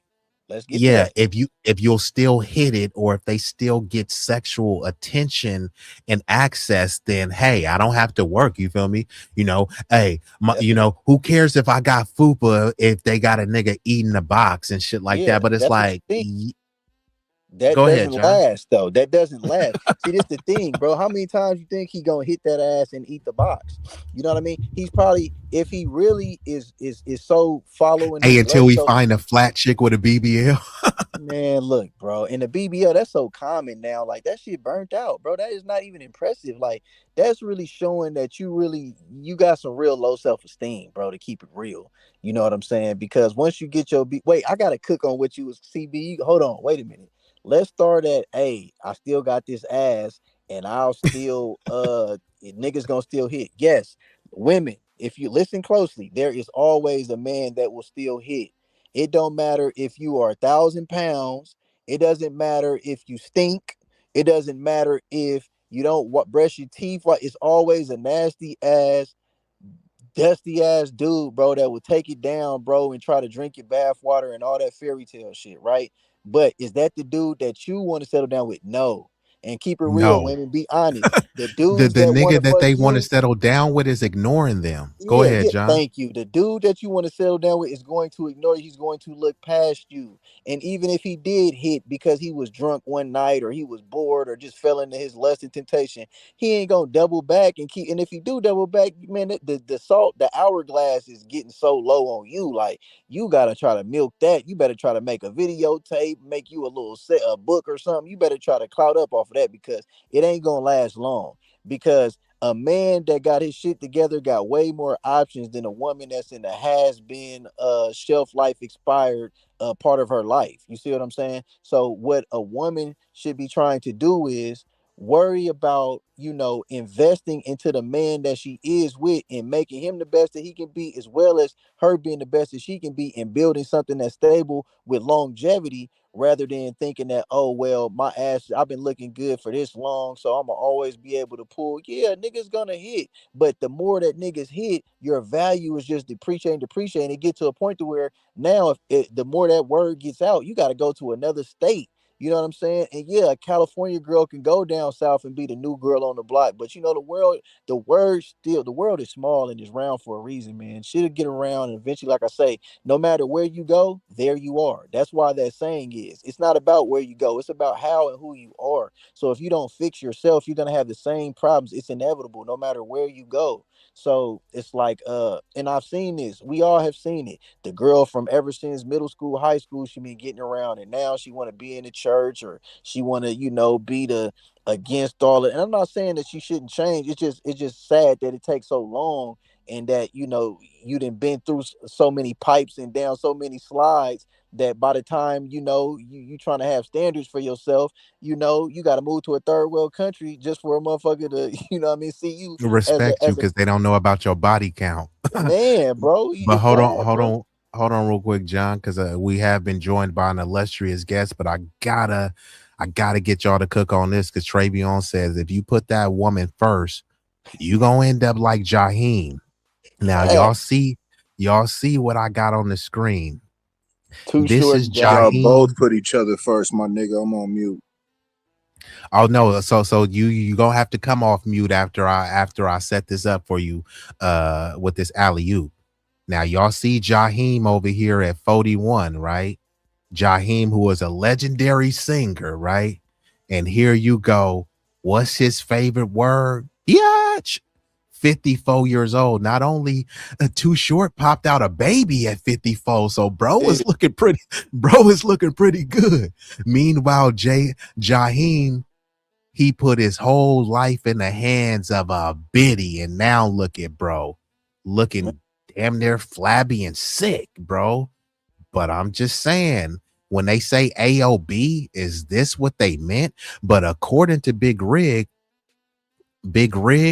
says happy life, happy wife, or happy house, Nigga, that's happy spouse. I didn't say that, my nigga. I don't even know where that came from.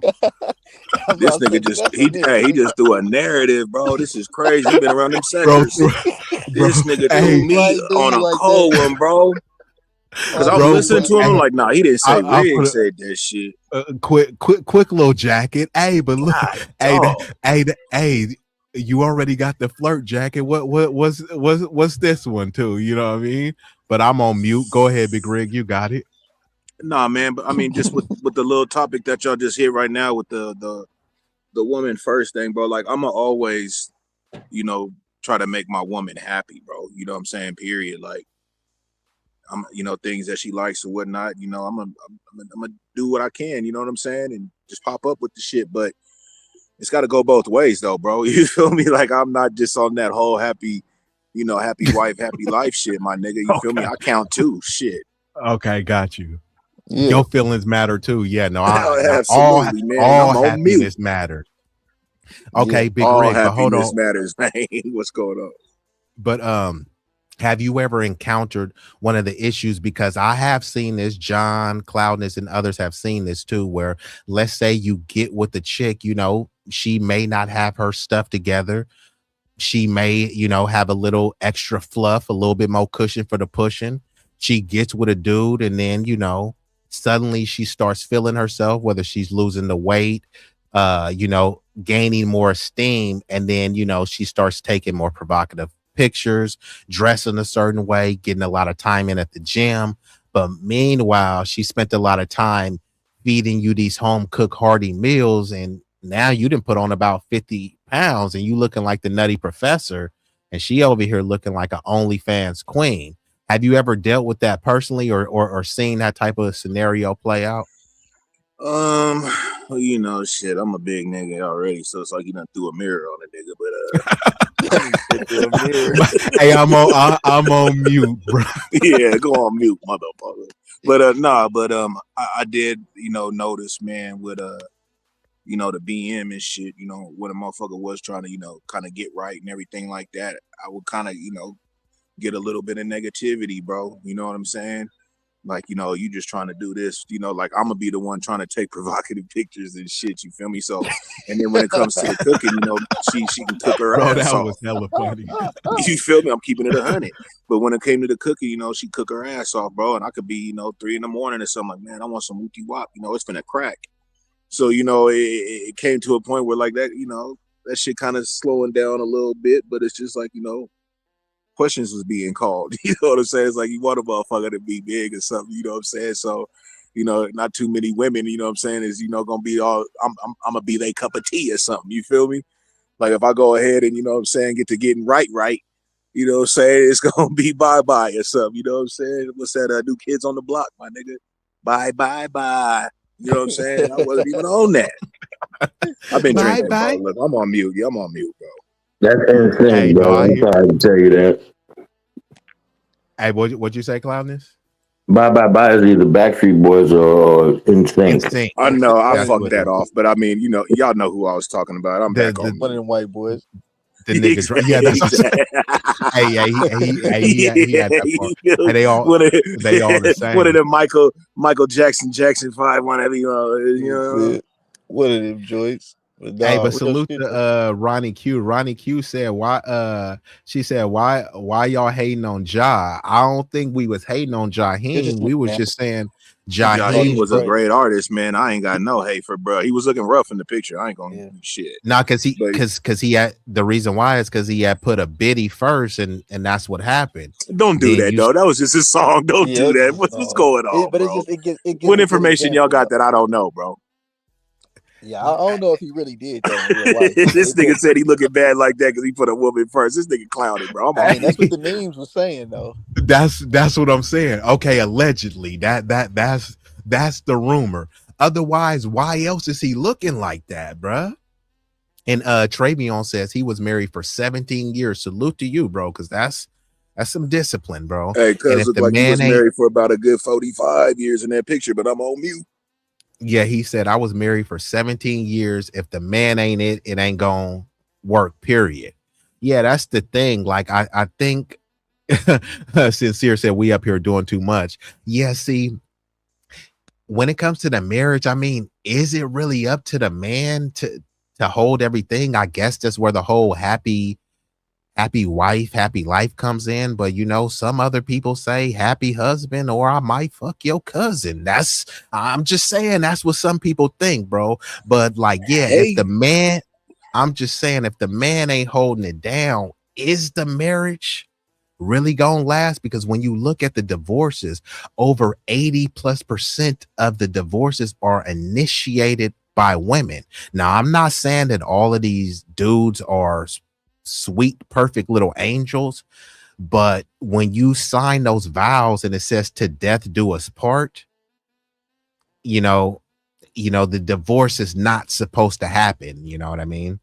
Man, it's supposed to be his death, bro. But be easy on the Jaheim picture, bro. Because Ronnie Q, that's the homie, bro, and she ain't even feeling that, bro. She ain't feeling that whole Jaheim little skit going down, bro. She said he's on a comeback though. So shout out to Jaheim, man. The nigga definitely got vocals. He ain't a Keith Sweat, bro. No type of way. Hopefully that hairline come back and the vocals. Bro, Jaheim is a vocal legend. I'm just saying, like, sometimes when you put, let's just say, when you put certain human beings, I ain't gonna go with the biddy, when you put certain human beings before your purpose, then this is what you get. But why S3 bring up Too Short though? You know what I'm saying? We know his grill was fucked off for like a million years, but he did. Too Short went from dusty drugs and said F that. He left the crap a long time ago. And Travion says men marry for love, women marry transactional. Do you agree with this, John?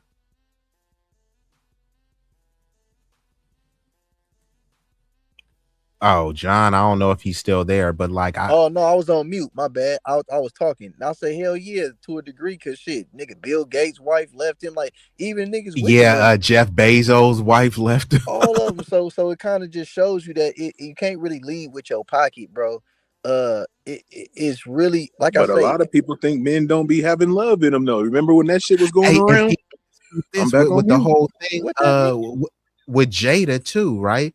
Jada Pinkett, right? So she's over here like kind of hoeing out Will Smith, right? Because Will Smith was sitting there like she said with her full chest, Will Smith will never divorce her because for one, he's gonna get clinked through the ringer on the divorce. So some people, which is why they y'all know what the saying is, it's cheaper to what? Keeper. It's cheaper to keep her.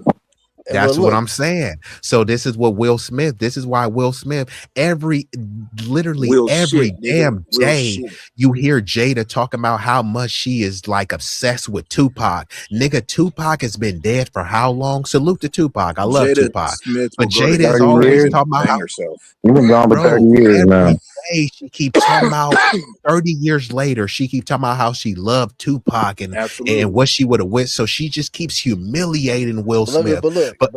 Look though, go right? ahead. If you look at the differences between Tupac and Will Smith, I'm not saying that Tupac couldn't have changed if he wouldn't have died then and squared his life up, but if we just look at it, Tupac in and out of jail, all this shit.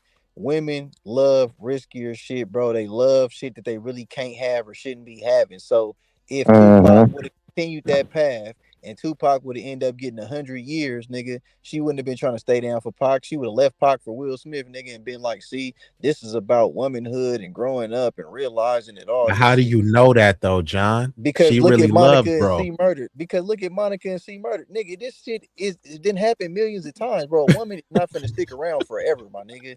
If you get life, Monica nigga, and C Murdered? Yeah, Monica was fucking with C Murder for hella long. She was trying to get him out for hella years, but she finally just moved on and shit, bro. She, you know what I'm saying? But she probably might still answer his calls or write him. I don't know. But nigga, she had moved on, got in a whole new relationship now, but she stayed down for some years. But what I'm saying is, bro, women have their breaking points, bro. None of them are, and I can't just say every single, but it's so many of them that can't. I might as well say the average time, yeah, bro. She can't have Tupac. Tupac died. He died in his prime on top of that. And he's still so spoken about and so prestigious that yes, any woman that has something to do with him can the imagination of if he was still here and what we could have been, that's what's gonna always linger in their head and shit like that. See, and that's the same type of thing that be making women second guess the man that they with because they let this shit get in their head and pump their ear up like, oh man, these niggas be trying to hit at me at the grocery store, nigga. When I walk past over here, oh, I still got it. No, them niggas want to fuck. That's the difference. And can I jump in real quick? Quick. Go ahead. Because what you just said, man, it just popped up because when I had the live, bro, the other day, my nigga, I was speaking on how you know, it's out of pocket, you know what I'm saying, for a motherfucker to be getting calls after work hours, you feel me, like from the boss or whatever, bro. Like, you know what I'm saying? Like, it depends on what kind of job or situation. Yes, I'm not going to go down that rabbit hole. I'm just talking about just some regular shit, right? And your girl or your man, you know what I'm saying, just, you know, all of a sudden they boss of the opposite sex, you know what I'm saying, calling like, you know, it's some work shit. I ain't going for it, bro. Because like you said, my nigga, yeah, that shit can be whatever, a cordial conversation like, hey, something at work or whatever, but that shit can be taken care of, bro, during work hours, my nigga, you know what I'm saying, if it's some stupid like little type of job situation, bro, because, you know, that little conversation of whatever about work after work hours, bro, can be to, you know, maybe some other type of conversation, my nigga, especially if you letting it crack, you feel me? If you give a motherfucker an inch, man, I'm firm believer they'll take a mile, bro, you know, especially if it's the opposite sex, bro, and if your girl or, you know, even vice versa, you know, got a little look to him and shit, bro. Come on, man. Niggas ain't naive with this shit. But go ahead. I just had to put that in, bro, because I just spoke on that shit, my nigga. And the way you just popped it, bro, you just said exactly what the fuck I was saying, bro. But I'm on mute. Nah, but that's facts though, bro. And like I say, all them little things go in the back of woman's head to where when a man is not doing what they want him or they feel like he should be doing, in their mind is like, oh, I could be doing better. I'm not happy right now. What they say, happy wife, happy life, bro. If you're getting into a marriage that says till death do us part, it don't say till I'm not happy. You feel what I'm saying? What if the way that it was already written out by the Most High that no matter who you married, you was gonna be meant to go through harder times after you got married, and you was gonna have to be looked at to ride that out. That was you getting tested in the fire to see. You feel me? That's what I thought the vows was, bro. That's what it used to. I thought that's what I thought. But see, if you look at the divorce rate, you know it ain't going like that nowadays. And other women is gonna cheer you on, saying, you right, that's right, girl, you deserve to be happy. And if you're not happy, you can leave. Whoop de whoop, bro. Nope. Then why y'all don't say that in the vows? Why are we not vowing to be happy as we can until we're not no more, and then we gonna part ways? Why we can't do that? Because if happiness ain't that important, why is that the number one thing that women bust out saying? You know, I'm just not happy. Who is happy? Nigga, look at gas prices right now. Look at the economy. Nigga, it's a world war. Nigga, we in the Man, I stages just of came out revelation. to Nevada with these gas prices. This shit's It's pissing me all off, kind of, dog. bro, it's all kind of shit going on right now, bro. So Yeah, it's like, not bro, only that, bro. It's like nigga, all so of if the you people that when they talk about your ancestors and all this stuff, man, my grandpa owned the farm and all this stuff. It's like, bro, you think that your grandma was happy all the time? And I'm not saying that people shouldn't strive for happiness. What I'm saying is like it all depends, right? Usually a lot of people that marry for happiness, especially when you look in the movies and stuff, is usually like a bunch of broke people, you know what I mean? Because it's truly about the love and the commitment to that other person. But Seem a other little fairy people tale. see, yeah, right. And some people buy into the fairy tale, right? You know, there's going to be a missing slipper, the Cinderella story, right? And others Yeah, do see it as transactional. I'm in the Bay Area, and I'm sure they Big do. Rig, especially in San Jose, it's a lot of like Indians, Punjabs, and stuff out there, bro. And I'm not gonna say this is all, but I'm saying there's a significant amount that have arranged marriages where it's like, hey John, you got a daughter, hey, your daughter is coming of age, and Mr. Patel down the street has a son that's around your daughter's age. We gonna make that work together. Not Like, Cash Patel's daughter, nigga. Go ahead, bro. I'm just saying, like, because they see that, look, this family, hey, I have a family of doctors, that has a family of doctors, so they arrange the marriage. They don't look, their daughter may be in love with the black dude at school that's a jock, but they Right. tell them right now that hell no, you better not bring them home. Right. I've had chicks tell me that. I had a Chinese, well, she wasn't Chinese, but she was Asian, but she had said like she was feeling me, etc., etc. We did what we did, and then I was kind of offended, but then I had to say that, you know what, I respected her. She said that we can have fun and we can do the thing, but she said it could never go further than this, because she's straight up, she said her family would disown her. No Okay, hold on. inheritance, no nothing, bro. Oh, B. Hey, John. Hey, B was ready to take that Asian thing down. No, you hear me? Hey. Hey, he was ready to take that Asian thing nothing down, wrong with it. boy. Hey, I dropped a snow bunny and got a snow dragon. Ain't nothing wrong with that. Snow dragon. This nigga crazy, man. Hey, And we've been joined by an illustrious guest, Hey, what's the this East nigga Coast talking about? fam. Talking about Kiko? Who is it? Oh, Roddy? hold on. Oh no, this my boy Roger Meadows. Oh, He okay. over here Shit. looking like Lil Oh, Bill. Roger, you was on Roger's time. You was on. Hey, I'm on Roger you. over here looking B-Eazy like Dat. Man, I had me a little Asian persuasion back in high school, man. Back in my no, yeah, don't tell me back- Cloudness was playing in the I had a soy sauce. Guamanian Come friend. on, You know, I had a Cloudness. nice Guamanian.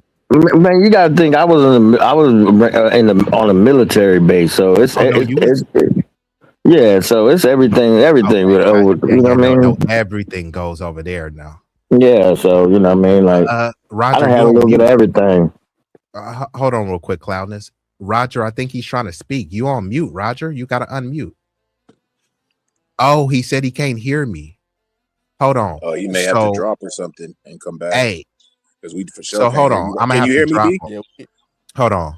Can you hear me? Roger, yeah, I can hear you. Oh, So okay. Roger, I took you off the stage, drop down, and come back up. That happened to me before when I came So on. hold on, Roger. Could you hear me? All right, so Roger.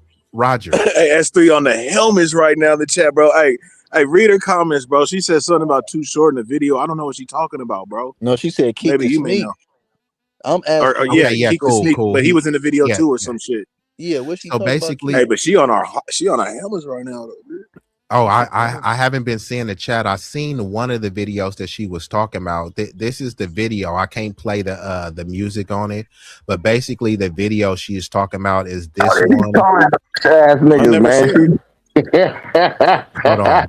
So I'm gonna play some of the video because it was this person in here. Wait, who the This fuck is person that? right here. This person right here is some sort of. I don't know if they're trans or if they're just like a Nancy boy or whatever. Oh, that's a dude. Oh, it's one of those Yeah. type of situations, huh? Hey, Yeah, bro. so this is Too Short video. B. Yeah. Nigga, that's the dude that they got in the picture with the nigga that got Cardi B. What's the football player, nigga?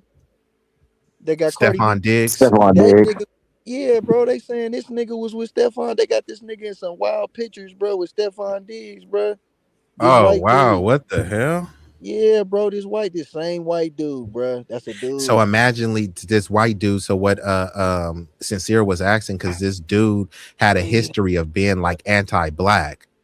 What? And then so that's what she was like. Oh, why Too Short got this dude, in the that's video? Black China that got him. I ain't gonna put that on Short. Yeah, Black no, that's China, why I said I can't really put that on that's Short. that So I'm just Kardashian saying. influence. That's that Kardashian influence right there. You feel me? She, you know what I mean? That's Black China trying to be cool with them white folks in Hollywood, bro. That's what she doing. Yeah. Short ain't did that. You know what I'm saying? But I never seen that till you just paused it. I seen that video before, but I never noticed that, bro. That is wild, bro. Look at him just looking devilish, bro. That's crazy. Yeah. Ain't that the same motherfucker that was dropping N-words or something, bro? Like a couple years ago. Yeah, I ain't never knew that. Hey, that's what's what I'm dude? saying. Hold on, bro. What's that dude's That's name, why bro? Jeffree Star. Yeah, that's the one they say. Let me type in and see his little racist shit. Hold on. Jeffree Star racist. Hold on. And then apparently, I guess there's some scandal saying that maybe like he was kissing on Cardi B's ex. Wait, what? What's going on? Diggs, bro. The pictures is out, bro. You can pull them up. Yeah, they saying like I don't know if he was playing with his booty hole or what, but he allegedly was kissing them and stuff. Man, these dudes be suspect as hell. What, babe? What do you want, mama? And then the picture. And that's what I was trying to say. Like, but then on top of that, you can say the dude's a suspect, but a lot of these chicks, they be liking these bisexual dudes and stuff because they be liking to peg them and stuff. So on one hand, we can look and be like, oh man, why he do Cardi like that? Nah, a lot of these people knew that they were, bro. Like a lot of these cats be getting like pegged and stuff. Yeah. Cardi did herself like that. Hey, a lot of these women, bro, like, you know what I'm saying, that type of action, bro. They like, you know what I'm saying, motherfuckers. They, bro, they really do. Bro, you would think they on some masculine shit fucking with a nigga, but they really like some other shit. Bro, oh shit, we've been joined. Hold on. Is that really her? Hold on. It's me, and I'm not gonna let you niggas do this. No, you're not gonna do that one.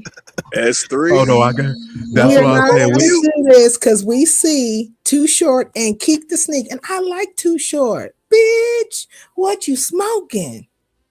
A big fat dick in the big East Oakland. Stop playing with me. I didn't even think she was gonna spit the whole verse though. That's what I was gonna say. Hold on, Sincere. That lyric might be inappropriate when we're talking about smoking a big fat dick, and then they got a white dude with a dick on the screen. It might be appropriate. I'm it be Blues Clues sometimes. Sometimes it be Blues Clues. You know what I'm saying? But look, let's just not be remiss of the fact that Too Short and Keek the Sneak. Okay, I love me some Keek the Sneak. Like that. Hey, Keek ain't You even telling me that they didn't see this video, even if they didn't all? Well, they had to do the video together because there's a part where Jeffree and China is walking by them, right? All the niggas, and they switch, doing a little switch and stuff, and they supposed to be like the, the it girls. Show that, B. I ain't show that part, bro. I ain't see that. I believe every part of it, bro. None of that shit surprised me, bro. A lot of these motherfuckers be on some other shit, bro. Man, look at how Ray J just now all of a sudden came out and shit. I've been seeing little posts of that shit. Like, none of this shit surprised me, bro. Nigga, Ray J been a fun boy. Holly weird like a motherfucker, man. This is crazy. Nobody is surprised by Ray J. Now, how did that nigga end up in a wheelchair and one scene he was standing up? Because man, hey, don't do that. He was propped up against the whip, I think. Wait, what's going on? You're coming in, man. Yeah, you know what? I'm on mute. I ain't fucking with S3. I'm on mute. Nah, I got. I don't even know what's going on right now. What is happening? Me neither. I'm showing you something I find amazing, my damn self. But now, hey, show the scene. We gotta get to the part where they were walking past them fools. You know what I'm saying? Where that they scene at, B? I don't know when was it, in the beginning It's or towards. where? I think it's towards the end. Go down. Go. You'll see them walking together. Yeah, Like This shit walking It's crazy, the past bro. only She each time gonna I make other. see if I them lives, see bro. walking. This Too is Short, wild. if I see She Too calling Short these and niggas Kick, out, bro. we got to see right now. We got to see right now. If I see I Short and told Kick, y'all asked this once before though, Big Rigs. Remember I mentioned this shit to you a long time ago. no, man. You This is finna absolutely hit. did. Hey, this finna hit the vlogs, bro. If we find this shit down there finna go viral, bro. Because Because I'll nobody never pointed that forget out. when that shit happened. I was like, what? Because I had watched it. It's towards the Hell end. no. I know them niggas ain't go out like that. I think what happened I was they mean, just this did is the different. end right here. I think they just did different It was scenes. towards the end. Okay, go to the beginning then. Maybe it's in the beginning. But they definitely did the pass by them fools. It was like, and they were all like, the dudes get the looking at them and stuff and all that kind of stuff. What is this? This is the damn Keek the Sneak and Too Short video they did with China White, or what's her name? What's his This brother's is a name? Black China Black video China. Black featuring I China, just right? remember you talking Why about you it. I keep never trying seen the to? video, And but I that's remember you Jeffree talking about it. Star. Jeffree Star is with her, and they're And supposed to be like he hit headlines because he was throwing hella N words, bro. So they was on his top. Yep, You know what I'm that saying? happened too. So I don't know, like China So White. that's what I first seen about him, and then S3 brought up this shit. I didn't know these Man, niggas this did no is- video with the This motherfucker. must be the When edited version. did this take place? This took Maybe a place, year I or two think, like ago.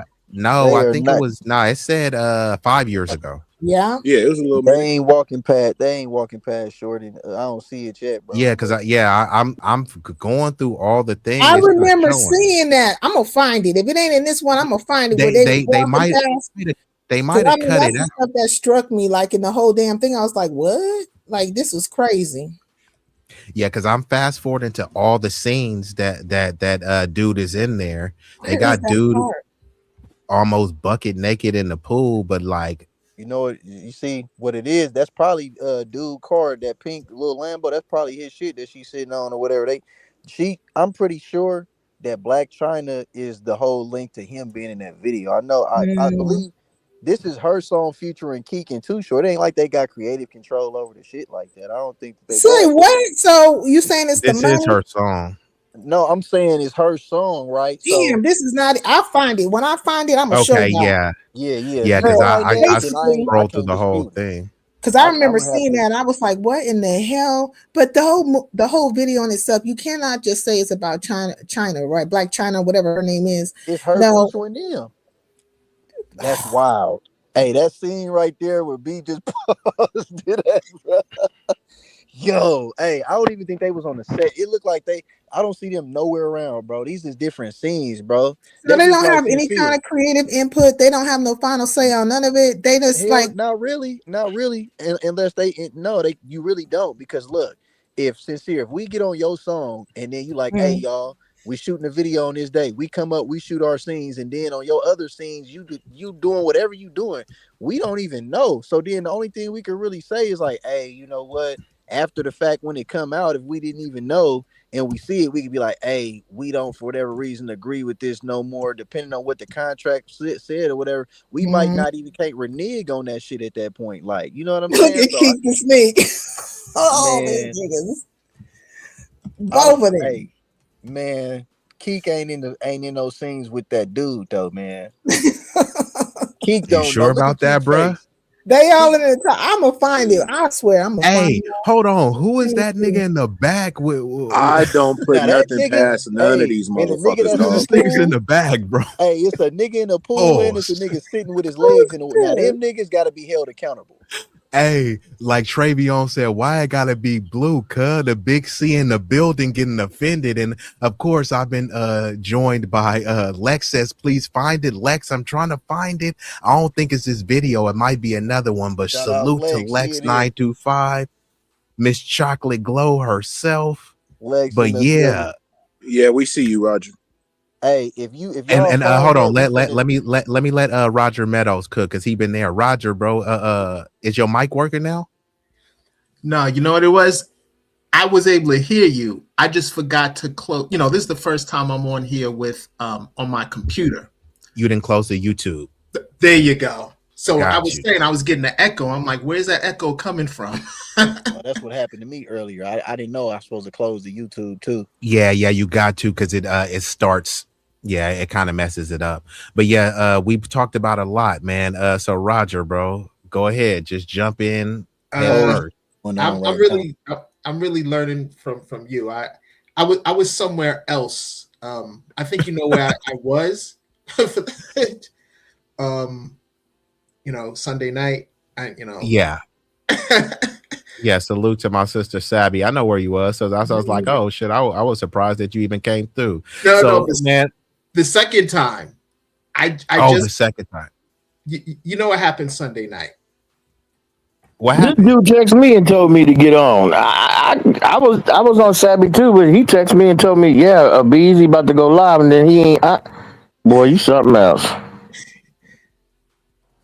There was all right. Well, yeah. So I'm just learning from you guys to see what's going on. Okay, cool. No, we talked about a lot, so we'll just dive in, because where we were at, we were just discussing like various like relationship dynamics and things like that, because we kind of went all over the place. We started off talking about Candace getting her wake up call. No, yeah, I caught that one. Wait, Candace, I missed something. What happened? Oh, that was the best. That was the first segment. Yeah, but what happened with Candace? Because she's been giving it to them TPUSA niggas, though. She has. Yeah, so the one of these chicks, this lunatic, this lady named Laura Loomer, she went on this tirade calling Candace a ghetto black bitch. Oh, wow. Yeah, so like they're kind of piling on her because it's this TPUSA, but Candace is a renowned Bedouin, so it's like it kind of just is what it is. She was saying, hey, she didn't see color and people need to stop having a victim mentality, but now they're attacking her. I mean, that's the mentality got her like little start when she started her little business, right? Because she went through some kind of discrimination in her school. Correct, with the NAACP, and she got paid out for that. Yeah, and then from there she started her little what was the name of her fucking thing? It was kind of like the TPUSA thing, but I forgot the name of it. Blexit. Was it the Blexit? But she had another name prior to that, I believe. Now I don't even think the Blexit was hers. They just used her as the mascot. You know what I mean? If you look at her first business venture or her first calling herself trying to have some type of school of some sorts or whatever, that was off the back of the money she made from that discrimination lawsuit at the high school. Damn, I can't find it. Lord Father, I'm gonna have to renege on this because I do not see it, but I did see it before. That's why it always stood out in my mind. This cannot be the original one. Oh my. No, because that's why I said they might have took it down. Yeah, it's possible they could have took that one down. And edited it out, you know how these niggas, they get exposed, they want to try to hide some shit, you know what I'm saying? Nowadays, these niggas are suspect. I don't know. This is the first time I'm hearing about this. I've never heard about none of this. They might have got flack for it when it first came out, and so then they kind of just snipped it out to make it seem like it was just China right there. Because I remember seeing that shit, and I was like, "What in the hell is going on here?" Yeah, no, that's wild right there. It's crazy because all this stuff, is considered normalized now, but like, so this the thing, even though from what I seen, I didn't see any scenes of them in there, but like the way I grew up, John, if you was in that video with not only like a, like a film, I don't get like no a film sissy, bro, like they would never let you live that down. Direct the video. I can't comment on the video. Niggas gonna be looking at me crazy.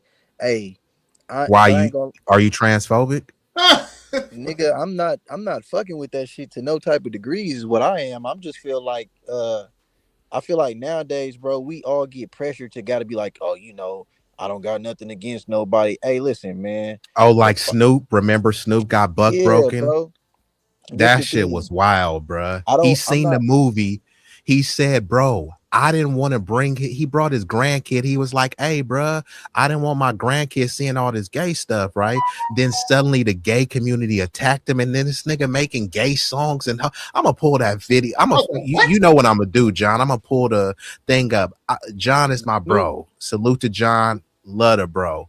Nigga, I'm never forming a hand. I'm never putting my hand together with this nigga to make a heart, bro. I'm never doing it, bro. That's just out, bro. I love you, bro, but yeah, that ain't never happening. I'm about to pull it up. Don't trip, y'all. So yeah, Snoop, you know, Mr. Doggy Style, Mr. Snoop D backtracked. Man, these niggas is, yeah, the man, nigga got buck broken in real No. time. Don't trip. I'm gonna show you cloudness. Man, this is cold, this is dog. what Man, they said about man, you know what? They took all the real niggas are gone, dog. What my nigga DMX? Rest in peace, dog. Because I know my nigga was down for this bullshit, Nah, dog. them Hey, TV where's the niggas is dog gone, at, but huh? what was this heart shit you talking about though, bro? Like I just got a cold Hey, image in my head when you I said had that. it on It What is you Gets talking Deeper. about? I had posted it. It's a picture. You could be finna pull it You up. It's a you got picture. it, John. Otherwise, I'm gonna bring it up. How could I how can I pull it up? Don't do that if to you John got B. if you got it, just send it to my Instagram. Oh and then yeah, I for can sure, pull for it sure. up.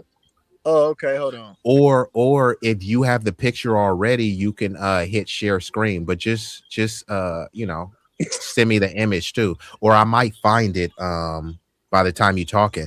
But yeah, y'all didn't know about that. Snoop Dogg, he seen some movie and he said he I know. didn't I like heard. the like. I seen that part when he was talking about that with his grandkids. I remember him saying that. Yeah. I remember him saying that, but I didn't know Yeah, he they backtracked. called him. Yeah, they called him homophobic, and And I then was like No, I'm like, talking about this you can heart call thing. me You whatever said the you would fuck you never want to throw up call a me. heart I with somebody. don't support that shit. That's simple I as know that. about yeah, that Snoop yeah, situation, but you said something about throwing a heart with somebody. Like what is you yeah, talking yeah. about? I'm about to show you that right now. Just give me uno Snoop momento. was I'm gonna just pull on the that up. he was just on the Breakfast Club. Who, Snoop? Mm-hmm. It looked like he was just on the Breakfast Club because I'll be following Jess Yeah, the Hilarious. Breakfast Club is like a bought and paid for Democrat shield organization. So I I'm not shocked. I don't even watch it no more. Ever since it went to Netflix, I don't even watch that shit no more. I don't Who's watch the it. other person on the panel, B? Cloudness is my boy Cloudness from What's up, New Cloudness? York. What's going on, Cloudness is Chief? from New York, Hi, but he living Cloudness. out in I didn't Texas. see everybody. I came in And hot. then my boy Roger Meadows is also from New York. So shout out to Nassau County. Those are the What it two. do, Roger? And of course, you know, the And they lovely came through Sincere. after being at Sabby Sabs. I fuck with her, and they came and fucked with you. Okay. Yeah, Yeah, that's, Savvy Stab is my girl. yeah, that's how we all met. We met on Sabby back in Yeah, I fuck with Sabby tough. yeah. I like her new Savvy. intro too. She did that. Hey, yeah. Salute to you know about that. Yeah, she had Yeah, man, I fuck she with her, asked me man. was that Shit. banging, and I was like, yeah, you gotta go with that one. But I don't know. Oh, John got dropped or something. Hold on. I would let me drop love. I had asked Sabrina. I said, "Yo, you should let B-Eazy rap over that beat, because you can't let that beat go without somebody rapping over it. Like before the intro when the countdown, and she was just like, yeah, but it doesn't belong to me because somebody else made it for her. You know what I mean? So she doesn't have the true rights to it. Right. She can she can use it commercially. It's just she can't make an authoritative like discretion of it. It's So like I get you better not alter nothing on this motherfucking slot. So because that's like a, you know, that sounds like a California beat to me. Yeah. So I mean, in my opinion, I mean, you know, but I was just like, that's a B-Eazy from Cali. That would be the perfect beat. I don't know. Maybe we should, you know, like try to get together and be like, yo, you know, make a remix, right? You But know, yeah, Dad, sorry. No, I was just gonna say like because I won Big Rig. Do you see this photo? Oh man, this nigga went outside. Man, this nigga went outside with it. I do see it, dog. And that ain't no AI shit. No, that's real. No, it ain't no AI. And Yeah, he a cold boy, bro. Tell me who that is. And then look at his face expression though, like, you know, yeah. Honestly, I don't He know. damn near doing the duck lips with the pink with the scarf on. Don't You go got it, there, John. You bruh. caught it. You The caught duck it. lip with the silk bonnet. Is that a bonnet? The bonnet. Well, that's something else. I'll be boycotting. I ain't fucking with Snoop no more. Then shit, that nigga on that bullshit. That's why I said it's like, man, this one pained me, and this is why I want to ask, Big Rig, have you ever made like a hand like this with your son? No. No, Hey, Rick, answer I'm that shit like you. I'm trying to figure out what scenario, because it's like my dad, I'm you gonna be know, honest I with wouldn't do you. this with Like my daddy. I wouldn't do this with my brother, my cousin. I I just don't. embrace, but I'm not really, you know what I mean? Like my son, like I show love and everything, and and embracing all that, but all that just unnecessary type like Affection. little shit. Yeah, I don't do that, bro. You know Hey, what I so mean? yeah, so let me ask you this too, because I always want to ask dudes too, like, do you and this is just serious discussion. This ain't trolling. This Yeah, is just, say it. for the people, right? Have you like ever kissed your son on the cheek or the lips, and like how do you like feel Nigga about that? said Because in lips. certain cultures, hold on, let me get this off, because in certain cultures that's not considered. Bro, I've been around some Oh, fuck family them members that do cultures. that. We ain't with And that shit. y'all remember Lil Wayne kissed Birdman on the lips because he said it was his daddy. And in Italian cultures, they don't kiss on the lips, but it's two kisses on the cheek. So I'm just asking, like, some Man, people my have a son different just walked perspective out, and on I it. could have put him on blast, but I didn't. But no, bro.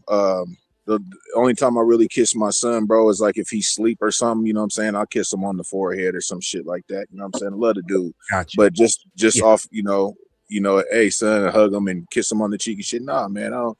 And he wouldn't even really, he'd be like, "Come He on, wouldn't be dad." You know what feeling I'm that saying? like, Pops, what you Yeah, doing, and bro? it Yeah, ain't no. nothing like some whatever type shit. It's just Yeah. that's just kind of like how we are kind of with it. No, You know what I mean? and that's what other people saying when they kiss their sons. They saying it ain't no whatever shit. So they like, it's Yeah, you and I who's believe it. trying to I make it believe into it. something else. Yeah. I What believe about it. you, John? Nigga, never. Nigga, I'm not kissing my son. Boy, I'm gonna say this. I kiss my son on the cheek or something like that, but I'm not never kissing no kids on the lips, bro. That's all the way out. And then at a certain age, I'm not even probably kissing my son on the cheek, nigga. That's like some shit you do, like if they about to die or something, bro. Like, I don't know, maybe I don't know. I just don't see. It's just not normal to me, bro. I don't think that Right, and I men could should feel be. that. I could feel It's that. a cold world, B. It's a cold world. I done seen people like when they die, you know what I'm saying, or kiss people after death, you know what I'm saying? Like my auntie just passed and I seen her die, you know what I'm saying? I kissed her one last time. She was cold, you know what I'm saying? Like it's just certain things I understand, but just sometimes it just seems like y'all trying to groom these children, bro. Like Yeah, no, I hear what you're Right. saying. I can agree. And I could FBA agree. Strong says same with the daughter, because some people say, hey, don't kiss your son, but kiss your daughter. And I've seen dudes kiss their daughter on the lips, and then when you say no, something, not it's on the like, lips, bro. it's my daughter. Why are you making it like that? You know what I mean?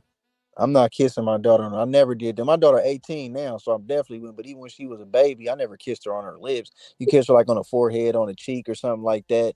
And if the kid tried to do that to you, you teach them no. You don't do that. You know what Correct. I'm Yeah. saying? You move away, like because kids don't know. You know what I'm saying? But no, you know what I'm saying. But like I say, if you raise them doing that, then they're already grown, feeling like that's okay. So then that's what them situations be happening, bro, where kids I'm be a up in believer in that age. too. Yeah, then kids be up in Absolutely. age and it's Hey, normal to them. could you repeat that last thing that you said you was a believer in, Big Rick? What John just said, he'd have to repeat what he just said. That John, what did you say? I didn't catch what you said, bro. I said, well, I was saying because I was like, I used to kiss my daughter like on the forehead or the cheeks, but I was saying I never kissed her on her lips. But I said, but the people who do that, the older the kid gets, it's like you growing them because now they feel like that's okay. And when they get up right. in That's what I age, agree to. Yes. yeah, they'll get up in age, and then you'll still be doing that shit, and then to y'all or to you or the kid, it's like, oh, that's normal. But the world looking at it like, oh, well, to some people in the world, because a lot of people was with that weird ass shit. So I can't just say the world now, because the world is weird. Yeah, that's what I was gonna say. It's more people that's with it than not, which I've seen this firsthand. And like I said, I'm not passing judgment or anything. This is just stuff that I've seen. And I'll ask questions like I'm asking now, and people, they'll give an elaborate justification. Now, I still don't agree with it. I didn't grow up getting kissed on the lips or anything like that, bro. Me That just neither. never Hell was my no. thing. Me neither. And even Hell if my no. pops did, I would do just like Big Rick said his son would be like, hey, bro, pops, like, I love you, pops. Like, I'm Right. not one of those ones. I know some people where they grew up not even being told that they were loved. You know what I mean? Like, Right. So I'm not with that. I don't mind saying, hey, I love you, giving those strong, firm hugs, but the kissing stuff, it just goes too far. Even I don't have a daughter, but I still would think that's inappropriate to be kissing your daughter. And like FBA Strong says, it over sexualizes the person, right? That I would think so too, bro. sexual, intimate act in terms of kissing to me personally. I agree. And Sincere, what's your position on it? I think kissing on the cheek is okay. You know what I mean? Like, I wouldn't do it on the lips, though. I don't think it's guys, boys and girls. Yeah, I Does think the for gender both matter? of them, because like they should just know not to kiss on people's lips. That's very intimate act. But if you kiss somebody on the cheek or you give them a hug and you kiss them on their cheek, that is not. It doesn't feel icky, right? And then it's also it kind of reaffirms that you love them, but also allows them to know that kissing is okay, because kissing is okay, because eventually they will have husbands or wives or whatever, right? And that's going to be part of the world scope for them, even coming across other people in other countries where that's what they do when they greet each other, they kiss each other on the cheek. It allows them to understand that it doesn't exist, but the lips things it's just too intimate, and you can distinguish between that with them and say, hey, don't let people kiss you on your lips. That's not the proper thing to do, you know. I'm not gonna lie, on the reels, I don't even be kissing chicks like that. I'm sorry, I don't even do it. Don't be put. I'm sorry. I don't let chicks kiss me like that. What, on the lips? Nope. I don't know where your mouth been. Get out of here with that. Oh. Go on, get out of here with all that. I don't be doing all that now. I don't, unless you just my A1 and you there all the time. Otherwise, ain't nothing happening. Keep your mouth to yourself. I mean, how many women do you have? Lex says that she agrees with Sincere. Thank you. How many women do you have talking about your A1? You got a bottom B? What's happening? I got jump offs. That's it. They just jump offs. He got a bunny. He got a bunny brigade. A bunny brigade. Nah, I'm cool on that. I'm cool on all that. I look, chicks get mad because I kiss my dogs when I kiss them. Oh my God, you kissing your dog? Yeah, because I know they gonna be here. You ain't. Yeah, I kiss my dog. That's about it. Not in the mouth. You kiss a dog. You kiss a dog. I got 4 Rottweilers and I hug them and kiss them and play with them. But you kissing dogs, but you won't kiss. He been around those Beckys too long, bro. You and Austin. You've been drinking. I'm like, what's going on, bro? I'm just listening. I'm on mute. Hey, this what Bunny Hop been getting you. I ain't kiss my dog in the mouth or nothing like that, but I kiss my dog on the head or whatever, when I'm playing with him, I hug him and kiss him like that. Hey, don't about it. Now, Cloudness. I don't kiss. No, I'm not switching up. Like I said, my dogs, they come up, I'll hug them and I'll kiss them on the head or rub them and play with them, but that's about it. But I ain't finna actually what said is you kiss your dogs before you kiss old baby girl, but I'm on and I stand on that. Yeah, but I'm not gonna kiss my dog in the mouth. I don't even let my dog lick me in my face. I don't even let my dog lick in my face. I don't even like that. I don't even let my dog lick me. I tell people that the dog's tongue is cleaner. I was just gonna say, Sincere, you beat me to the punch. I was gonna say they do say that with all of this stuff. I don't care how clean that dog's tongue is. I don't know. I think somebody kissed their dog after their dog was eating his balls and licking his ass. Okay, and that's what they do. S3. That's what I'm saying. I don't care what they say. I know that they definitely do lick their balls in their asshole. But like I said, I won't even let my dog lick me on my face. I won't even let them lick me on my face. You know what I mean? I don't like that. I don't even like that shit. I don't even like my dog doing that. Face real fast though, bro. If you kissing him on the forehead and petting him, he gonna be ready to lick, bro. I don't know. No. Unless you got that dog under some good teachings, man. I got 4. I've raised them since they were puppies, and I don't play that. I don't play that. I mean, why? Just teach them to keep their mouth to themselves. It got dark. Yeah, Nah, it's all good. I ain't tripping about it. What you mean it But got yeah. dark? What? It got dark. No, it didn't get dark, man. We over here bullshit, man. That nigga Rig, y'all niggas. Hey, this is what happens, man. We get up on the pedal, man. We get to chopping shit, man. Fuck. That nigga Rick say, "Oh no, man, you kissing them on the head and cheek and shit. They that tongue, they get to licking kind of fast, man." Hey, you seen the visual though, huh, John? You seen the visual though, my nigga? Because you know when you get to pet dogs, they start wagging their tail, their whole back start moving and shit. You feel me? So if you go down to give them a little kiss on the forehead, that motherfucker go try to get a lick in, my nigga. But I'm gonna give him. That's why you gotta teach your dogs to keep their mouths to themselves. You could teach a dog not to do that. I'll be traumatized. I don't fuck with animals. I knew this dude. He had I don't know what kind of dog that was, but it damn near looked like a wolf. And that dog followed him everywhere. And he would tell the dog to sit at the tree across the street and be across the street talking to you. And that dog would not move for anything. Do you hear me? I don't care who came past. But if he was told that dog to do something to you, that dog was going to get your ass right there. Boom. That's how well trained he was. Like, so you saying that to say that you don't think the dog kissing bro in the mouth, or you don't think? Man, y'all can stop all that nonsense. Y'all can stop all that nonsense. Clown's like, man, we gotta end this shit, bro. Ain't nobody kissing nobody in the mouth. Listen, this is what I'm saying. I pulled up a quick pic of Cloud on the screen. Nah, that ain't.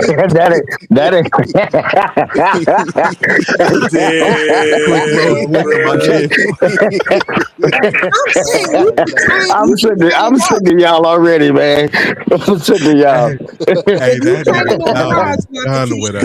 if you train in the garage not to kiss you, right? This is what you say. You got multiple women, and you're teaching this woman not to kiss you. Do not put your lips on my lips. Yeah, man. I don't listen. I didn't even like my grandmother back in the day. They used to kiss me on my cheek. I used to hate that shit. Since I was a little kid, I just don't like people kissing me on my face. Period. I don't like people. You taught people, right? You have taught people how you want things to happen in your life. And if you have multiple women and you are teaching them, hey, this is not cool with me. These are my boundaries. So you are the master of your domain, your faith, your beliefs or whatever. Can you not master the dog? Yo, yeah. Like I said, my dog don't lick me on my face. I don't allow them to do that. They know not to do that. I slap the shit out of them if they do that. I don't. Why would you want to slap the dog? Now you're gonna be abusive to the dog. No. Now it got dark. No, it's not dark. Call the animal patrol. We just got dark, bro. It just turned midnight around this motherfucker, dog. We just got dark. Y'all niggas is too much, man. That's what it is. Y'all crazy. Hey, this nigga Travion said this night turned into DMX for real. Hey, shout out to the dog. Hey, but to keep it a real, DMX actually said that he gets along more with dogs than humans. He did say that though. So dogs are loyal. They're loyal, right? Yeah, I got 5 dogs. I got 5. I got a bully and I got 4 Rottweilers. So you know what I mean? Look, dogs are so sensitive, like their nose and stuff. Like they could tell you when something's wrong with you and everything. Like they could detect sickness, all kinds of things. Dogs didn't turn on motherfuckers too, though. You say what? Dogs didn't turn on motherfuckers too, though. Motherfuckers didn't. Hey, John is a cold nigga, bro. As soon as everything positive, John gonna come through with that kicker. Come on, bro. Nigga throwing in curveballs and stuff. Come on, bro. Let it be. He doing that kicker like, damn, bro. Let us Dogs have been known to turn on. Nigga, I didn't see dogs and it then bit up babies, all kind of shit. I'm just saying, I didn't see that, but I mean, damn, it went dark again. Like check this out. Babies getting mauled. Come on, bro. My older Rottweiler female, she doesn't like little kids. Like little kids, she'll try to attack them. She don't like little kids. If they're little bitty kids, if they're like little kids, like toddlers or like between 2 and 6 or something like that, when they're real small, she'll try to attack their ass. So I keep her away from kids. Even my nephew, when my nephew and when my nephew brings his daughter, I keep her away. I lock her up because she don't like kids. Period. She don't like them kids. So yeah, I gotta keep her away from kids. The kids do something to her or something, because like I don't know. She just been like that. I don't know. She doesn't like me to even like. She'll jump on my bed and go lay on the bed and go to sleep or whatever. But she don't even like when I hug her or nothing. She gets an attitude. Like, but the other ones, they're cool with that. But her, she Onyx, she doesn't like that shit. She don't like no kind of face. She'd rather be by herself. She don't like to be. She don't even get along with her own kids. She tries to attack them. Like she don't even mess with her. You know what? You need to send Onyx to a doggy specialist. Nah, she good. I like her. I like she's ornery like that. I like her being ornery. I like her. Might be a little crazy. I like her little. I like her little be like that. I like her to be a little standoffish like that. That's good for me too. Plus she'll check females too. Like she don't like females too much anyway. So that's a good thing. Y'all ain't never heard no stories of no rich folks, male and female. They be rich, right? And they be up in age and they'll die. And instead of leaving the money to some family or their husband or wife, they done left it to the dog. All the time. And cats. They love to leave their money to cats. Man, that's crazy, bro. Yeah, I seen that. I think when it comes to cats, it's because of the toxoplasmosis they've been under all that time. So, like, when that happened, like, what the fuck? Like, you just gonna skip over me saying toxoplasmosis? No, what happens is they usually have a guardian. I got it pulled up right here. This is one. This is just one. This is the case of Leona Helmsley. She was a billionaire hirist. And look how fancy they said she bequeathed 12 million, rather than just say that she left the inheritance of 12 million, which is pretty sizable, to a Maltese dog. But ultimately the judge reduced the amount to 2 million, which, how is that democratic, right? So let's say John, you pass away, or Cloudness, and he say, I want to leave 12 million to the dogs. And they like, nah, Cloudness, we gonna get those dogs 2 million. Yeah, but what happened to the other 10?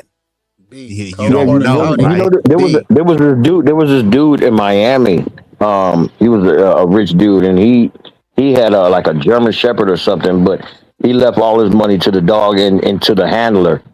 And so the handler, yeah, they lived in a mansion and everything. It's kind of crazy. I seen some kind of, what was I watching? I can't think what I was watching, man, but I seen that where dude left all that money to the dog, but he also left it to the handler that bought the dog and steaks and all that stuff. You know what I mean? But yeah, it's crazy. No, I wouldn't do that. No, I have brothers and sisters, so you know what I mean. So I wouldn't do that. That goes to show it pays to have some goofy ass friends That in your would be life. the right thing to do, to leave it to your family or somebody who's deserving of it. Yeah, the lady looking like a dog though. That be pulled up though. That's what was Manny. Nobody peeped that too. Don't she kind of look like a dog? Yeah. Hey, John going crazy tonight, bro. What's going on? Just like a dog. Like, put the picture back up so we can analyze. John, hey, it gets deeper, bro. This shit crazy tonight, bro. I'm just seeing shit. That lady looked like. Hey, I mean, since y'all want to talk about it, let's just get deeper. Michael Jackson. Michael Jackson. Yeah, he had a chimp. You know about Bubble? Salute to Bubbles. Bubble lives matter, because he had a chimpanzee and Bubble got the bag. Bubble was bubbling on me. Got 2 million, right? Oh, but then they said, however, fears that the chimp's increasing aggression might be a danger to Jackson's newborn son forced the preemptive relocation of Bubbles to an animal sanctuary. So once again, they always do this. They'll be like, okay, you left the money for the animal. Oh, damn, man, the animal's out of control. So we just going to take it to an animal shelter. We're going to take care of it. So let's get that 2 million. There 2 million.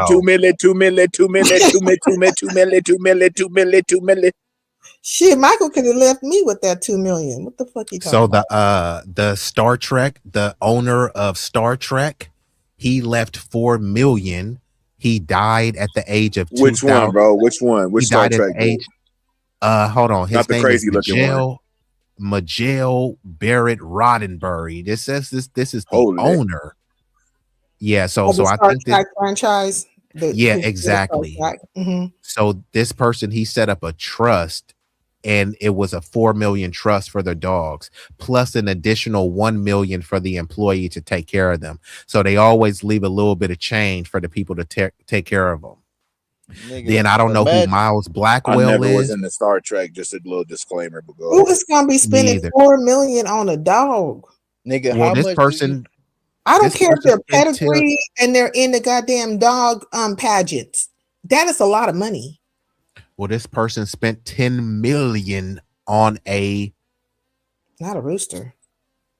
well, it's a hen. Let's be accurate. It's Is a it a hen? hen, Okay, hen. Mhm. right? So $10 million. And then look at this little ugly chihuahua, $11 million. All dogs Also, matter, it bro. said it said lending the lawsuit merit is the 27 million the staff also received. So this dude actually broke them off. He said she was unduly influenced by a wait staff. She bestowed 3 million in trust funds and her $8 million mansion to the 3 dogs. So she put 3 million in trust, then she put 8 million into a mansion for the 3 dogs, right? And Fucking then dog got a mansion. hold on, it gets better for the dogs. She said that the dogs needed to ride to a pet spa each week in a gold Escalade. Man, So this is for Was Here's anybody another in the dog. house with the dogs, or were the dogs just running around pissing and crapping on everything? Well, they Like, said somebody they said that the staff, they said that in this particular one, and this is the owner, Gail Posner, it said that they gave 27 million to the staff to take care of the dog. How many staff persons were it? Like how many? It doesn't list on that. I'm sure if you can go deeper, and this would be because they did do a lawsuit for that, and this is for Gail Posner. That's the name. So y'all can look that up deeper. And here somebody has a black cat called Blackie. Not Blackie. And this cat got $12.5 million. So Blackie, the lone remaining feline from a group of 15, along with 3 other cat charities. So yeah, man, some of these pets are getting some big money. Oprah Winfrey, hold on. Hell to the no. Oprah Winfrey. So this is what I'm saying with Oprah Winfrey, right? We supposed to look at her as like, oh my gosh, she's such a successful black woman. But notice she never does nothing for the black community. She's always wagging her fingers. So the schools will be failing here in America. And she said, you know how we gonna help the schools failing in America? We gonna go build a school in Uganda. Come on, man. And Hey, look bro, at her. You see that green back there in that picture? What I'm showing? That's the El Dorado, bro. That's how close I am to these casinos, my nigga. Oh, his shit. Hold on. Let me see. Hold on. Like there's a tree right there, and then you can see the little lights of the El Dorado right there. Are you in the backyard? Yeah, I'm chilling in the backyard. We just got done barbecuing and all kind of shit, man. What are y'all like? Some Maybe moonshine. about 3 blocks away, maybe 5. Yep, if that. Yep. But go ahead, though. I just wanted to show y'all that shit. Nah, but y'all get the gist, man. And FBA says when the pet passes, does the state claim the money? Absolutely. And realistically, they could do something to make the pet pass, nigga. Exactly. Nigga, doggy eat the wrong biscuit that day, nigga. It's a billion in the air, nigga. Give it to a black cat, but not a black person.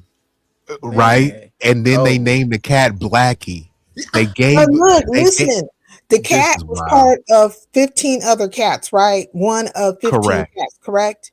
So literally, you know how they have the story of the lady who had all the cats and she was kind of wackadoodle? Well, it's a thing behind it, like it's a truth behind it, because those cats are are carrying toxoplasmosis, and it plays around with your brain and makes you kooky. So this person had all them cats and probably had the toxoplasmosis in them and went kooky behind them cats, and then everything for the cat. It's almost like it's a parasite. Like it's almost like you become a puppet for that animal. It's a whole thing. You should look it up. And I ain't gonna bullshit you. I done ran across a couple of cats, bro, that were black, and they named them Blackie, bro. That's crazy. You say How that, bro. original. That's crazy. Oh wow, bro! You actually know somebody that named their cat that? Absolutely, bro. That's wow. Yeah, I ain't don't never know. heard I that don't know. before. I think this is kind of racist. They do, bro. And they niggas. So yeah, for the toxoplasmosis, you can contract it by many ways. It can be contracted through undercooked meat or contaminated food, contact with cat poop, and transmission during pregnancy. Wow. Yep. Y'all got to look at the video, right? Because they have a video of how the cats have a parasite in them, and that particular parasite attracts rats because part of their little circle of life tied into the toxoplasmosis, and then living with the human beings. I was like, this is a whole damn thing right here. It's like a fucking horror story. You know what's wild though? I'm not. That's why they tell you, like, when they say, like, when the babies are young, don't look no cats come over the babies and steal their breath from them and stuff like that. I have heard something like that. I have heard of that. S3. It's all surrounded, like all those wives' tales is surrounded around this toxoplasmosis mess. I'm trying. What did you just say, S3? The whole wives' tales, the old school. Oh, wise tales. I like, thought you said something about the lives. No. But it's tied around these things, like the situations, the parasites, the toxoplasmosis, all this stuff. Like they was trying to tell us a long time ago that these motherfuckers is carrying parasites, is really trying to jump into your ass. You know what I'm saying? And live its best life. Turn you into a zombie crab. Look up the fucking zombie crab. That's something else too. You know what I'm saying? But have your ass out here taking over by parasites. About the cats, because I don't fuck with them, bro. Like, from one, I'm allergic to them, and two, I just, you get to pet them and they get to vibrating and shit. I never understood or like that shit, bro. But that 9 Live thing, bro, like, it's weird because, man, I didn't see motherfuckers do some real awful shit to cats, bro, and they bounced back, my nigga. Like, I had a partner that fucking, like, kicked the shit out of this fucking cat, bro, and like the head, and it flew up in the air, my nigga. It landed and it started going in like convulsions and shit, bro. And then it fucking snapped out of it, bro, and ran away. And then one got hit in front of my house, bro. The car hit it. The motherfucker ran to like the side of the curb, bro, like where my house was, bro. Started like doing this funny ass shaking shit, and then fucked around and stood up and walked away, bro. Like, cats are a motherfucker, my nigga. I don't fuck with them, bro. What type of psychos you live next to, bro? When I lived, bro, I lived across the street, like, from a high school, bro. So, like, it was kind of like a little, kind of long little street. So the cats could have been coming from anywhere, and a car kind of bapped his ass, bro. And when he bapped him, he was kind of coming across the street towards my, where I was. So he kind of kept running, bro. After he got hit, he kind of kept running, and he went to the side, bro, and started doing that funny shit, like convulsing and shit, and fucking stood up and walked away, bro. But when my partner kicked the one, though, that shit fucked me up, bro, because he kicked him and that motherfucker swore he was dead, bro, like the neck was broke or something. And it just started, like, jumping up on his side, my nigga, and then it just snapped out of it and fucking ran away, bro. That is hella mean. I wouldn't kick a cat or nothing, but I'm not fucking with them. I don't want them around me. Yeah, I don't fuck with them, bro. They make crazy noises, bro, when they fucking be fucking and shit. They sound like babies crying. Yeah, like, they're weird, bro. I don't fuck with them. They sound really weird. Like, sometimes you will mistake it as if somebody, like, I'm gonna shit you not. One time these cats were hollering so bad, right? I thought these motherfuckers, like, I thought somebody was getting murked, right? Right. I mean, went into the kitchen and got the, this big ass knife, like a fucking knife, and went behind the gate, like, what's up, jump this bucket. I was gonna go save somebody. I'm thinking something's happening to a woman back there, whatever. It's the fucking cats. Now, I probably he went for the butcher knife, though. Yeah, I was gonna fuck a motherfucker up because the way it sounded. We gotta get you some gun classes, man. Fuck that shit. I can't have you going out like that, bro. Fuck you gotta get your permit. These motherfuckers on some other shit. S3. I can't have you going out there. I mean, this happened some time ago, some years ago. I don't mind that up close and personal. I was going. hey, it's better than nothing. Shit. If I got. Hey, and hold on. Let me tap on this since y'all took it a little bit dark, so we got to talk about it. I wasn't trying to be dark, but the cats were sounding crazy, like something was happening now. Nah, it's okay. I'm just B-Eazy might be a cat lover. My bad, bro. If that's the case, my nigga, my bad, bro. Hey, cause you know what I mean. Cause I almost had to hit you, I think we fucked it up, bro. My bad, Big Rick. Go ahead. Okay, see, now you found yourself a nigga. You was looking for a nigga. Nigga here now. See. Today's forecast: dark and cloudy, and chance of drive-by. This shit just got rigged. What you gonna do, bitch? I'm gonna tell you what. I'm gonna do. You ever heard of rolling 20s, nigga? Since I was 16, nigga. See, what he thought was he could come up in here and make the rules, but now he see that I run this bitch, and now he about to bounce. So now that we talking about the cats, it was when I was living in Vallejo, there was this notorious anonymous like serial cat killer. I had found a cat, and this was like this cat was probably one of the cutest cats, bro. It had half his tail chopped off. Now this dude, I don't think he's in Vallejo, but he was in California. This story is from 2025. What year is it again? So y'all can see this dude, Alejandro Oliveras Acosta. So when they talk about black people and culture and depravity, name what black person do you know from the hood or from the burbs that is going around terrorizing cats? So again, whose culture is this, and who raised this dude? So let's just get into it. The dude was 46 years old, not a spring chicken, right? But he is accused of luring cats.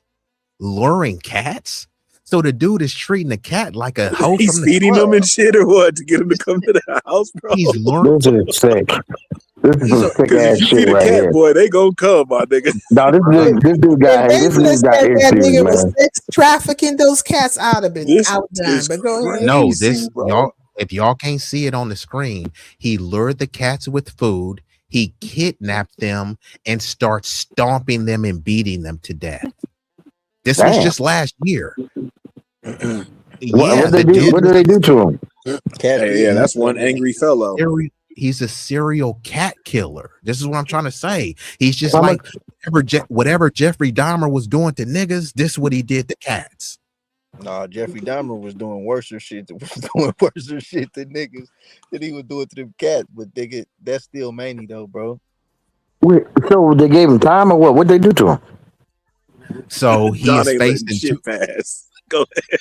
Yeah, I'm just pointing it out. Maybe he's just a late bloomer psychopath. You know what I'm saying? Or late bloomer sociopath. But it starts off with animals. That's 3. This motherfucker gonna move up to the big dogs.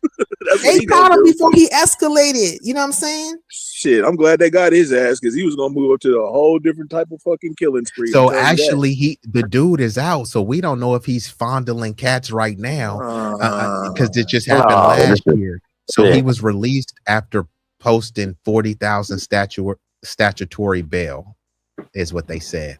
But his case, the police department finished this investigation and referred the case to the Orange County District Attorney Office Animal Abuse Prosecutor. So like I said, they've locked up niggas for way less than this. Nigga was selling the eighth of some damn near probably some Bammer weed with sticks and seeds, and they gave this nigga some football numbers. Meanwhile, this dude is luring cats over there, stomping them and beating them out, and they still get his dude bail.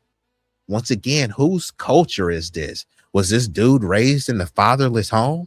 Where's this nigga's daddy at? But they're giving nigga a life for shooting the canine dog that was biting him. Yeah, because they consider the canine is considered a police officer. So you shoot a canine, they consider that you shot another cop. Yeah, but if you just shoot a random dog and shit for no reason and shit, I'm pretty sure that if you're a nigga, they gonna hit you with the book, nigga. It ain't just about you know what I mean?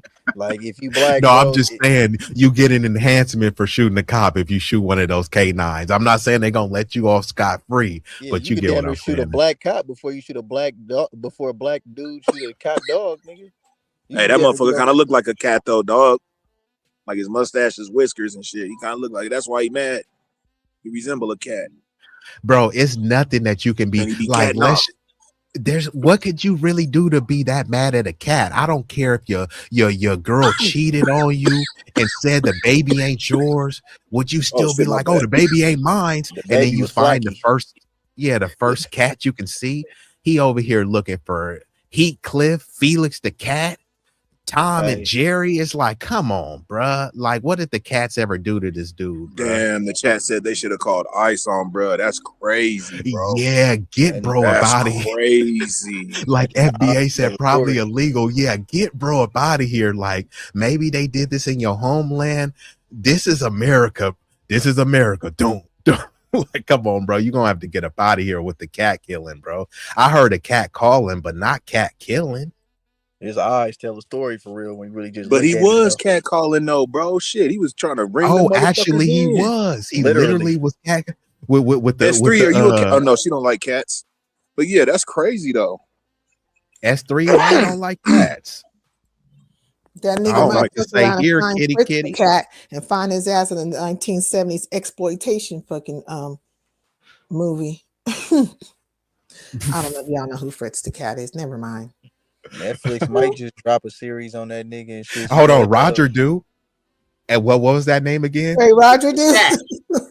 Roger, speak on it, Roger. No, Roger is a Nassau County triple OG. Roger know all that stuff. Roger asked me, bro, how you know about Dapper Dan? I was like, bro, how I'm not supposed to know about Dapper Dan. Now I know Dapper Dan was way before my time, but hey, I'm an old soul, bro. Dapper Dan is a legend. He was out of Harlem, right? Yeah.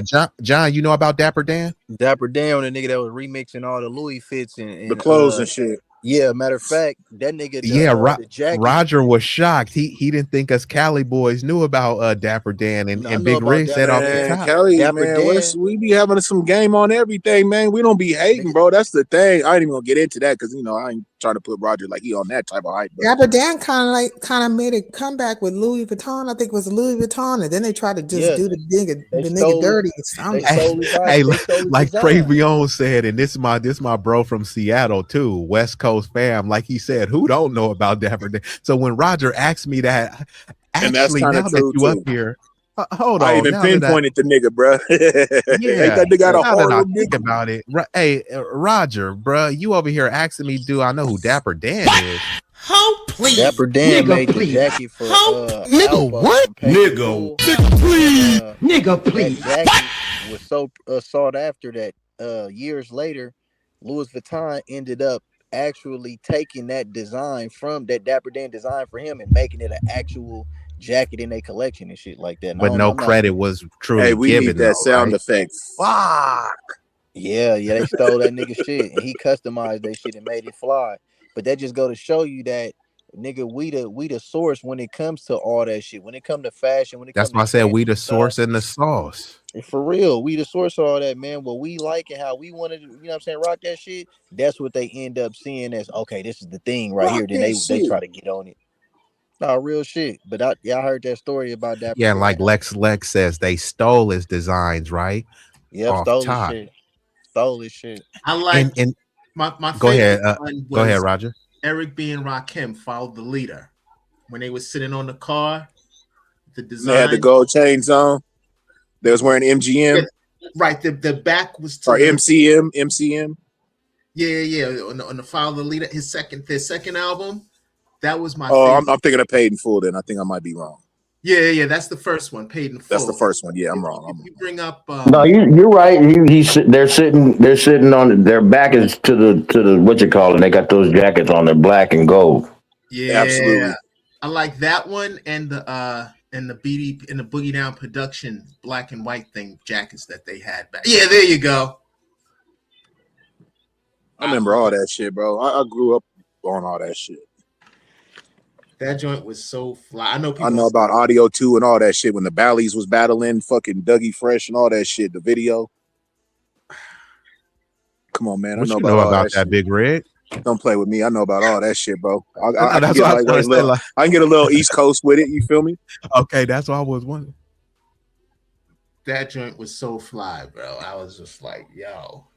Shout out to Famous. Nobody that's the says second album crowded in for here. sure. Excuse me. Salute to Famous. You know, it ain't too crowded. There's always the more the merrier. The only reason they got away with it is because he didn't have permission to use LV. Yeah, because they tried to say that, hey, yeah, we stole your design, but your design was a remix of our creation, which could be considered copyright infringement. So they were allowed to just kind of steal his design. And that's the same thing they were trying to do with Kanye, with Adidas. You know, I don't know if you saw the interview, but you know that Gucci had came to him after all of that and made a deal with him because they was calling him. I did see that. That was like a bit later. I didn't know what type of deal. Was that a fair deal? Did they give him like a 360 deal? Do you know anything about that? I don't know, but I figured this man knows business, and notice he's still around, but like he said, FUBU, Cross Colors, Carl Kanai or not. So I'm assuming he got something good out of it. Who y'all talking? Who got the deal? Dapper Dan. He because first he had to cease and desist on some of his designs because he would remix some of these name brands. They were still his designs, but say, Carl Kanai is still out. It's just he don't. It's more expensive now than it used to be. They still got Carl Kanai. It's just you got to go to. It's mostly overseas now. Yeah, you might find it in Ross or something. Ross, I ain't seen no Carl Kanai. Should I be going to Ross every now and then? It's not gonna be on Ross. I've seen some on TikTok, but that shit like it's expensive. Damn, you gotta go to the TikTok shop for Carl Kanai. Because they sell it in Europe. He once it kind of like died out, he started selling it over in Europe. So they still got it, but they like I said, I seen some overalls. They were like $400 for the overall things. You know what I'm saying? And they got like the purple jumpsuit, like the one Tupac had, but it's purple. It's like the top is like $4 something, the bottoms are like $4 something. So it's really expensive now. It's not like, you know what I mean, it was expensive back then, but it's really expensive now. Yeah, that sounds expensive. This is you know about Dapper Dan? This how Cloudness and Roger was dressing in the 90s. I have no money to be dressing like that. This is Carl Kanai right here. Take this. Yeah, listen. Matter of fact, the same hoodie Tupac had in the MC Breed. The MC Breed MC Breed, the blue hoodie. I had that one. I had that nigga Puff ridiculous, bro. I had if you ever seen like on Martin, how Tommy had those different Carl Kanai shirts with the tags on it. I had some of those. I had a bunch of Carl Kanai, man. I had a shitload of Carl Kanai. He was the one back in the day though. Yeah, he was from Brooklyn.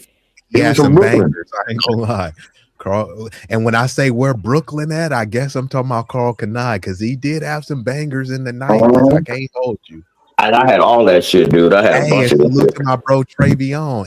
So even in Seattle, they had it in Cali and Seattle because my bro Travion is from Seattle. So even Seattle had Carl Kanai. Salute to the bro. Roger, Roger, y'all wasn't rocking no Pellies or none of that shit. I was one of them broke people, bro. Back in the 90s, my income. Hey, you kept it 100. Hey, salute to Roger. Roger, you was wearing them hand-me-downs, huh? Did you ever have Pro Wings, Roger? I had Pro Wings. I ain't gonna bullshit you. I used to have some Pro Wings. And Big Rick, didn't you say you had Big Rick, didn't you say you had the LA Gears too? I never had them, my nigga. You put that on me again. I had Deodoras. I had some British Knights, but I never had. Bro, what's wrong with the LA Gears, bro? The LA Gears had the lights, everything. Come on, Big Rick. That's what I'm saying. Like, bro, come on, cuz.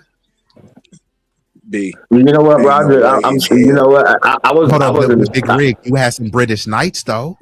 What? I did. I was finna say, Big Rig. Do not tell me you didn't have no British Knights because I had some. I did. The British Knight, yeah. But look, since y'all talking about tennis shoes, right? What do y'all? Oh, Sincere had the. I know she had the LA Gears. Go ahead, S3. Not the LA Gears, but listen. Or the Reeboks. The Reeboks. Go ahead though. To be honest, though, I wasn't a big tennis shoe person, and when I did wear tennis shoes, for the most part, they would be Nikes. But what kind of Nikes though? I liked Air Forces and things like that. Okay, you like that type of look. Okay. Yeah, but I was never a tennis shoe person. So like I'm trying to tell you, I'd have people who like were with that, like, you know, pick out tennis shoes. That's an ugly shoe, bro.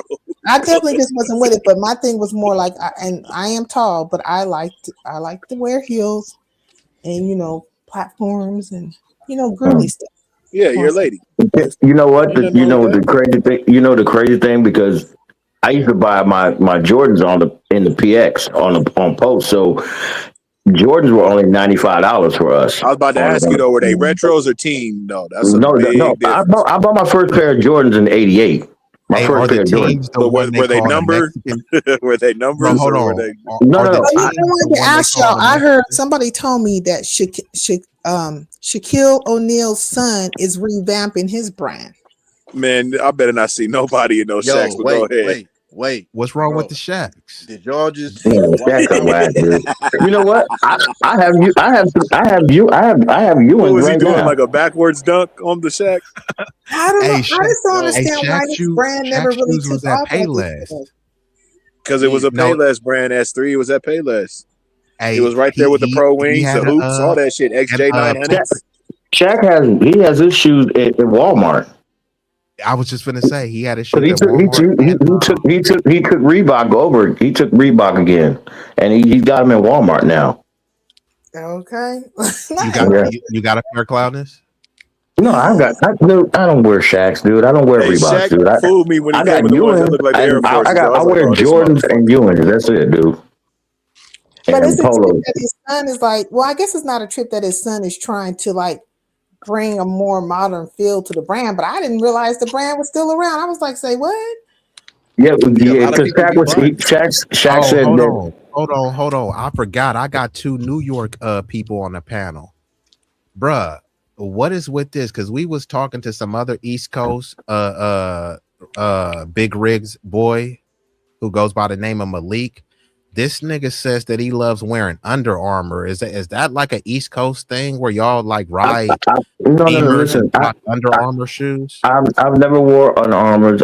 Mine is like I said. I wear Nikes, Nike Airs. I wear Jordans.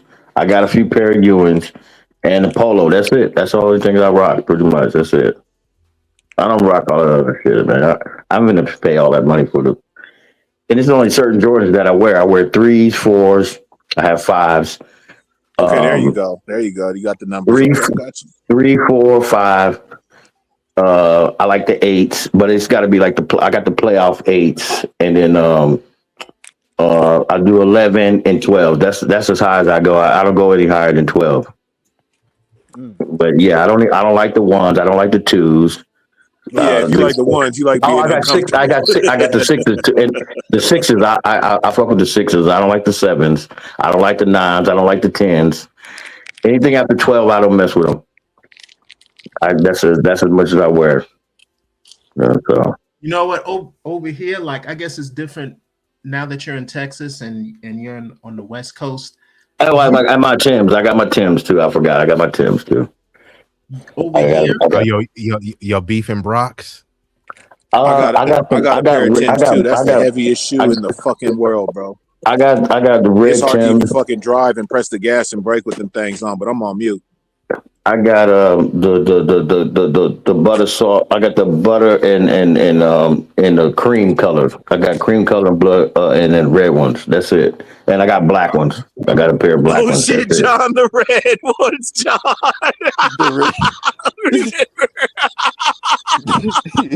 Hey, this ain't nothing against you, Cloud, but that's right. Hey, I'm on mute, man. He's better than me. I don't know shit about no tennis shoes. I swear I have to have other people pick them out for me. No, I don't wear none of those. These the Timberlands you talking about? Yeah, I don't rock none of those. No, I don't fuck with none of those. No, them ain't it, dog. Those ain't it. Yeah, be tripping. Hey, but those ones in the middle, I did have some imitation of those joints though when I was like in elementary. I ain't gonna bullshit you. I thought I was clean. Some Timberland I had the clogs. ones that are right there in the middle, bro. They look just like that, damn near, with the little funny ass fucking shoestring on the side and shit. Oh yeah, you had the, I got the Gore-Tex ones, and Nigga, I thought I was cool as shit in them fucking shoes. Damn, they 170. I had some cheap imitation joints, but ain't no way in the world I pay 170 for that shit. And I got I got a few pair of Fila hiking boots too. I got like 3 or 4 Now, pairs. those are the Timbs I got. Those ones to the right. I got those Timbs right there. That is the black heaviest one. motherfucking shoe I ever owned in my fucking life, bro. I only wore that shoe maybe about 5 times, bro. It's in the box looking new as shit. Keep going. No, I don't see that. Keep going. That's your foot clown.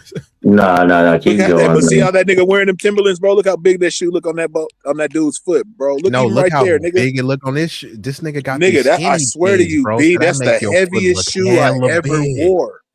Bro, when And you it rock is skinny big. jeans with Timbs, bro, Yeah, your I gotta foot look agree. like you look like And the Ronald tongue is McDonald. like rawhide leather, nigga. Like that shoe is hella durable, my nigga. Roger, you be wearing Timbs? Big When Rig, I I know had- you had a pair of these puppies right here, right? Never. No. Don't That's even not put me in them, B. Oh, my bad. No. when I had to work in a warehouse. Oh, you was wearing these, Roger? No, not those. The ones with, Oh, okay. with the brother that just said about them being heavy. Oh, okay, got you. So those would be the, Oh man, look at them heavy motherfuckers, dog. I swear, dog, driving with them is a motherfucker, dog, like the gas and the brake. Cause I'm a size 15, my nigga, so my shoe dumbass, them Timbs, bro, man. Yeah, I'm a 14, so yeah. damn, bro. You was walking around like Ronald McDonald. Nigga, they big, bro. That's why I don't really be stepping in them like that, my nigga. Niggas got them boats. Hey, I called Nigga him walk the on big water in them boat motherfuckers, rider, but dog. that nigga walking around like Aquaman with those. Nigga, you gotta take long Yeah, strides in them joints, my nigga. Damn. You know what I'm talking about? Hey, B Riggs, y'all niggas didn't see that Dwight Howard, Magic Johnson son picture I sent y'all, bro? Oh yeah.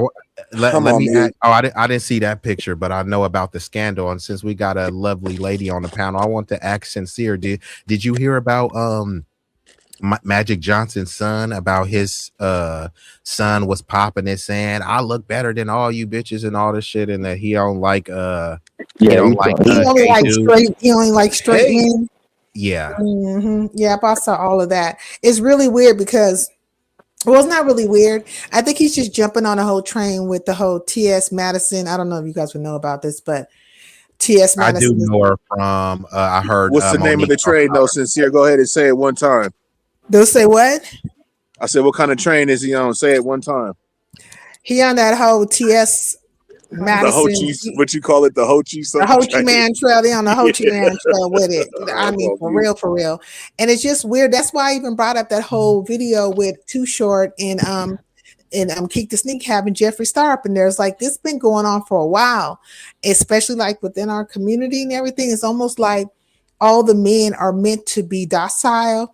They're meant to like other men. They it's almost like there's no masculinity. And if they are a man that likes to dress like a woman, because at this point I would say he's a cross dresser because he hasn't went through no transitions. We're supposed to be like accepting of that, and there's nothing wrong. I mean, I would say this. There's nothing wrong with people being individually who they are. But we're not going to say that you as a whole entire man, built like a man, look like a man, going to look better than me. I don't give a fuck. On my worst day, you're never going to look better than me. I'm a woman. I have breasts and other things and curves and stuff. The shit that comes natural, that's for my gender. What about women that got breasts and curves that look like dudes? You talking about dudes that look like women? No, I'm saying I knew John was going to come with it, B. Hey, you know what I'm saying? Actual women. Now it's dark. It's dark now. It ain't got really dark right now. That was a whole infiltration of our culture. I'm not listening. Sincere, look, I'm not saying you look like no dude. I feel what you saying. You like, how is a nigga gonna say he look better than me? But I'm just saying it is women though that do look like niggas though. But they really women though. So like, yeah, that's true. There's always an exception to the rule. It's always an exception to the rule. But I'm just saying, your whole jawline and everything, your built and everything, you know what I'm saying? Just the whole, maybe look like you got a lot of native up in you, you know what I'm saying? With that damn upside down triangle back and shit. Like all that stuff is just masculine. It's not like female. Like I just don't see it. And I don't see how you could pull all the men from the women, from the natural women. They call them cisgendered women. Like, I was born this way. So you ain't gonna tell me on my fucking worst day, bitch, you could never pull. Not like how I could. And why would I want you to be pulling from the same pool of men that I'm pulling from? I'm calling the suspect across the board. Everything's just very suspect now. I can't. Hey. Like, how do you become my competition? I'm just make it make sense. It was all deeper. Of our That's the world we living in now. That's the world we living in, man. Man. Hey, Lex, like how you popping it, S3. Shout out to Lex, though. Thank you. Lex 925. Shout out to Lex, man.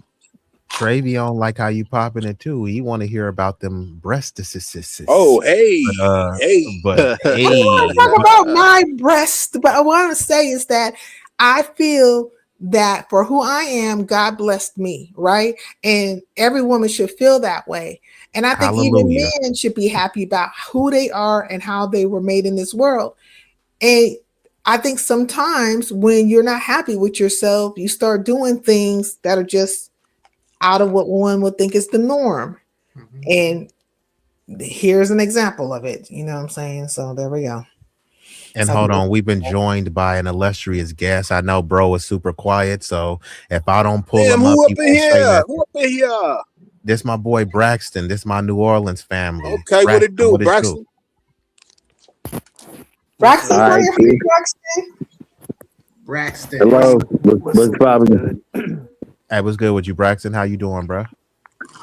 I'm all right. Just finished having. What y'all eating that's crunchy like Somebody that? eating an apple like a motherfucker, bro. Who up there eating an apple from the motherfucking tree, man? I thought Hold on. My bad. Man, John over here eating on green apples, bro. Bro, hold on, Braxton. I'm gonna let you in, bro. But John, come on, bro. What type of apple is that? Mrs. Granny Goose apple? Hey, bro, come on now, dog. Come on, man.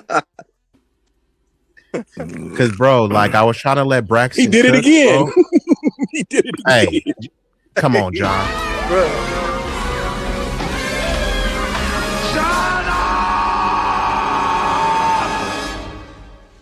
Shut up!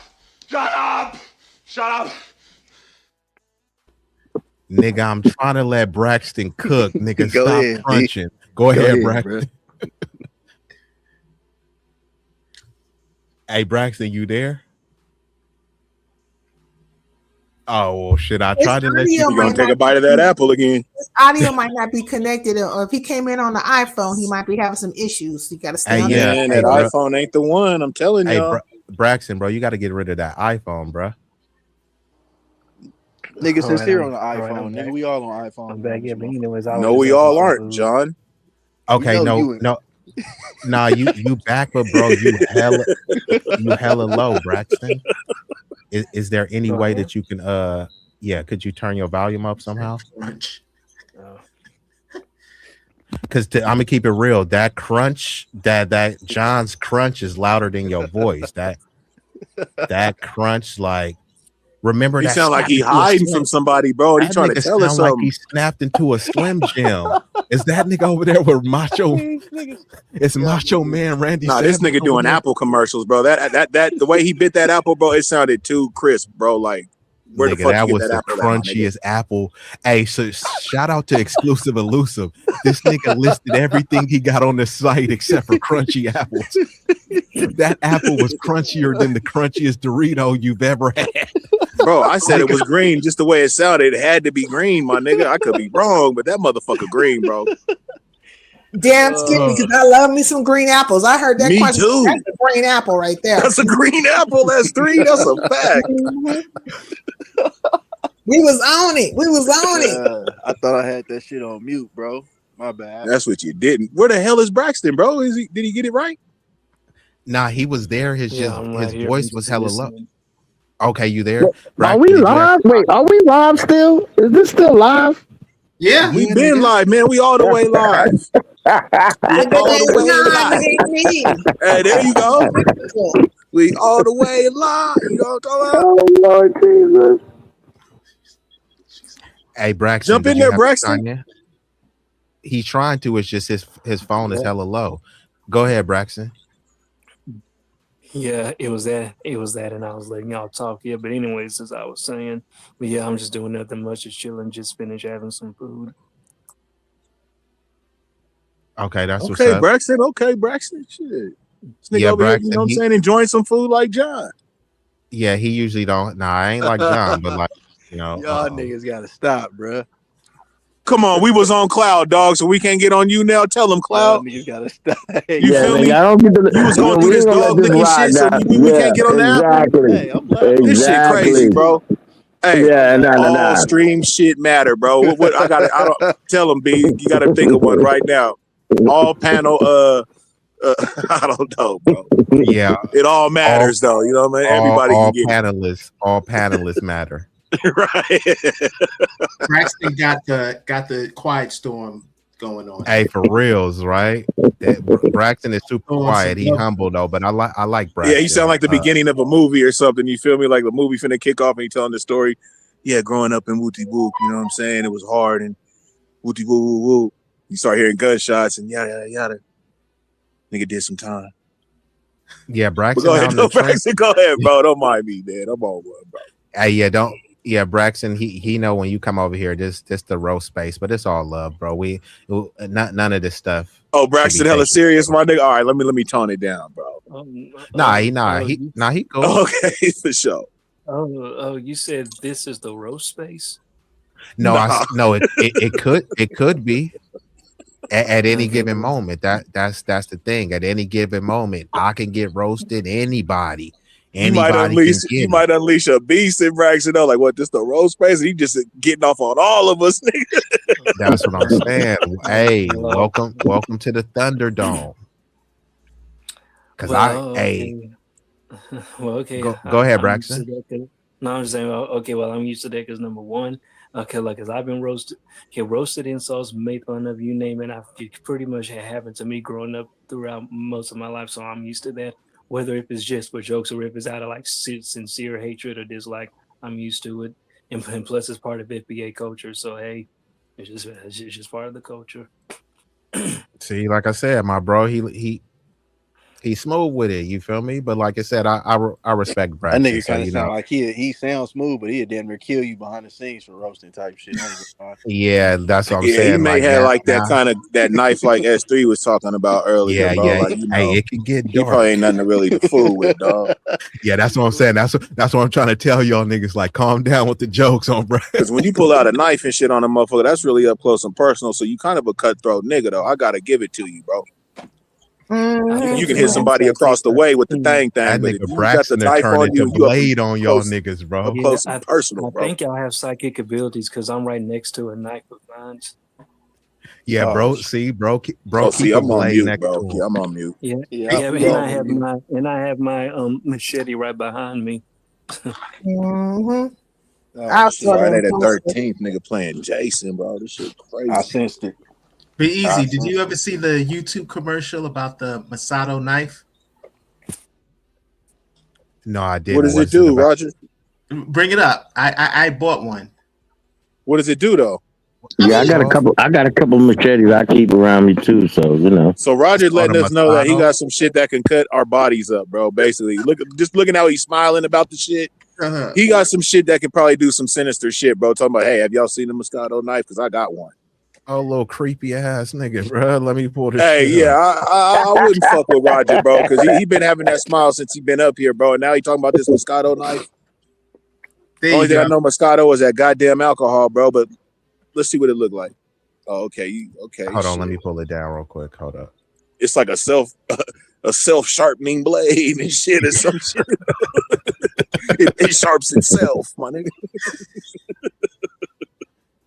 Oh wow! It's considered premium Japanese steel. Is this made by Hattori Hanzo? Who made this just shit? that name alone sounds like it got to be worth some change. Yeah, I got one a couple months ago. Hey, is this for cutting meat or for cutting? No, it's for something cutting else? meat. It's a chef's knife. Okay. Do you cook, Roger? Yeah, I mean, I didn't like. Wrong answer. Wrong answer, bro. Hey, you said, yeah, no, man. See, who you cutting up, bro? What's going on, Roger? I'm all right. I cook a little bit, you know. I mean, I'm not no, you know what I'm saying, no big chef guy or whatever, but you know, I got a couple of As devices. long as you ain't on that Silence of the Lamb shit, we good. You feel me, S3? Because when I asked him what he cooked, he was like, knives and all kinds of stuff, butterfly knives. Like, oh, what's going on? this nigga got shit that'll fillet a motherfucker, boy. Show does it give you a video? He want to show a video, bro. Hey, what's going on, Roger? Hey, Roger trying to intimidate niggas, bro. This shit crazy. I'm watching how he get down, bro. He letting us know what he got in his arsenal, my nigga. That nigga smiling so hard right now. That's bro. what I'm saying. He letting us know what he got in his arsenal, my nigga. You got shit. Hold on, let me look how you can hold it in the hole right there, bro. Like you can just really get off on a motherfucker, dog. Hey, Roger, crazy, bro. Roger going in if you get to disrespecting, bro. Well, Roger be driving. He be driving Uber and stuff, man, in New York, man. So you know he got to protect himself because he can't really have. He can't really have guns in New York like that. So you know what I mean. Yeah. And King Von. Yeah, and Travion, we hear you, but hold on, let me play this video real quick for Roger, and then I'm gonna let Travion cook. Man, shout out to Roger. But actually, I'm gonna just play it without. I'm gonna just play it without the video, just because I don't want to get a strike. So the audio. You mean? Hey, B-Eazy, shout out to you, man. You 6 hours in, bro. You been on, huh? Yeah, I'm probably gonna end it in like the next 30 minutes. But Travion just joined us. And Roger, I didn't want to play it just because I don't know if sometimes I'll get a copyright. Plus, all we care about is the visuals anyway. You had it like skin like salmon. They was doing it real fine. He said, "Let me show you how to skin salmon." No, I'm just playing. Big Rig, you think about getting one? You said you was just barbecuing. You might need one, bro. My boy was barbecuing, bro, but nah, I don't know. I got the necessary knowledge I need for what I'm doing, bro. I'm good. Okay. See, that was they should have showed you the one where you're like cutting meat in the bone. And yeah, see, you out of control, Roger. You got a dark side to you. Yeah, something going on. You feel me? Because he want to show us how it fillet and all I had to chop up a whole fucking. And ain't none of us talked about cooking a meal though. This is what's crazy, my nigga. If we gonna keep it 100, but I'm on mute though. Go ahead, Travion. What you said? I had to chop up a whole fucking cow one time, man. That shit. I said that shit damn near gave a nigga carpal tunnel and shit. Hell yeah, that shit ain't cool. Nigga, you was chopping up a cow. Where at? I mean, you know, nigga, like you go to the farms and shit, and instead of like buying the regular little packs of ground beef, you could just pay for say like 200-300 pounds of beef, and basically like you bring like 1 or 2, 3 maybe of your partners that you go up on the cow with or whatever, and basically just point out the motherfucker, they got a shotgun and blow his fucking head off and shit. You feel me? And then they skin the motherfucker, chop them up in there however many pounds and shit. You take that shit home. And then you just you're gonna be in there for hours, man, in the kitchen on the island, chopping that shit up. So you have butcher skills then, so you know exactly what. Nah, that was really the first time I ever did that shit, and it's gonna be the last. I ain't doing that shit no more. Okay. Why not? A lot of energy. Did you learn some survival skills? I mean, you know, when in Rome, I'm gonna do what the Romans do. But shit, that was some bullshit. I ain't gonna lie, man. I felt like one of them horror movies with the white dude with the apron on and shit. You feel me? I was like, damn, this shit out of pocket. I was like, you know, because the meat was hella fucking tough and shit. I ain't gonna lie, man. I could just imagine this is what it feel like actually cutting on a real body and shit. I said, I ain't built for this shit. I'll shoot niggas. It's the way you have to have, the animal has to have a less stressful death, right? So there's a way in killing the meat, killing the animal, which is, you know, halal, right? Which is righteous. Yeah. Because it's in that chemical from fear into his body and shit. And that takes the meat. That takes the meat. There's always which is why they talk about like mad cow disease, and why they talk about that's why they say, hey, we have cage-free chickens, to say that these chickens was not stressed, that they lived a great life before we killed them. So that's kind of Let me just say the reason why the meat was so tough though is because like I understand why why people go to the grocery store and they get ground beef and shit. It's way easier if it's processed, like as far as like going through the process of being ground and shit, because like the meat is good, but it's so tough. Like you still got the muscle and everything in it, so you cut the tendons and all that shit. Like the shit, I ain't gonna lie, that shit had my arms hurting. So B-Eazy, the cage. Yeah. Pay more attention to the pasture raised, because that cage free thing is like. You mean grass fed? Yes. Yeah. Well, that's pasture same raised. shit. Same shit, basically. Yeah. Yeah. Yeah, my dad was. Go ahead. No, I was just gonna ask, and I'm gonna go straight to cloudness. But Roger, is that the type of meat you be eating? The grass fed?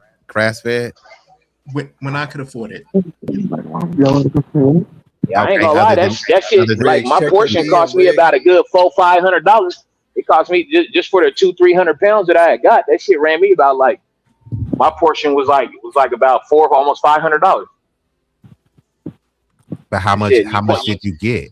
Like what type of cuts did you get? Like brisket? I mean, what was you getting? I got all the good cuts and shit, but it's like, you gonna get the good cut too, but you gonna like the more you pay is more of the cow you gonna get. You get what I'm saying? So if you go in there you go up on the cow with like 3, maybe 4 people or whatever, they gonna bust the cow down in 4 sections. Yeah, I've seen that before. Basically all you do, you just point out the one that you want, and they pull out that shotgun and put them down. Look, if like real quick, you getting like a fourth a cow, right? If you spend 400, it's a quarter cow. Yeah. But it depends on where you get it. Like, see how the choice point where you break the cow down where the quarters are. Boom, boom. What side are you getting? You getting the back side. You getting the front side, and that's where all the meats are. The choice meats, right? Where you can see. You might be into a rump roast, things like that. Shit took me about 7, almost 8 hours cutting meat continuously. Yeah, you can't. Yeah, like I'm done with this. Like you said, that the Sincere is saying, like, yeah, the pot roast, all of these different dishes that you made is made depending on which part of the cow you get, right? Right. So whether it's the rump, the sirloin, the rib, the plate, and this is what they consider the finer cuts as well too. The New York strips, the ribs, the ribs and all that, yeah, bro. My dad's a chef. So. Oh, your dad is a chef. He be cutting them up. Yeah, too? yeah. Well, no, he's retired now, but he like. For Thanksgiving, he breaks out his cutting board and his knives, and he puts his little hat on and everything, and he does all that. My dad does all that shit, but he does it every once. It's only on special occasions. Only on special occasions, my dad does that now. Yeah. If you hear a little bit of noise, man, I'm at work getting my last little shit in, man. I'm trying to be as quiet as possible. Yeah. No, it's okay. Just mute up. Yeah. Yeah. And hey, John, what was you saying, bro? I told Riggs to check his DM.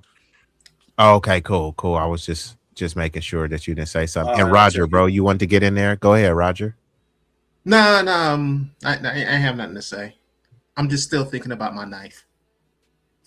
Yeah, bro. Like I said, bro, you nigga like sounding hella creepy now, bro. Yeah, what's going on? Crazy, and then that smile, bro. What's with this knife and the smile and I want to show you a video how this thing fillet. What's going on, He hyper-focus on the blade, huh? He hyper-focus on the blade. That's what I'm saying, bro. I be feeling the same way about my guns, though. I ain't even gonna hold you, especially when I get one brand new. Hell yeah, I'll be shit. That's real shit, though. Some motherfuckers like them blades. I ain't fucking up my days or my phone pauses so to cut a nigga. Cool. Yeah, I like my guns too, so. Yeah, my days is fighting is over, man. So it's like, yeah, you better fight this 5.7. Fight this fire. Yeah, you better fight this 40 cal. Infused with she legit. That's what I'm saying. Like, so yeah, those days is over. Yeah. Y'all should have caught me in high school when I was talking about shooting a fair one. Now I'm just shooting one. It ain't no fair one involved. Spend way too much bread on the firearms, man. I'm gonna flame something up, man. Johnny Storm. Shit. Flame on to turn your lights off, nigga. I'll turn your TV off. And I got bail money. With no remote. That's what's up. Hey, but yeah, no, this wild. And now that I got Travion up here, because I know since he was speaking from a married man, could you kind of speak to what we were saying? Because I did talk about an instance where I knew personally some people where their woman, let's just say she was a bit rotund, let's just say that, right? And then, you know, pleasantly plump, cholesterol challenged. Correct. You know, she had a high calorie deficit, right? And then, you know, she started hitting the gym. She got her body right. Then suddenly, you know, she started wearing those little tight TikTok pants to show the curvature of the gluteus maximus. And then she was feeding the dude, you know, all these hearty meals. But then my bro put on like 50 some pounds. Then she started acting, you know, like she was above him. Like, have you ever dealt with that personally or seen that? And how would you handle something like that? So, you know, me speaking from personal experience, right? I was married at 19. I was married for 17, almost 18 years. I got 7 kids, 4 grandkids, right? I got 2 daughters, biological, and I got 5 sons, right? So I was married for 17 years or whatever, right? And my situation was this. I was just saying, I've been the same nigga since 82, right? So, you know, case in point, usually when 2 people get married hella young and stuff like that, I understand why your parents tell you, you know, don't get married young and stuff like that or whatever, because, you know, it's a learning phase and shit like that or whatever, right? But the situation, you know, my ex-wife, she got in the medical field and shit like that. You know, and when she got in the medical field, all of a sudden she started trying to act brand new. Well, bitch, I'm the same nigga, man. I'm doing the same shit I was planning on doing before I met you and shit. You know, you done start hanging around white folks with a fucking COVID mask and shit like that, and start feeling like you somebody you ain't and shit, right? So you know, you can kick gravel and travel. That's how I felt about it and shit. You know, I just want my babies. You know, but as far as the pleasantly plump chicks, hold on, Travion. Yeah, Travion. I just want to ask you a question. When you said she started acting brand new, what was the difference? Like what was her change in behavior that led you to say that? I mean, to be quite honest with you, you know, like, and I ain't trying to, you know, like, based off of the fact that I was married to her for 17 years, I ain't trying to bash her and shit like that. But you know, like if it walked like a duck, it's a duck. You get what I'm saying? Being that I got married and I was 19 and she was 18, I think she missed her whole phase. You know, honestly, I think that's what it was. Cause like once I got, like, after I got out of prison and shit, you know, and I was out for a little bit and shit like that or whatever. You know, she started doing shit that was like perpendicular to the square. Like she started hanging around young ass girls. Like, why you hanging around girls that's damn near the same age as our daughter and shit like that? Like that's who you choosing to hang around? I don't want no parts of that. You know what I'm saying? So it's like, you know, I just chopped it up to you missing your whole phase. So I'm gonna let you go and sow your road. Oh, that's what you want to do. I ain't tripping. I'm gonna go give me another one. I ain't tripping about it, you know. But I mean, as far as the pleasantly plump chicks, you know, I only dealt with my ex-wife gaining weight after the kids she was having and stuff. But even after the kids she was having, she never got to the point to where she was on beluga status or something like that. She just was thicker than normal, you know, that baby weight and shit like that or whatever. But yeah, I didn't have some partners and shit that done been with a few chicks where they can't see their pussy. You know what I'm saying? I don't know I don't know how they deal with it and shit like that or whatever. Cause it's like, unless that's something you like, you know, if you go into the situation and her gut is hanging over when you went into the situation. You said what? Chubby drinkers. I mean, you know, but there's chubby and then there's you like fat bitches. You know what I'm saying? We got to call it what it is. You know what I'm saying? Because chubby don't necessarily mean you a fat bitch. You know what I'm saying? But you know, I got to call it what it is because there's a difference, man. You know, there's levels to the thickness. You know what I mean? There's levels to the thickness and stuff like that or whatever. Hold on real quick. My brother's like that. My brother like that. He liked them big ones. I'm like, Ain't dude, I nothing don't wrong know as where long you as she found. paying I like don't she know where you. weighs. Nah, As long as she I ain't paying got like time she for that, weighs. man. If you ain't with Nah, her, I'm cool if on you that. ain't with her because there's some money in to get out the situation, you just got a fat fetish. Yeah. You know, that's Hey, just what it is. We're gonna chop it up to that. And I mean, you know, different strokes for different folks. I ain't mad at you, but don't try to lie to me, nigga, about what you know what you see in her. Because I know what I see in her, and what I see in her is a whole lot of poundage. You know, so I mean, shit, it is what it is. But hey, but you know, don't discriminate, no. Travion. Even with With all that those being talents. said, there's some cute, overweight, heavy set chicks and shit like that. I'm not saying they're not. I'm saying it's different strokes for different folks. I'm just saying if I gotta lift up a fupa and some extra shit to hit that shit, man, that ain't my thing, man. I ain't into that. You know, that me personally, that ain't my thing. Some motherfuckers like that shit. Some motherfuckers feel like it's calisthenics and shit like that. They working out. Why they working out? You know me. You know, you know that ain't my thing. Right now. That ain't my thing. You know, that ain't my thing. You know. Hey, why not, Trey?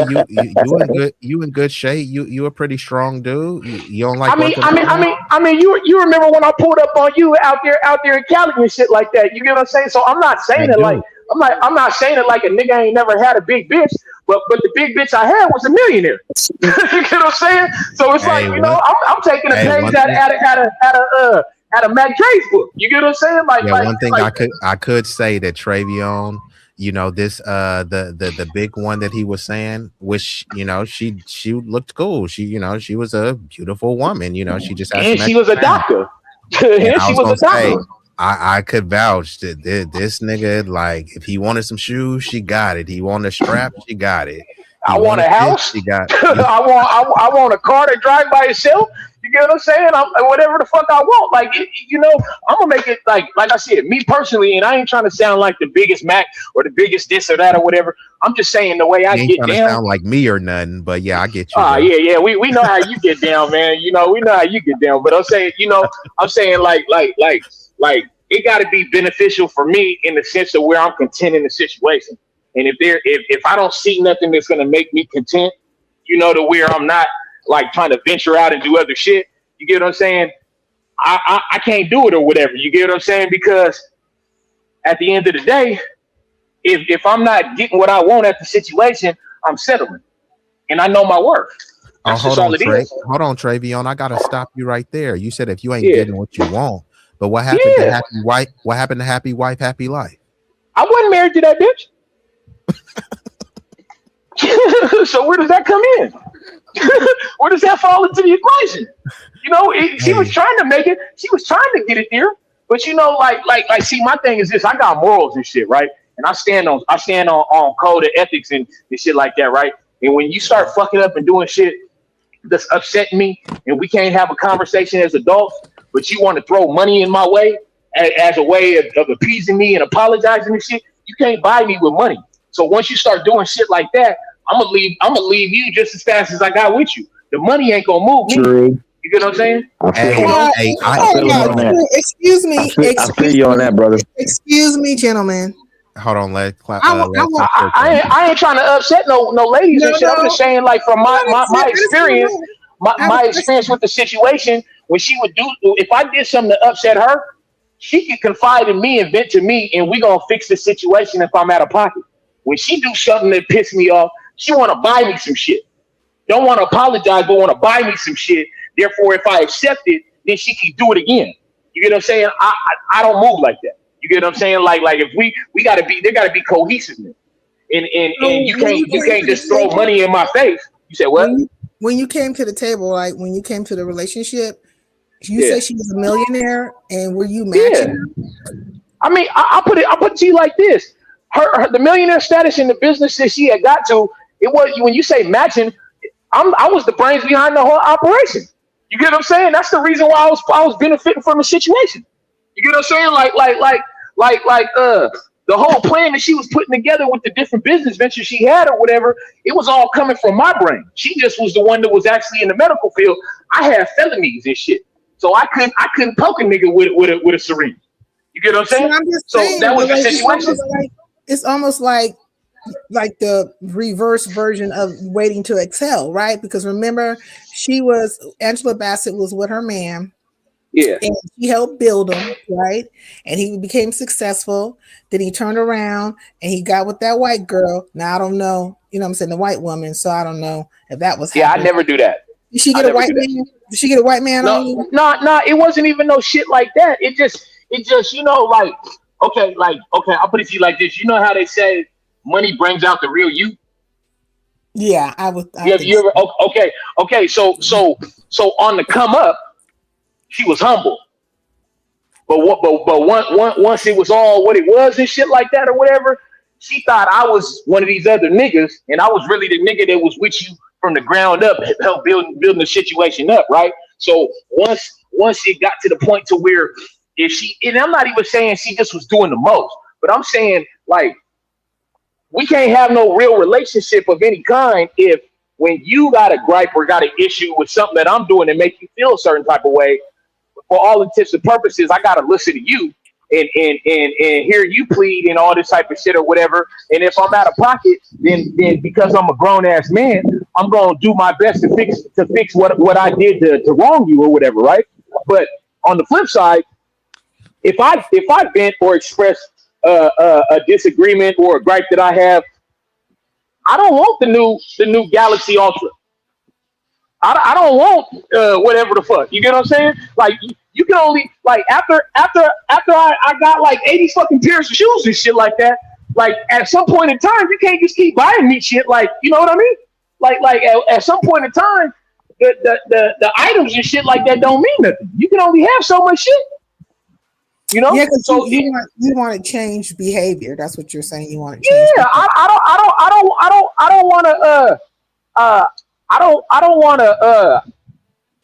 I don't want a new bitch. I want my bitch to be better. Basically, you get what I'm saying? Like that's what I want. You get what I'm saying? Like, and if I can't get that, then I'm gonna remove myself from the situation.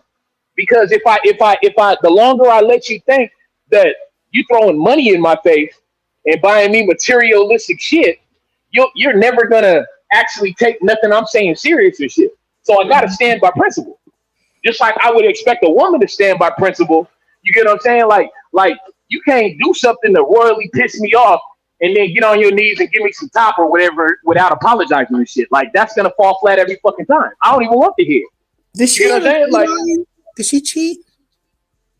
I mean, to be honest with you, once it got to the point to where the money kept being thrown in my face, I didn't even give a goddamn no more. You get what I'm saying? But did you know if she cheated or not? Do you know? I mean, to my knowledge, I wasn't getting cheated on. It wasn't even an issue about cheating or whatever. It was just an issue about respect as a man. I'm just wondering. So, like, after you guys broke up, was there a man right after the breakup? Like, did she have a friend right afterwards? Shit, I don't know. I moved to Arizona to get away from the bitch. Say that nigga cut town, so he like that's what I'm saying. I moved to Arizona to get away from her and shit like that because once you start affecting my freedom and shit like that, you see the money is not moving me, and then you start playing with my freedom and shit like that. I gotta excommunicate myself away from the situation altogether. You get what I'm saying? Once you get to with your freedom.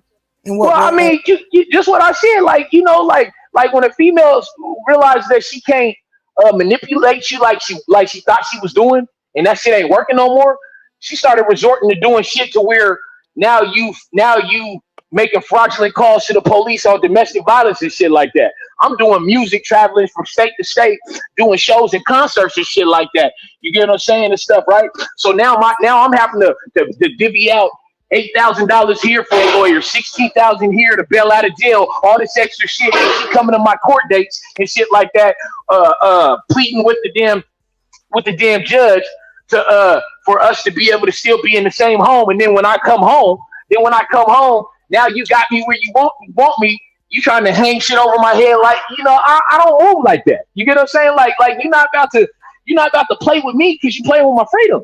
So yeah, I'm gonna kick, gravel, and travel. It ain't about the money no more.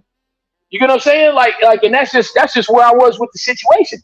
That's why I'm in Arizona. I had to get away from the bitch. You know, I got away from the bitch, and this is like a toxic relationship. I mean, like. I mean, like you would remove yourself from the situation too after you done spent thousands and thousands of dollars on lawyers and bailing out of jail and shit like that on fraudulent ass activity and shit, right? Like literally, it got to the point to where I wouldn't disagree with you on that. I mean, me personally, I probably removed myself along like way before any of that shit popped off. Like I mean, when but I see, had solidified in my head that I don't want to be bothered with you no more, I would have been moved on. Well, that's the thing, though, right? That's the thing. Here, you know, take it into the shit comes in consideration. phases. The shit comes in phases because she wasn't acting that way until she started acting that way, right? So once she started acting that way, I was in a situation where I had to choose my steps wisely because she was doing demonic shit. You get what I'm saying? And I didn't know what game she was playing, so I had to take it step by step before I hopped on a plane and got the hell on. You get what I'm saying? By the time I got the hell on and shit like that, it was either you better hop on this plane now or you about to be doing some time behind this bitch, right? And I'm flying on first class planes and shit going to Texas and all over the place doing concerts and shit, right? So the shit started holding up my situation. You get what I'm saying? Like when it gets to the point to where now the shows and the concerts that I got booked and shit like that, I can't make the appointments and make my obligations because I got to deal with this court date behind some fraudulent shit. So now it's fucking on my money. Yeah. You get what I'm saying? So when it get like that, that's why I said the money ain't gonna move me. I'm an able-bodied man. So you can't just hang and carry it in front of me like I'm a donkey. It don't work that way. I mean, how many times did you go through that? Because my thing is that, like, this is me personally. I'm just saying, all it took was the one major time for me to see the writing on the wall. You get what I'm saying? But how many minor? Well, see, the situation was this. The situation was this. Like, it was little shit at first, right? And then when it got to the big shit, it just like the big shit came hella fucking fast. And you know, we all know statistically during COVID and shit like that, DVs and all that shit went through the roof. You get what I'm saying? DVs went through the roof when everybody was sitting in the house and shit like that. That's when you really got the chance to see your partner for who the fuck they really is and decide you really don't like this motherfucker. You get what I'm saying? So that was the situation with me and shit like that. And when I seen what I seen, you got it hella loud up in here. But yeah, so when I seen what I seen, I wasn't liking the situation. And then like to know that you falsely called the police on me during the COVID situation. So I didn't go to jail. I didn't have to deal with jail immediately when COVID was going on because they was talking about 6 feet. So there was a point in time, at least in Seattle, Washington, where they wasn't coming to get you unless you just killed a motherfucker. You get what I'm saying? So what they was doing, like it don't matter what you said, somebody got their ass whooped or whatever it is, the police ain't coming. They ain't coming out. They about to send you something in the mail saying, well, you got court at this time on this date and shit, right? And so many months went by and shit like that or whatever, you know, like once everything slowed down behind the COVID shit, it was, you know, like you literally have a chance to actually see a person for what they really own. You get what I'm saying? And I think in reality, it was cool when she felt like she was helping me out with my career. But once she seen that she wasn't needed and my shit was moving without her, then all of a sudden, all the jealousy and all the extra shit came into play and shit, right? And I'm, you know, like I said, our relationship wasn't never built on no funny shit in the first place, right? So the whole time I known her, I never one time was even thinking that shit because I never seen that side of her. Like I didn't just like meet her for a year and we was talking and then whatever. I've known her all the way back to 2005, 2004. You get what I'm saying? So we talking about 2005, 2004, and then we talking about what, 2018, 2019? This is when the weird shit started happening, right? Like going into 2020? Like nobody would have seen that shit coming. You're not gonna see that shit coming until it's happening. You get what I'm saying? So, and then I was encompassed in my music career in the entertainment business and shit. You know, check out the movie on Amazon Prime called "Shorty Better Go to Work." Anyway, but you get what I'm saying? So, you better go to work. Put them feet to cover. Yeah. It's the last film that AJ Johnson was in before he passed away. But you get what I'm saying? Yeah. So you know, what kind of work is Shorty putting in? What kind of work? You trying to take me through there or something? You're chasing pavements or something like that. Nah, I'm just saying. So it's a comedy or whatever about the day in the life of Seattle and shit. You know, but you know, AJ Johnson's in it or whatever and shit. Is the whole title of the movie? Shorty better go to work. Grandma Huddy's new boyfriend. You get what I'm saying? So yeah, but you know, I'm doing that. I'm dealing with putting the movie together. You know, we doing the screenplays and all the extra shit. I'm doing a variety of things to where I have no time to focus on the bullshit because I have so much on my plate at the time. You get what I'm saying? So both of you guys were accomplished, right? So both of you guys can on a financial equally. Yeah, it was never a situation where it was like I'm grinding for a green card. I wasn't grinding for no green card. And neither one of you were cheating, correct? Like neither one of you were cheating. I mean, I'm divorced. By the time me and her was actually fucking with each other, I was divorced. You get what I'm saying? So it was no. I had no time to cheat. Like if you even ask B-Eazy, when I pulled up on him in Sacramento and shit like that, at what point in time would I have had a time to cheat? And she was connected to me like Siamese. So you guys didn't cheat, and you guys were equally yoked, and so you guys just kind of outgrew each other. Like jealousy, you say, was to play into it. Well, I mean, that probably was where she was with it, but it wasn't where I was because, like I said, like my focus was on my career. You know, once your shit start taking off, and I'm not even saying like I was reaching the heights that I was setting out to reach and shit. I'm saying once you start seeing, you start tasting the success, and you start seeing this, the hard work you're putting in is starting to actually pay off and shit like that or whatever. Well, you're not gonna want to do shit that is gonna slow any of that down, right?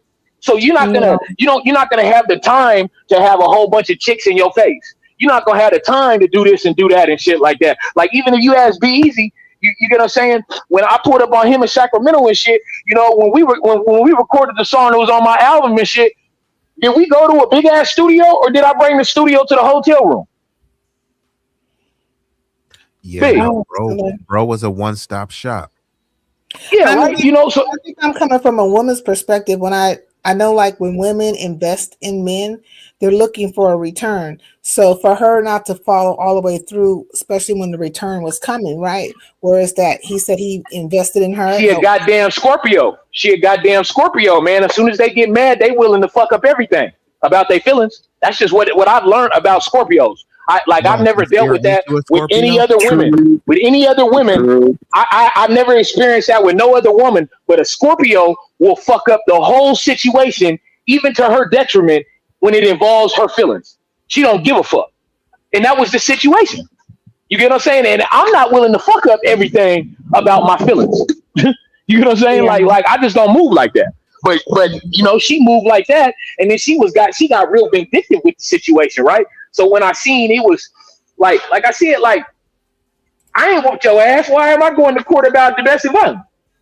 I felt like Mike Tyson after he went to prison. What'd he say? He said, if I know it was gonna fuck up my life, I would have beat her up and her mama. You get what I'm saying? Like that type of shit. You know, like you know. So I got the fuck away from the situation. You get what I'm saying? So. You know, that's how I got out to Arizona and shit like that. And it ain't really stopped my movement or nothing, you know. Niggas still got fat houses, all the shit, cars, all the shit, all the stuff, you know. Motherfucker ain't tripping about none of that. Only situation that changed was so many years of COVID had happened. And then I realized, nigga, you about to hit your 40s now, nigga. I'm 43. So I'm like, this rap shit is a young nigga sport. When it comes to women, right, something happens. Like if you lose her mentally, right? You know what I'm saying? Like, because if you captivate the mind, everything else follows. But I think she had every intention. She was all for it when she felt like she was needed in my career. You know what I'm saying? And when she started seeing that it went from her going with me on my trips and we booking this and booking that, and her going with me on my trips and we vacationing as I'm handling situations and stuff like that. I'm killing two birds with one stone. Well, eventually there's gonna come a point in time where certain people are gonna start flying me out and booking me a shelf and shit, right? Well, every time you can't come. Oh, so there was a change in the pattern. Okay. Well, but the change in the pattern was for the better. It means you was moving closer to the goal you was trying to get to. You get Yeah, what I'm no, saying? I And mean, I it think doesn't matter if it's for the better or not. What I'm saying is that sometimes there could be changes in people's patterns, right? The way they moving opposed to how they're moving now, and it could send up flags, if you will, red flags, and cause one to be kind of like, you know, checking it. Now, I feel like a lot of times people are overzealous in their reaction. Like sometimes you to kick back and just watch the movement for a while so you can pinpoint it and you're just not flying off the roof, you know, or just, you know, just becoming a kamikaze about the situation. But I am trying to tell you, as a woman, I know that you a Scorpio? You a Scorpio? No, I'm not a Scorpio, but I do Oh, know okay. about Scorpios because there's plenty of them in my family, and I know how Scorpios get down. You know what I'm They saying? ready to blow up the whole operation behind their emotions. They can be, you know, and if they don't give a flying fig about you, they just don't give a flying fig. Like that's a whole different level when they start deciding they don't like you or don't want to have anything to do with you a certain way. Like their emotions they detach. Like I've seen it happen. But I'm just and saying that's fine. I'm the king of detaching. I detached so fucking much. I delineated so much. I moved to Arizona. Shit, I ain't tripping. Well, I mean, that's FBA, baby. FBA, baby. You don't talk to her at all no more at all? Man, listen. I don't give a fuck if we have 70 kids. Once you call the police on me, I'm cutting you the fuck off. You know what I'm saying? It don't matter what the situation is, because like I said, I got principle. I would never do none of those things. You could have, a female could have slapped me. If you my woman, I'm not calling the police on you. But I feel like once you threaten me with the police or call the police on me, that whole "I love you" shit ain't real, because you're not going to invite. Everybody should keep their hands to themselves, and if that You're not going to invite the law into your relationship, because once you get them into your business, it's hella hard to get them out. Yeah, You know? I mean, and I'm not gonna be the nigga. I'm not gonna be the nigga with a no contact order, and the bitch coming up to me, popping up on me, and there's a no contact order, and she like, "But I love you. Didn't you hear the judge broke us up? I ain't fucking with you." You know, that's how I move. I'm like, you know, like once the police got involved in all that extra shit, it don't matter what feelings I have for you. I can't act on them feelings no more, because you showed me that it ain't good. So, you know, I gotta remove myself for my safety. I gotta remove myself from the situation, because, like I said, I don't give a fuck if we got in a fight and she was boxing with me and she bloody my lip and shit. Like, you know, like Tyrese said, you black my eye too, baby. I ain't calling the police on you. That's just how I move in life. I'm not calling the police on nobody. A nigga do me wrong, I'm gonna do you something myself. If it gotta come to that, you know. But hey, B, you see your back chat? Yeah. Hold on real quick, Travion. Hey, Cloudness, go ahead and give your closing remarks so you can go take care of those dogs. Yeah, nah, he was cooking, man. I feel him. I feel him. What are you talking about? I can feel him. But I really ain't got no closing statements, man. I was just riding out with y'all, man. But these damn dogs in here, they told them I was gonna take them for a so it's 1 o'clock here. Okay, yeah, it's cool. No, I'll probably be shutting it down in like the next 20 minutes or so. But yeah, I just want to give you a chance to give your closing remarks before you head out. Yeah, it's good meeting y'all, man. I kick it with y'all the next time on the live. All right, thanks, That's Cloud. about I it, bro. appreciate it, bro. Salute the fam. Ain't no doubt. All right.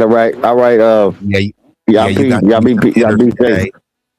You got to meet some hitters today, Cloudness. I said you got. I fuck with you. I fuck with the West Coast niggas, man. Y'all niggas crazy, man. I fuck with West Coast niggas, man. But yeah, man, y'all be easy, man. Be uncivilized. But yeah, no, I appreciate you, Cloudness, and I'm gonna tap in with you. I'm gonna hit your line either tomorrow or Tuesday. All right, bet that, brother. All right, Cloudness, appreciate you, bro. Ain't no doubt. Peace. All right, for sure. All right, go ahead, Trey. And I'm gonna shut it down in like the next 20 minutes or so. But yeah, y'all. Yeah, but like in a nutshell, you know, I just, you know, like Terrence Crawford said on that interview with the football players and stuff, when the dude was like, the light skinned nigga was like, you know, $100 million can't get you in the ring. And he was like, you know, you could have my soul for $100 million. And then Terrence was like, now we know your character. You get what I'm saying? Like the money never mean more to me than my morals and shit. You get what I'm saying? Because even the connection we had wasn't built off of the money. That just happened to be one of the perks in the situation. You get what I'm saying? That's the only reason why it, like all the lavish living and all the shit that was going on, why it worked is because it wasn't built off of that in the first place. You get what I'm saying? If it was built off of that in the first place, there would have never been no I give a fuck about you type of shit. You get what I'm saying? Something just got lost in the translation of your relationship because, like, everything, the one thing about life is that constant is the only thing change is the only thing that is constant, right? So change is always going to come. And in your relationships, change is going to take place because you're not going to be the same as you were when you're in your 20s opposed to when you're in 30s or 40s and 50s, 60s, 70s, 80s, 90s. Like if you make it to 100, God bless you, okay? And if you make it to how old I am, then you are super, super blessed. But the point is things will change and then you have to be able to kind of maneuver together and then go through the growing pains of it. So something happened. You wouldn't let the money. I don't mean to cut you off, but you wouldn't let the money. You wouldn't let the money move what your situation was built on, right? You wouldn't like the first time somebody fuck up and upset you or whatever, right?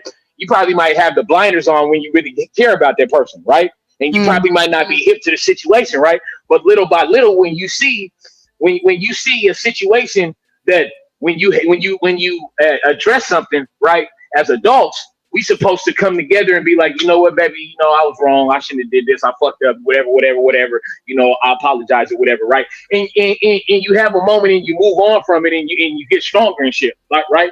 You know, when I started seeing that those type of moments was turning into you throwing this at me, you throwing this at me and shit like that, but the actual issue I'm having isn't actually getting addressed. You feel me? But materialistic shit I'm being bombarded with or whatever.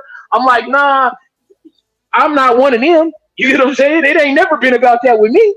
You get what I'm saying? Hey, So hold on real quick, Trey. Hold on. Just because my boy John, his battery is dying, so he got to drop.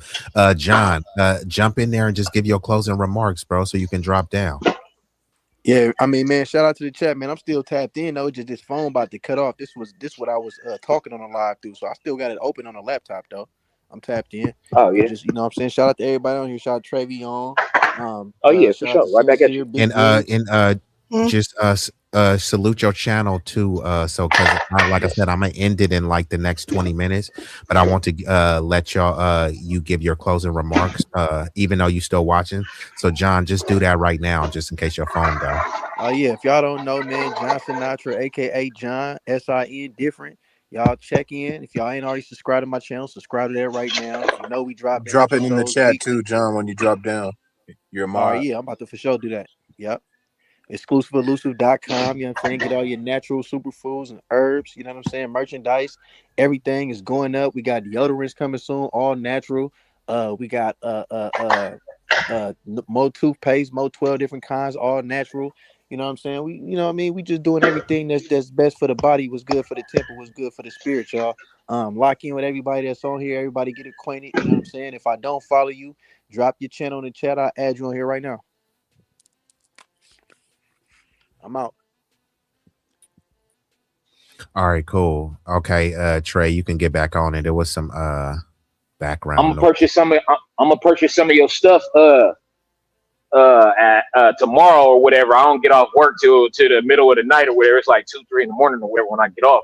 So yeah, if B-Eazy, if you can send his information to my number, you know, I'm definitely gonna purchase you know, and support black owned business. For real. He needs to create a commercial. Like, why don't you like I'm no longer musty. Oh. No, but seriously, like most of us have channels, right? Well, we all have channels, but most of us are CCs. And so if he creates a commercial, then we can, you know, when we have those little breaks or whatever, say we're manning this shit by ourselves, because a lot of times I'm manning this shit by myself. I don't have a whole bunch of people on my panel, but say I went to break for a second, instead of me playing music, which sometimes I do, then maybe I'll play the commercial. You know what I mean? Yeah. Yeah, that would Free be promotion. better.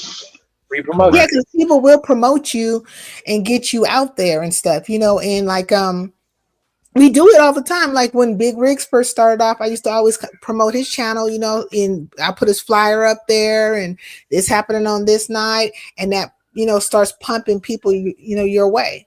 And one of my mods, Sister Jackie, she wrote a book, and every, you know, you'll see us dropping the link to the book in the chat all the time.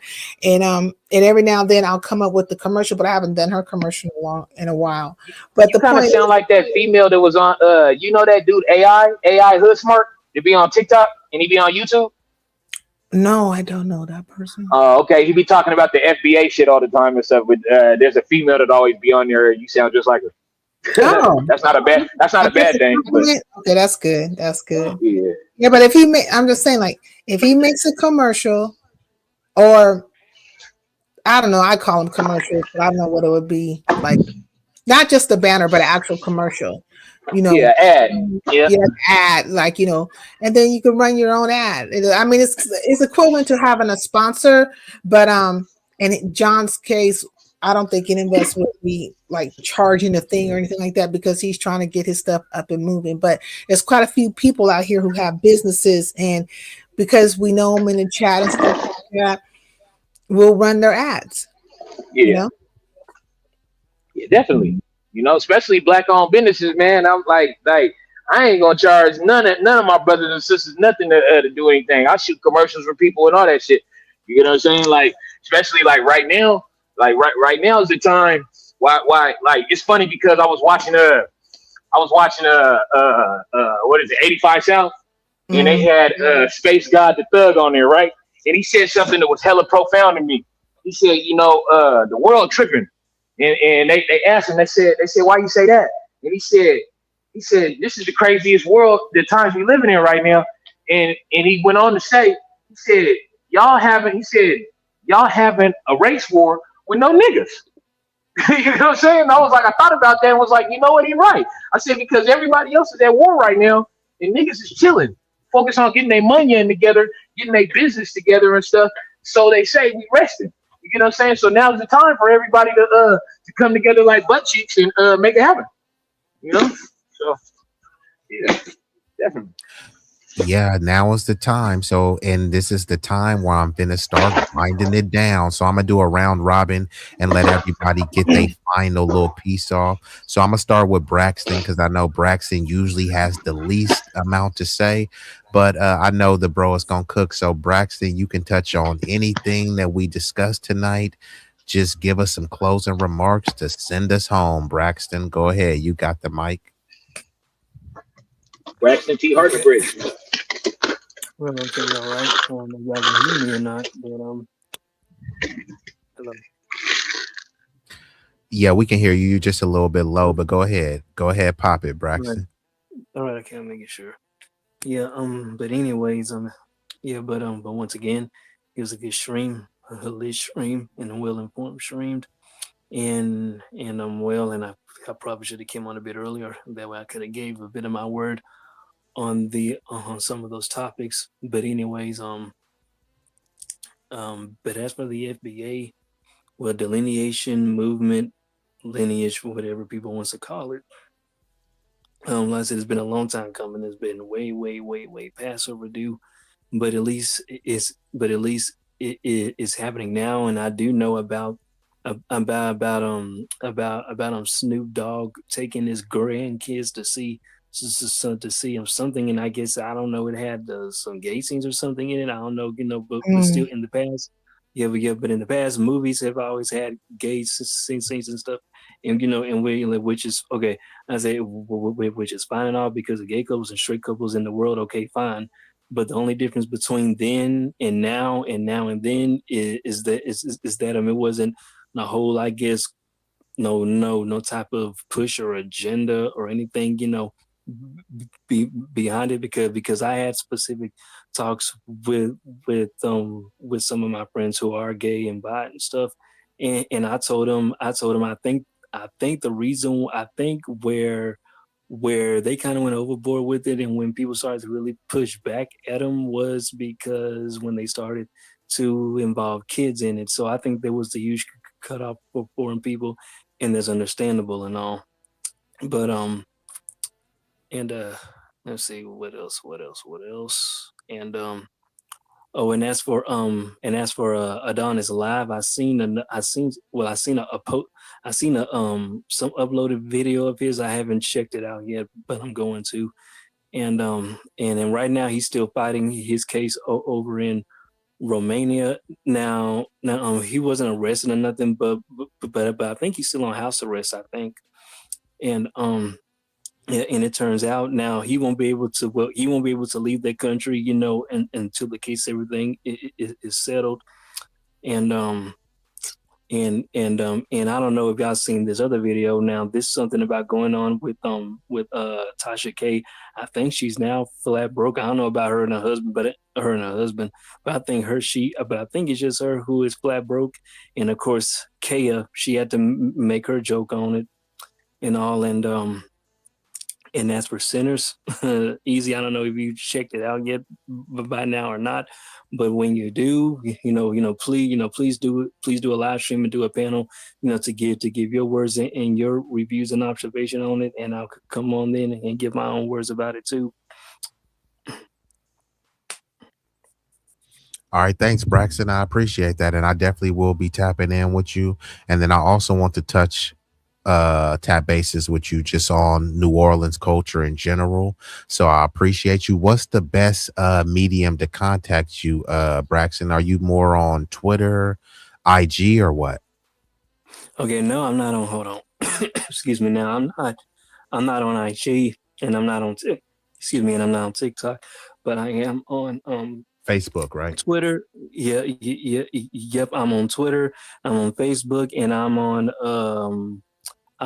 WhatsApp and MeWe, and I'm on Snapchat, Twitch, and Discord.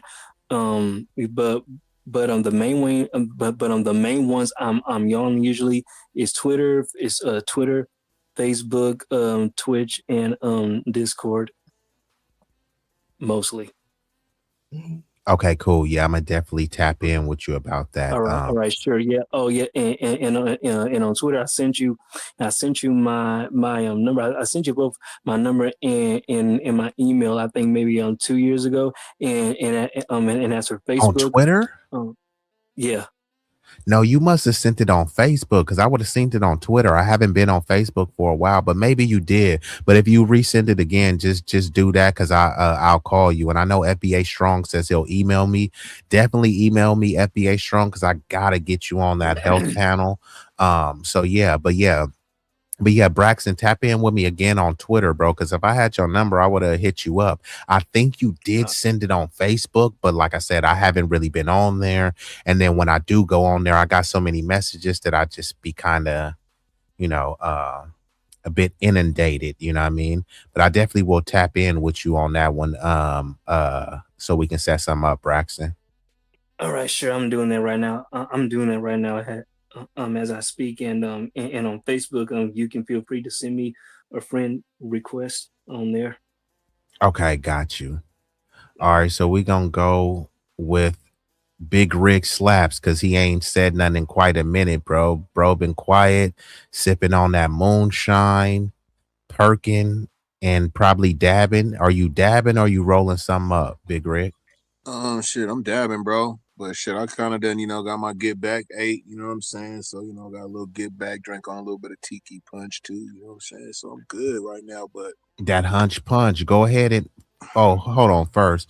John, nigga, you in the chat and not a link has dropped. Niggas is like, bro, we want to support your business. He be on green. Nah, this nigga be on my helmet, bro. Like, bro, when you gonna drop the shirt, man? Nigga, when you gonna drop the link? Drop the link, bro. We trying to support you, bro. Nigga, get with the damn program, bro. Hey, but Big Rig, go ahead, take us home, brother.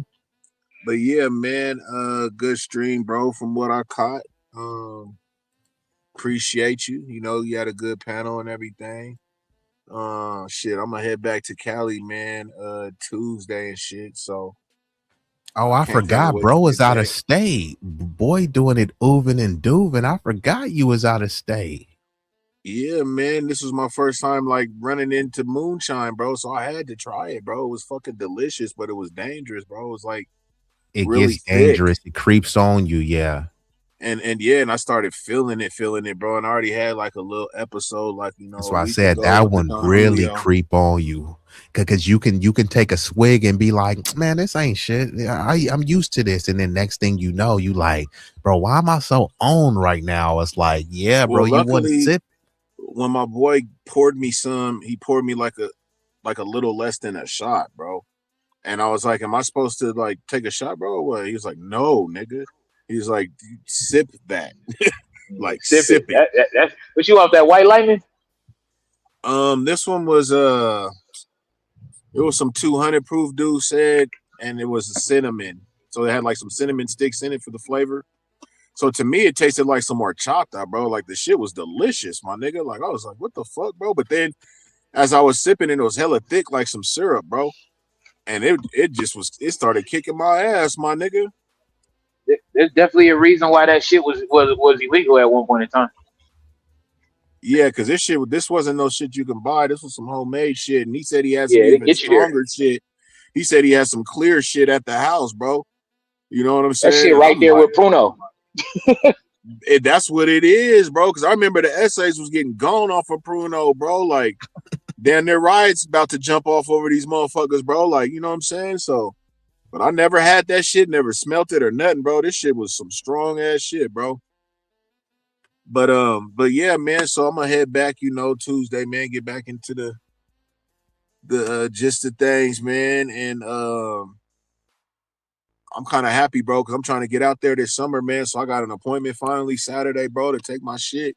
I gotta go to Fremont, you know what I'm saying? Drop my shit off, you know what I'm saying, at the shop, bro. So I'm juiced, my nigga. I'm trying to be out there, B. So we're gonna definitely try to get some footage and shit, because I know you be trying to get out there too. So it's gotta happen this summer, my nigga. But other than that, man, I appreciate you, bro. Mandatory. And y'all have a fucking, you know what I'm saying, great fucking night, early morning. And I'm gonna just end it with, we are WKRP in Cincinnati. We need to get that retro stream, my nigga. We gotta get that retro stream, my nigga. I'm up out of here, bro. Not the WKRP in Cincinnati. Bro, that was wild. I got some story. I got some stories about that. But go ahead, Miss Sincere. Good night, Big Take us Rig. home. Mhm. Take us home, Sincere. Oh, first of all, I want to say I really enjoyed my time with you guys because you know I don't hit links all the time. And so I had a good time and I plan to frequent more often as far as hitting the link. And for John, I just want to tell him to get his commercial together. And you know, that's how you do it. And then also if people see your commercial enough, and then also you have it streamed a certain way where other CCs, bigger CCs can see it. You know, you can also have them sponsor you. Like, I don't know if you guys watch Star, Star, Tasha K, all of them, right? You can, you know, say, hey, I want to, you know, run my ad. And that opens you up to more consumer, you know, business, some more monies and stuff. So I always have a commercial for your product. That's all. And I had a good time. That's pretty much it. All right, thanks, Ed. Yeah, no, and thank you for coming up. You know, you have been an illustrious and enchanting guest, so Oh, I appreciate you.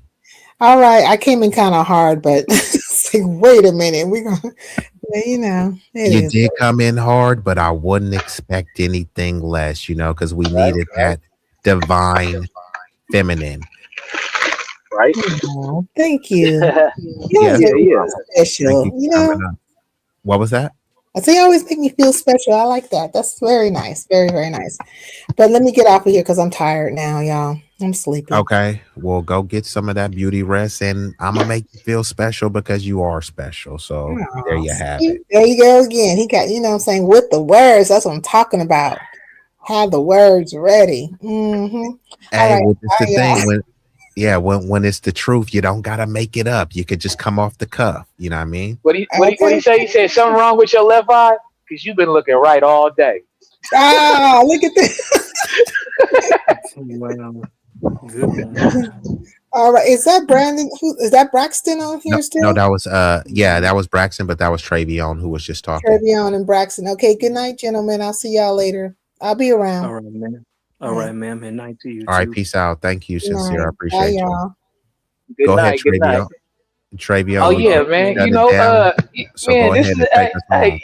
you know, you the illest nigga in Nebraska, man. You know, I enjoy it. I sometimes, man, I get on there and I just say what's good and shit because I either be at work or I be doing Nigga, something where I was can't trying really. Yeah, you ain't came and rocked with your boy the past few times, but Hey, because I know. a lot of times I'm at work and shit, and it be so fucking loud and shit that I don't even get a chance to really just like get on there and pop my shit or whatever with you or whatever. But I say what's good or whatever, so you know I'm here and then I'm tapping in or whatever and shit. But you know, like today, I'm pretty much I'm working right now and shit like that. But you know, what that little white boy say? He say I got time today, cuz.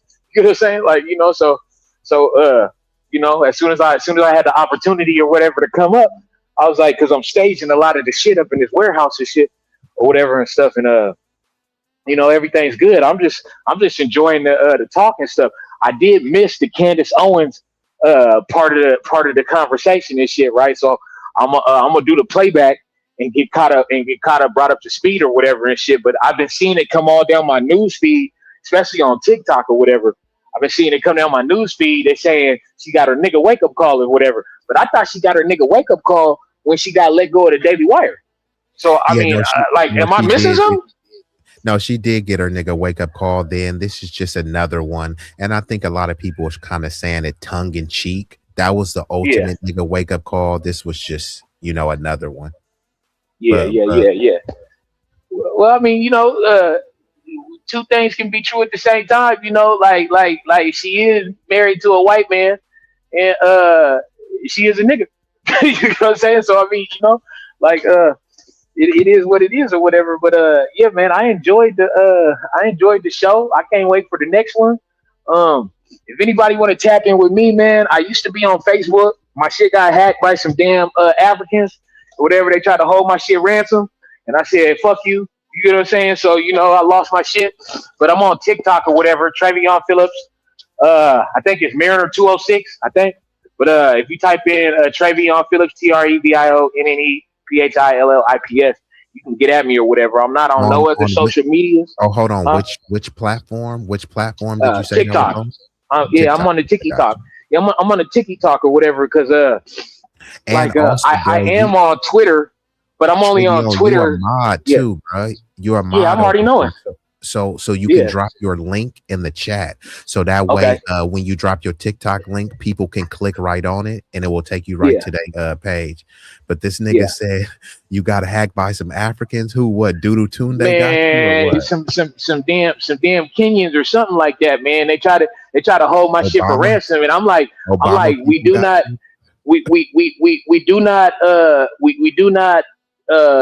make ransom or pay ransoms to terrorists. You know what I'm saying? That's how I feel. I'm like, nah, you know, so I lost a whole bunch of my kids' pictures and all type of shit. It upset me a lot.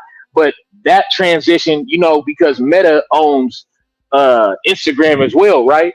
And when that happened or whatever, it did something to my I don't even have a WhatsApp, but it did something to my Instagram too. So when all that happened or whatever, nigga, my Facebook and Instagram got hacked. Now that I think about it, bro. Yeah, and it was some damn Africans.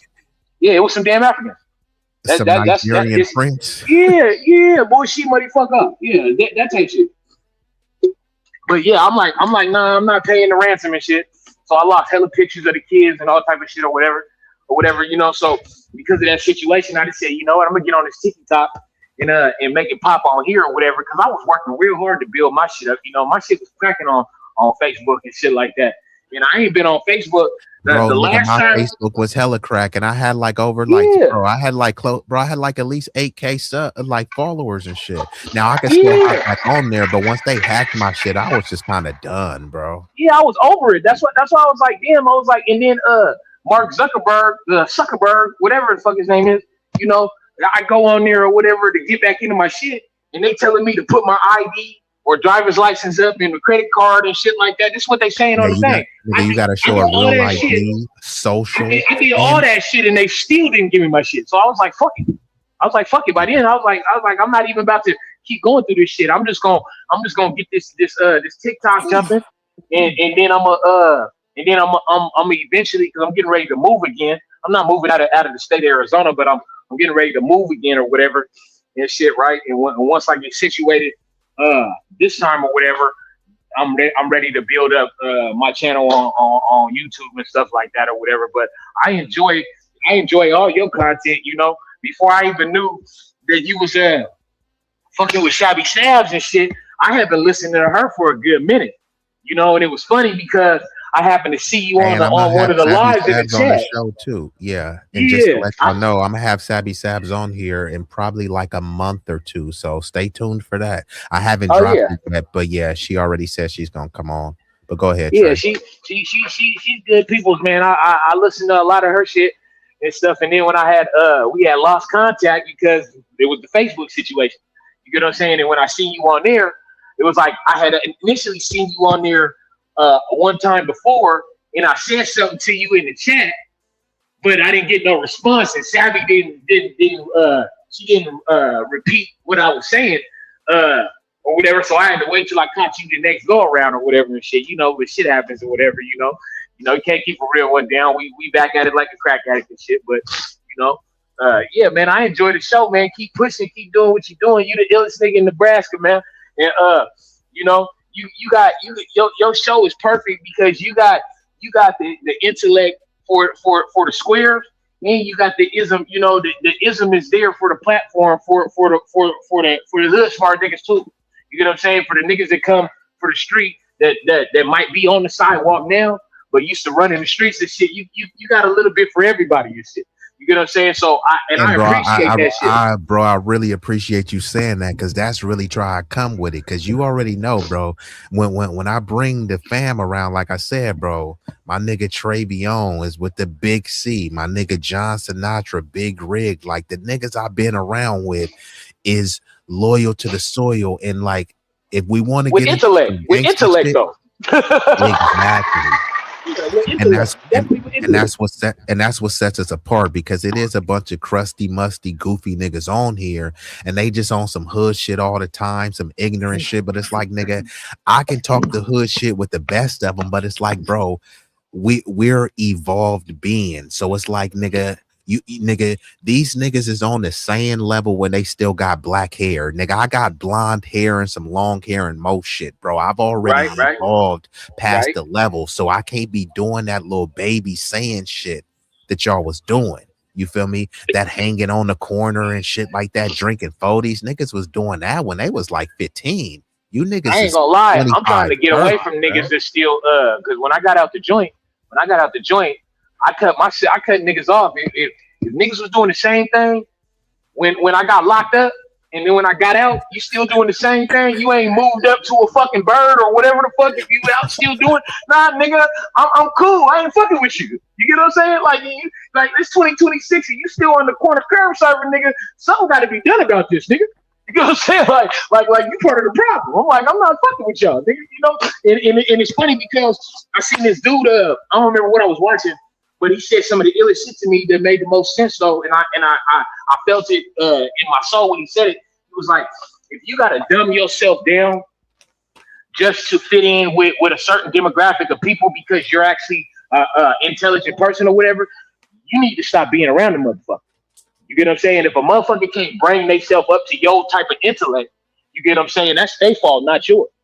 You get what I'm saying? And I basically been applying that shit for a very, very long time and shit, because back in the day, you know, especially when I was in joint, they used to call me smart cuz. I used to tell niggas straight up, I was like, you can't even sit at my table cuz if you ain't got a GED or diploma. You know what I'm saying? I was like, you ain't about to be dumbing me down and shit with your goofy ass and shit. And they Bro, say, be niggas like, said oh, the smart same cuz. thing to me, bro. Like, You oh, know? bro, niggas on some square shit. But then when I start breaking down and them niggas got caught up, they was like, hey, bro, could you tell me about this? Could you give me advice on this? It's like, yeah, nigga, I thought you said I was on some square shit. And this is what I yeah. said. No, nigga, you street niggas is the new squares. You niggas is out there, niggas getting locked up. I come back and you still flipping that same pack. Nigga, I done got locked up, hop out and surpass you, nigga. Then on top of that, niggas that say, nigga, you square, why you reading books? Then you get your whole ass locked up and then you reading books, nigga, huh? Well, what they don't understand is stuff, and you know, like when we was younger and shit, all the females used to like the thugs and shit that was ripping running the streets. So you know, we was all back in the day on that type of wavelength and shit because that was what the moment was.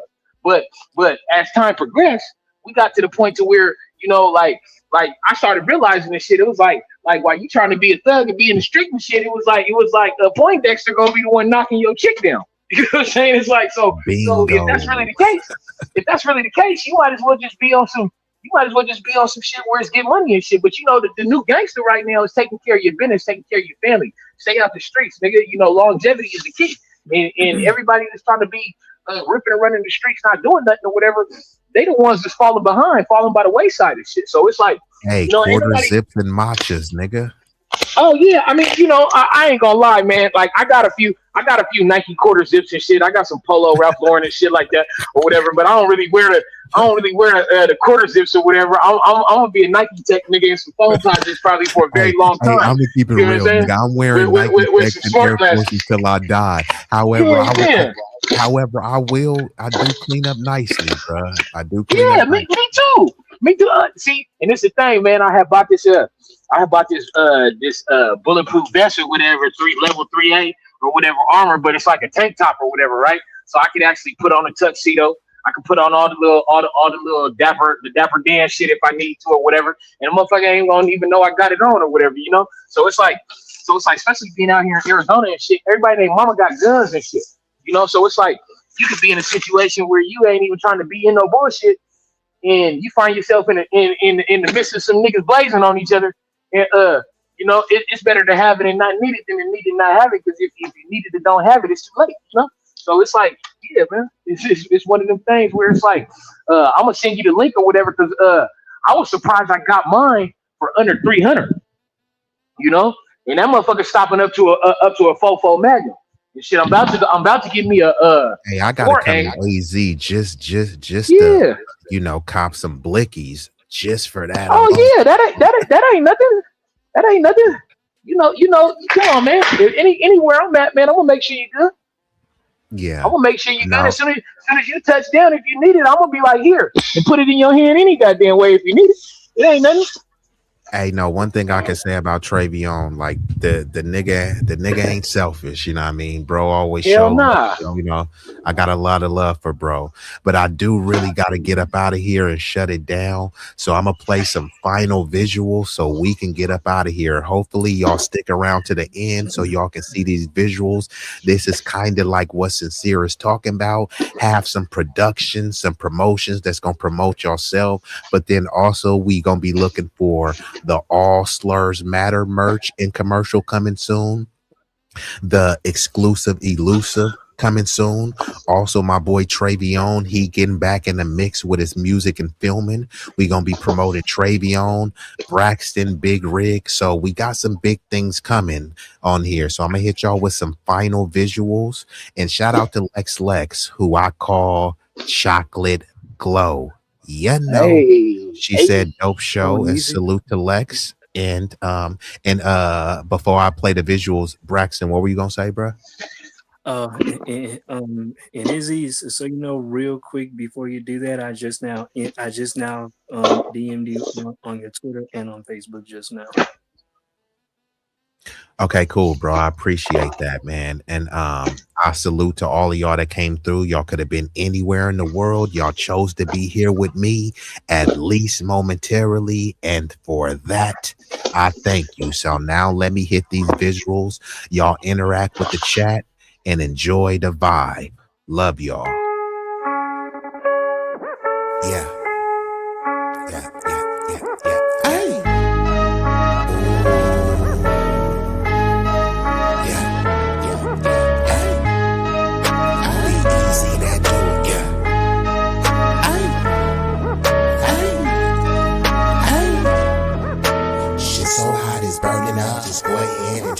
I bring the pain like an aftermath of a car wreck. There's a lot of niggas that say they real, but to me that shit is far-fetched. Most them cats is pussy, they really is on some feminine stuff. I ride up on them with the 40 ounces to definition of adrenaline rush. What he do is sweet like cinnamon puffer, my niggas is rough like Willow Pass. Grew up out on Mary Mac, but I used to hang on Willow Pass. These birds that I roll with, outcasts and misfits, for the zip lips when you get hit when the fifth spit, flat line in your hit.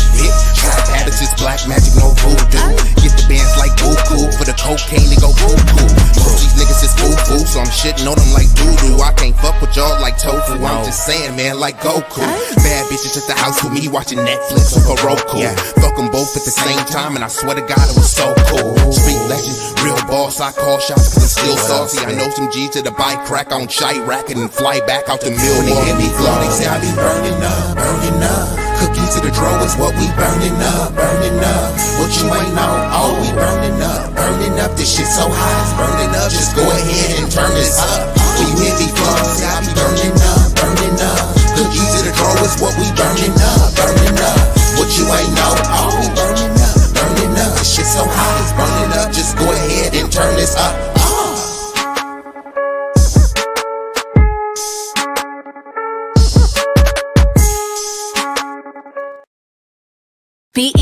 Be easy, he is that dude. It's plain and obvious.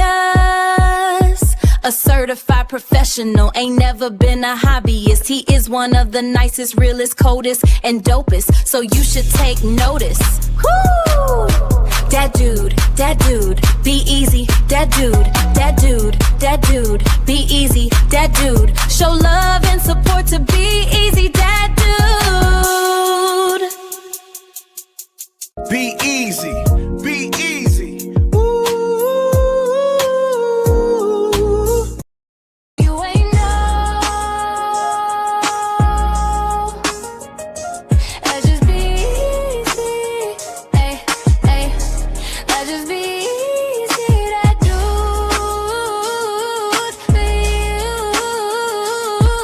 Be easy.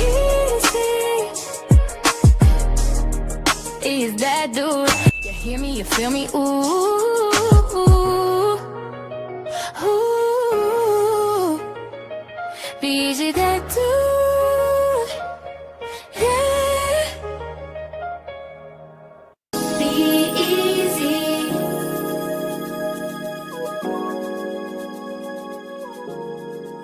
Oh, you ain't know? That's just Be Easy, A.A. Be Easy, that dude. Be Easy, he is that dude. Ooh. Be Easy, that dude, ayy. He's styling and profiling, fresher than a mannequin. Hey yo, who's that? Mama, there go that man again. He the one who get the block booming and make the trap move. I'm still trying to figure out who is that dude. Oh, you ain't know? That's just Be Easy, ayy, Be Easy, that dude. Be Easy, he is that dude, so you gotta let him cook. He be going dumb off the hook, got all them haters shook. He a king, you a rook, so don't ever start tripping, get it twisted or mistook. Be easy, tell me how it feel. Ooh, tell me how it feel. To be real, to be really that dude. Be easy, that dude. Ay, ay, ay, ay, ay, ay, ay, that dude. If you feel the vibe, like, share, and subscribe. We growing on this journey. Come and take a ride. If you wanna slide with that dude, Be Easy. We going all the way to the top, believe me. All the way to the top, believe me. Be easy, he is that dude. Ooh, he is that dude. That dude, Be Easy, he is the one that you can call so he can get the job done. He about to reign supreme if you thought his run would soon end. He just getting started though, so go ahead and tune in. Be easy, he is that dude. Ooh, ooh, he is that dude. Are